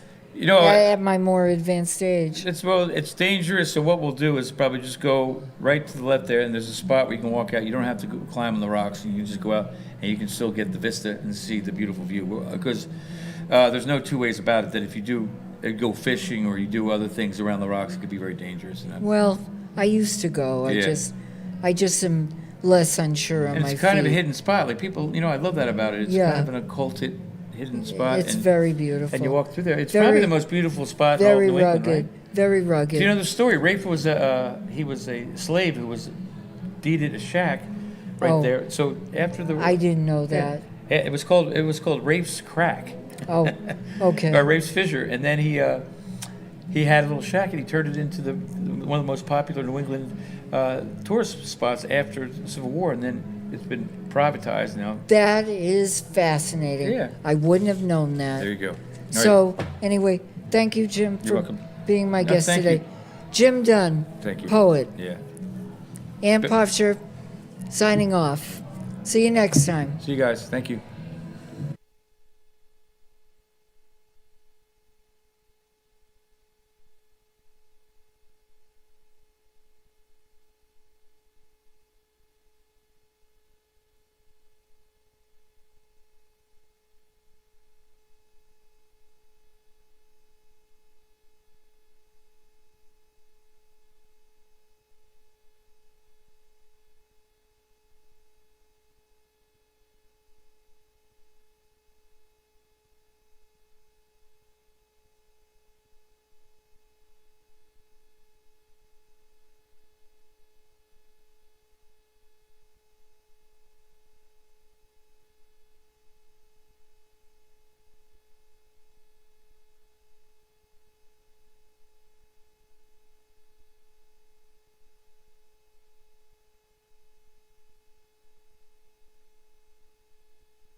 Hi, welcome back. I'm Liz, the Community Engagement Manager at BevCam, and I'm here with Andrew Hool, an artist and an organizer, and you do all sorts of stuff. Thank you so much for joining us at Arts Fest today. Thank you for having me. This is awesome. It's a beautiful day out today. The streets are packed. Everyone's hopefully selling lots of their wares. This has been fun. Yeah. I know. I think more people are selling wares than the wind is knocking them over, which is great. We love that. It is a very windy day out there today. So, I know you were telling me a little earlier a really funny story about when you first did Arts Fest and had prints on the table, and it was just reminding us that you can never have enough paperweights. Yeah, I've only done Arts Fest one time, but it was early for me, and I had my prints, which now come matted, and there's a little bit of durability to me selling my prints now. But at that time, they were just like loose inkjet paper on a table, and they were blown all up and down Cabot Street. So that was a learning experience. I think every artist has been there. It's a trial. It's an occupational hazard. Fantastic.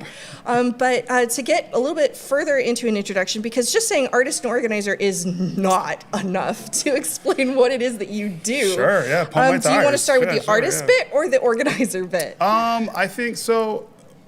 I'm a proud Montserrat alum. I would probably start there. Yeah. I went to Montserrat. Loved my experience, absolutely loved it, and went home for that summer after you graduate, and pretty much just like panicked and needed to move right back to Beverly. I was like, I have to get back to Beverly. I have to be with. Where are you from originally? Drake at Mass. Oh, okay. But through my childhood, I moved around a lot. Yeah. So I was a military brat, if you will. I moved around. We lived in Germany for 3 years. We lived in Missouri for 4 years. So Massachusetts was home. And I grew up in Drake at Mass, but my time in Beverly at Montserrat really was like really meaningful, really powerful. As soon as I graduated, I pretty much knew this is my community that I was going to stay in. Oh, that's wonderful. Yeah, so I came back and just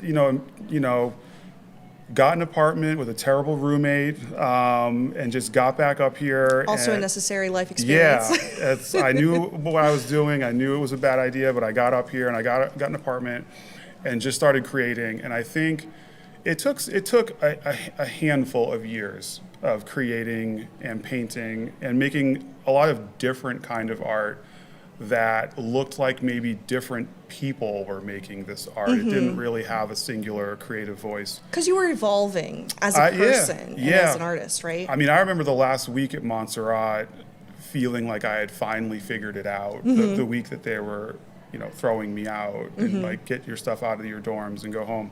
And I felt like I had just figured something out like that week. So the very tail end of my 4th year, I was like, I've got it. Please let me stay in this community and kind of keep working. And so even with staying here and working for a while, I would say it took 7 or 8 years post-college to almost accidentally trip and fall into the type of work that I think I'm like known for as an oil painter. And I'd love to know how you describe your work. When I was going through it, I would describe it as iconic in that both it's like it's got a very recognizable style, but also you tend to focus a lot on icons.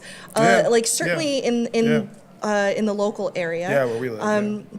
I'd love to know like how you describe yourself and how you describe your style. I'm going to give a shout out to my friend Ricardo, who might see this, who viewed my work once and referred to it as American realism, and that kind of stuck with me, and I've used that in print form many times since then. Thank you, Ricardo. So he does earn commission on that. I'll give it. Yeah, just email me. I'm working for you, Ricardo. Yeah, but that was kind of a lovely term that has stuck with me, and my work does tend to lean towards like realist or like a realist painter, if you will. Yeah. But yeah, to your mention of like iconic locations, I mean, I think they're certainly iconic to those of us that live in this area. But I also tended to focus on maybe overlooked or locations that maybe were not necessarily deemed beautiful. So I would spend a lot of time focused on laundromats and bowl-o-mats and even like the Shaw's parking lot in Gloucester, and there were things that I thought were really beautiful moments of our community that started to sort of define what my style of work was. And then I've painted the Cabot many times. I just recently did a piece for them. And that was very cool, almost to look at my work of the Cabot from like 15 years ago. I did like a piece for myself, and then I compared it to even my current work to see some of a progression of painting our community. It almost feels like you're chronicling memories that maybe don't belong to a lot of people, but to those that they do belong to, they're really precious. And like things like parking lots and laundromats are oftentimes not something people think of as defining a space, but when asked about your childhood, that's the kind of stuff that tends to come to mind. That's what I was thinking about as I was going through that portfolio. Yeah, I've painted this laundromat on Cabot Street a couple times, and some of that was from being a Montserrat student across the street, and doing my laundry across the street at a laundromat while I was attending Montserrat. And some of those memories keyed into a lot of people that are from here and have all these shared experiences here. And so the work kind of grew from there, and I think it has spread out from Cabot Street and includes a lot of Cape Ann and Rockport, Gloucester. I've painted Ipswich many times, from Cranes Beach to the Marshes to Salem. Shout out to Salem. A lot of paintings of Steve's Quality Market. A lot of iconic locations that what I thought were maybe in college and as an early graduate, I thought were lifeless or uninteresting or possibly boring. I now find an incredible amount of energy behind them and desire to draw all these places and paint all these places. So it's cool how that energy comes through, and you focus a lot on like community within your work, and then how does that translate outside of like the actual art that you make? But this kind of ties into you being an organizer. It sounds like a lot is tied together here. You nailed that transition. Thank you. I'm good at my job. Yeah, you're good. So so I was like painting for a while, and I'm painting my community, and then like it was almost like a natural connection or transition into like being involved in my community and contribute what I felt like, I'm trying to contribute to my community. I'm trying to be a part of this community. That led to co-chairing the Beverly Cultural Council, which does an incredible job with providing grants for creatives, whether that be theater in the park to murals, public art. My time there, we really dialed in on public art. We all kind of felt like that was a need that we were seeing from the community. The community was pretty much telling us that that's what they wanted. It led to founding Beverly Comic-Con, which was launched out of Porter Mill. Porter Mill hosted us. We're going to talk about Porter Mill. Allowed that. Thank you, Ted Richards, for allowing that to happen with pretty much just like a handshake agreement, and we were off to the races, having a massive run of Beverly Comic-Con there. We even had, this is fun to mention, this only happened once, but I even was able to pull together Beverly Drive-In movie theater, which happened at... I missed that! This happened at Lynch Park. Some of you were there. We screened Ghostbusters, and we ran the sound for the movie through a local AM radio device, so everyone could tune into the radio to the movie in their cars and screen it. The movie was up on the hill at Lynch Park, which if you've been there, it kind of makes sense in your head where the movie screen would be. And thankfully it wasn't windy that night, and we got Ghostbusters up and the screen down. And there's definitely been some talks about doing more of that, but that would be cool. I had an organizational promotional hat that I wore for a bunch of years while I was also painting feverishly.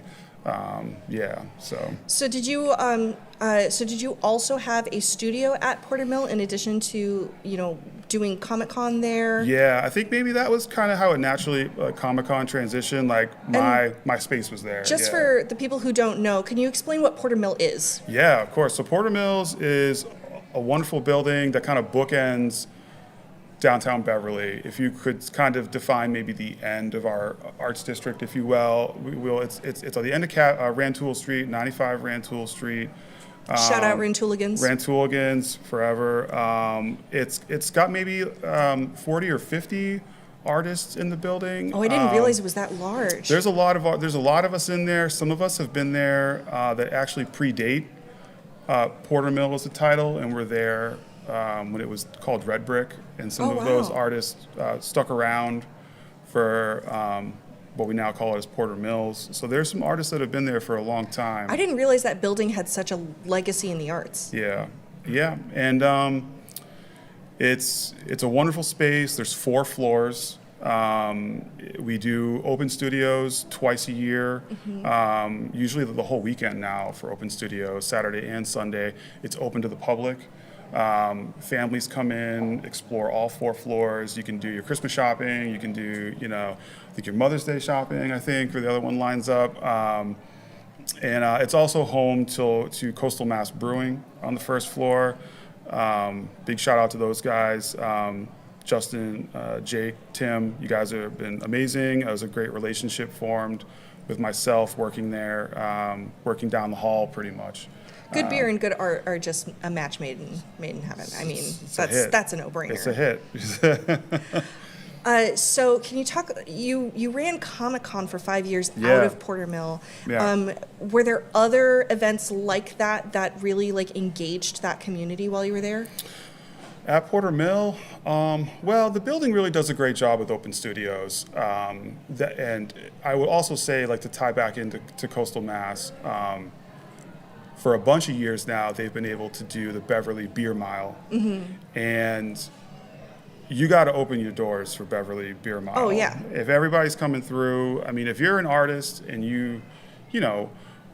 we're working on our art, but we're also paying rent, there's a reality to what a lot of us are doing. And when those doors are open and you have an opportunity for the public to come in, Beverly Beer Mile has always been a huge event for us there at Porter Mill with maybe a different crowd from open studios or a holiday shopping event, but it's a ton of community that comes through, and they're all super supportive, and the wonderful events that those guys put together, which was the 4 breweries that were in town, which is now, we're down to 3. I know. We love you, Old Planters. R.I.P. Old Planters. Yeah, we love you guys too.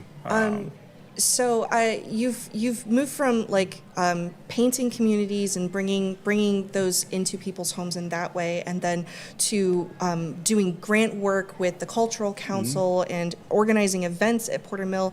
I'm going to give you a hard question now. Okay. All right. Let me give it a Can you speak a little bit about the importance of making space for artists, especially now in the current climate that we have? I know it's a topic that's been kind of on everybody's lips, especially today, where we've got a collection of so many creative business owners. Yeah, I mean, I think for me, the reason I stayed in this community after college was I just felt like this was a space, the town was a space where what I wanted to do, I was gonna find support. I already felt the support, but I knew that this was an area that I could connect with people that were going to support me, and I knew also I needed space to do that. I mean, a lot of us, I think for me especially, getting out of school, I had my little studio at my apartment. I got my little tiny little area that I'm trying to make work in my apartment. And with oil painting, that's got to be hard, right? With the fumes? Not great. How did you? It's not great. It's not great. You had a couple of moments where just a little woozy. And apartment life, and you're trying to paint, and it's you're not really. It's going everywhere. You're probably eating some of it. Yeah. And so that's tough, but that's what a lot of us, myself included, I had to do that for a long stretch of years. I eventually got my first studio out in Lynn at Lydia Pinkham. And when I first saw that Porter Mills had been revived and they were renting out spaces, it was like a split sec. I knew immediately I was going to slide into Porter Mills and just whatever I had to do to make that work so that I could continue to create. We have the Bower now, downtown Cabot Street, which is a partnership with Montserrat, which is super exciting. There's a lot of studio spaces in there. It's a sprawling maze of studios and different floors. So, I already have a studio space, but just seeing that building opening up and being downtown and being able to provide creative space for people here in Beverly or even outside of Beverly. This is a place where you can come in and create and find community and find support. And those are, that was an incredibly important thing for me. People come into my studio in Porter Mills and they'll be like, well, how long have you been here? And I'm like, I kind of don't even remember not being there. I know there's a year and a timeline, but it's probably been close to 15 years that I've been at Porter Mills. And, as artists, you struggle. Sometimes you're like, can I afford this? Yeah. That's that's a reality for everybody. How do I maintain this? How do I continue to afford this? But at times I'm like, well, if I subtract this, where does all of my work, where does all of this go, and how do I function moving forward? So you tend to find a way.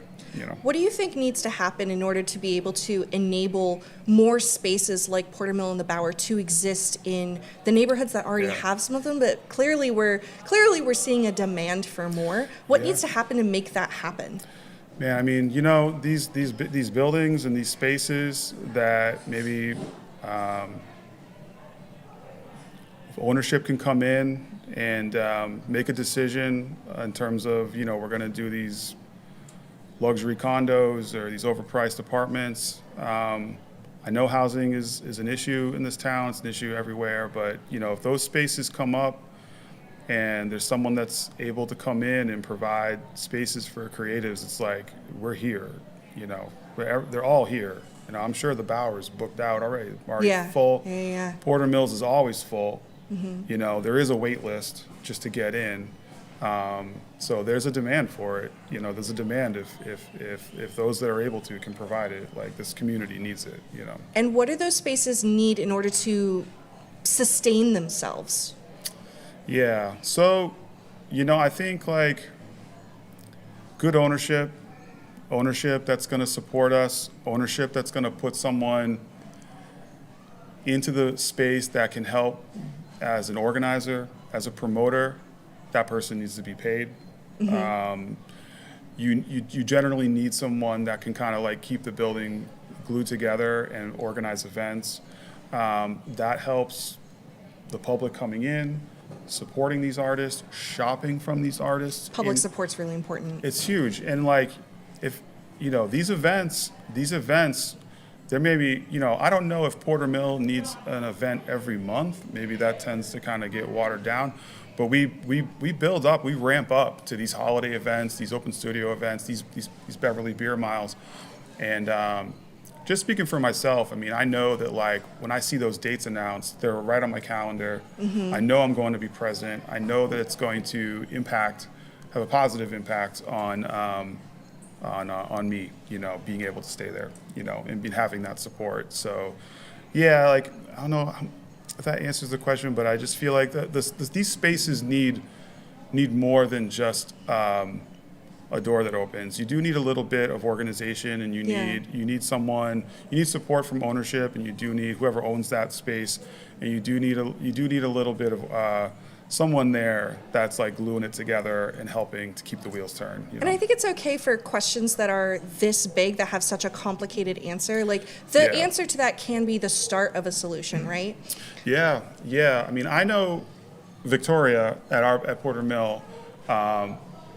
You do an incredible job. I'm looking at the cameras. I don't know where. Victoria, amazing. So much positive communication, event planning, imagery, promotional stuff that we all need to share and sort of all kind of row together as we get closer to those events. And Victoria at Porter Mill is our leader really as we lead up to those events. Sometimes I know she probably feels like she's herding cats, and I don't respond to emails very quickly. But chaos is an occupational hazard of artists. She has a key to my studio, so she can just she's in charge, so she can come in and take art from me as she needs, and she knows she can do that. So Where do you feel that you are in your career right now? You've done so much, and you've clearly evolved a lot over your career. Oh, I appreciate that. Yeah, I've been working on private commissions for a good long stretch, and I'm going to be careful here to make that not sound at all like a complaint. But I've been really eager to get back to making personal work. The stuff that we were talking about at the beginning here about basically painting my community. But I've been working through, a bunch of private commissions, whether that's like collectors or organizations, companies that have hired me to do specific pieces. So it's not, they're hiring me. They want my work, but usually they're steering the ship. They're telling me what they want, and I'm trying to stick. Yeah, it's a relationship management. Yeah, and just like any business. Yeah, and as a dad now, I've got other responsibilities and stuff. So it's a lot of time management. So sometimes working for a client, there's some kind of like, there's some checks and balances there that I committed to in my life now. But I do, I would love to get back to doing some personal pieces. I have some photography of the other laundromat at the other side of Cabot Street, and I'm gonna shout out my daughter who's in the room spinning around on a chair. we might have lost her. I don't even know if she's listening to my voice anymore. Oh, she's in space. She's just spinning around. She's gone orbital. But she sometimes will tell me that I'm famous, and I always sort of like cringe or don't really know how to respond to that. I think I would have to agree with her, because when I told people that I was interviewing you, they're like, "Oh my God, you're interviewing Andrew? That's so exciting!" So well, I'm gonna have to agree. All right. Well, I have like one response for her each time, which is I think I'm only famous in between the two laundromats, and I think that's pretty much the beginning and end of. Well, now you're YouTube famous. Yeah, all right. So you're welcome. All right. Well, I'll reshare some links. We'll get there. But so I actually I have never painted that other laundromat down the other end of the street, and I've got some great photography. There are nights sometimes where we'll be kind of doing dinner, and I'll see, like a lot of us, I'll just see the sky outside our homes, and I just kind of end up like booking it and going downtown or going somewhere that I think there was a space that I was trying to capture something, and the lighting will grab me, and I just get in the car and go. I'll be back in 30 minutes. And so I got some good shots of that laundromat down the street. I have to ask, have you ever done, or have you thought of doing, a gallery showing at the laundromat? No, I don't know if they wouldn't have me. Have you asked? I haven't asked. I'm not sure. You used to work on grants. Yeah. Sometimes it just takes the ask. I don't know if that would shake out or not. I don't know. But how do you, so that kind of segues into, like, now that we know kind of what you're looking at from the artistic side of where your career is at, what does the volunteer organizational side kind of look like right now, or where you want it to go? Because whenever you do a lot of volunteer work, there has to be a balance in life with family, your professional life, and the causes that you care about. Where is that right now, or where are you hoping for it to go? I try to always give art to Montserrat every year for Art Rages. I try to always give them a piece and show up for them and do that. I care deeply about that school continuing and having success. My niece was here in town today for Arts Fest, and she's toured the school, and I'm, to have someone with the same last name as me going there is like very cool. Oh, that's so cool. I'm kind of hoping that happens. We'll cross our fingers. Yeah, she but may no see pressure. this. Yeah, no pressure. Yeah, I've already kind of like, she knows the pressure's on, but she was here today. But I will say the honest answer is fatherhood. With fatherhood came a balance of like Beverly Comic-Con, Beverly Cultural Council, Beverly Drive-In Movie Theater. A lot of those things I had to really shift my priorities. So time management is a big thing in my life, and painting and that's carving an evolution too. It's a different kind. Yeah, carving out that time to paint sometimes is really crucial hours for me, which is spent just like alone painting with my headphones on. Okay, now I have to ask, what do you listen to when you're painting? I know it can be a very personal question, so you're allowed to plead the fifth. Go on for hours. I mean, I listen to a lot of Lord Huron. Ooh, very good. Yeah. Oh, I'll send me down the road. I can totally hear that looking at some of your pieces. That works. That checks out. Lord Huron, I just can put on loop. My Morning Jacket. Man, I'm on the spot now. You did already answer the question. You're okay. All right, we're good. You're allowed to cop out. I was gonna give you like 10 bands, but no, yeah. So those two are big ones. Yeah. All right. Last, final, very important question. Sure. Where do people find you? Well, my website's got a layer of dust on it, but my shop is updated there. It's just my name, andrewhoule.com. My Instagram is probably, like, truth be told, the most current place to view adventures in painting and parenting. It's just Houle_Andrew on Instagram. People follow me on Facebook too and stuff. Like, I've got, like, sort of a very small, like I said, in between the laundromat audience on Facebook. It's just me. You can find me. Assume people can randomly find you at the laundromats. Yeah. You'll probably find me at Porter Mill. Especially if the sky looks really cool. If you see the sky looking pretty, you might see me running around like a crazy person in Beverly or Gloucester or Salem. With one step off of a curb or something, trying to get. Okay, so new hashtag Houle spotting. Yeah, the recent entering piece, Beverly, make it a thing. The recent piece of the Cabot,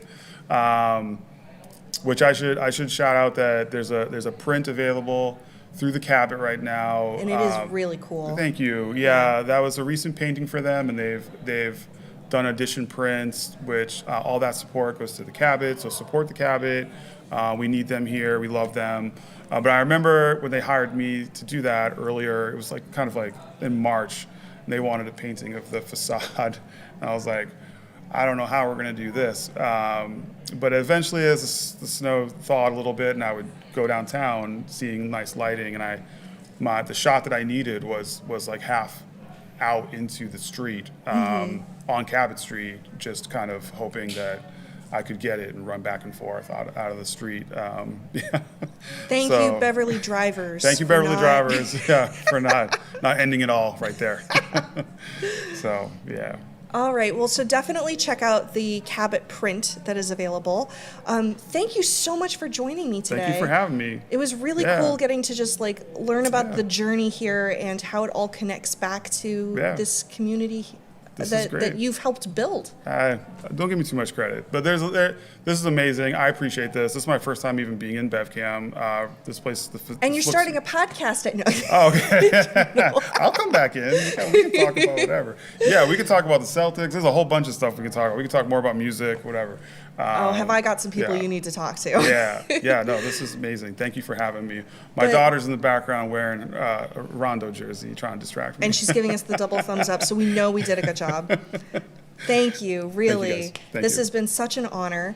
And I hope you get to enjoy the rest of Arts Fest. Go grab some good food. And thanks so much for joining us. You can, if you missed part of the show, I know that we've been streaming all day, so I can't imagine you've been watching it the whole day. Hopefully you got out and did some shopping, but the different parts of it will be available on our local channels as well as BevCam on YouTube, and I'm sure we'll get some clips out on social media at some point anyway, you know me. But thank you, and we'll see you another time. Thanks, guys.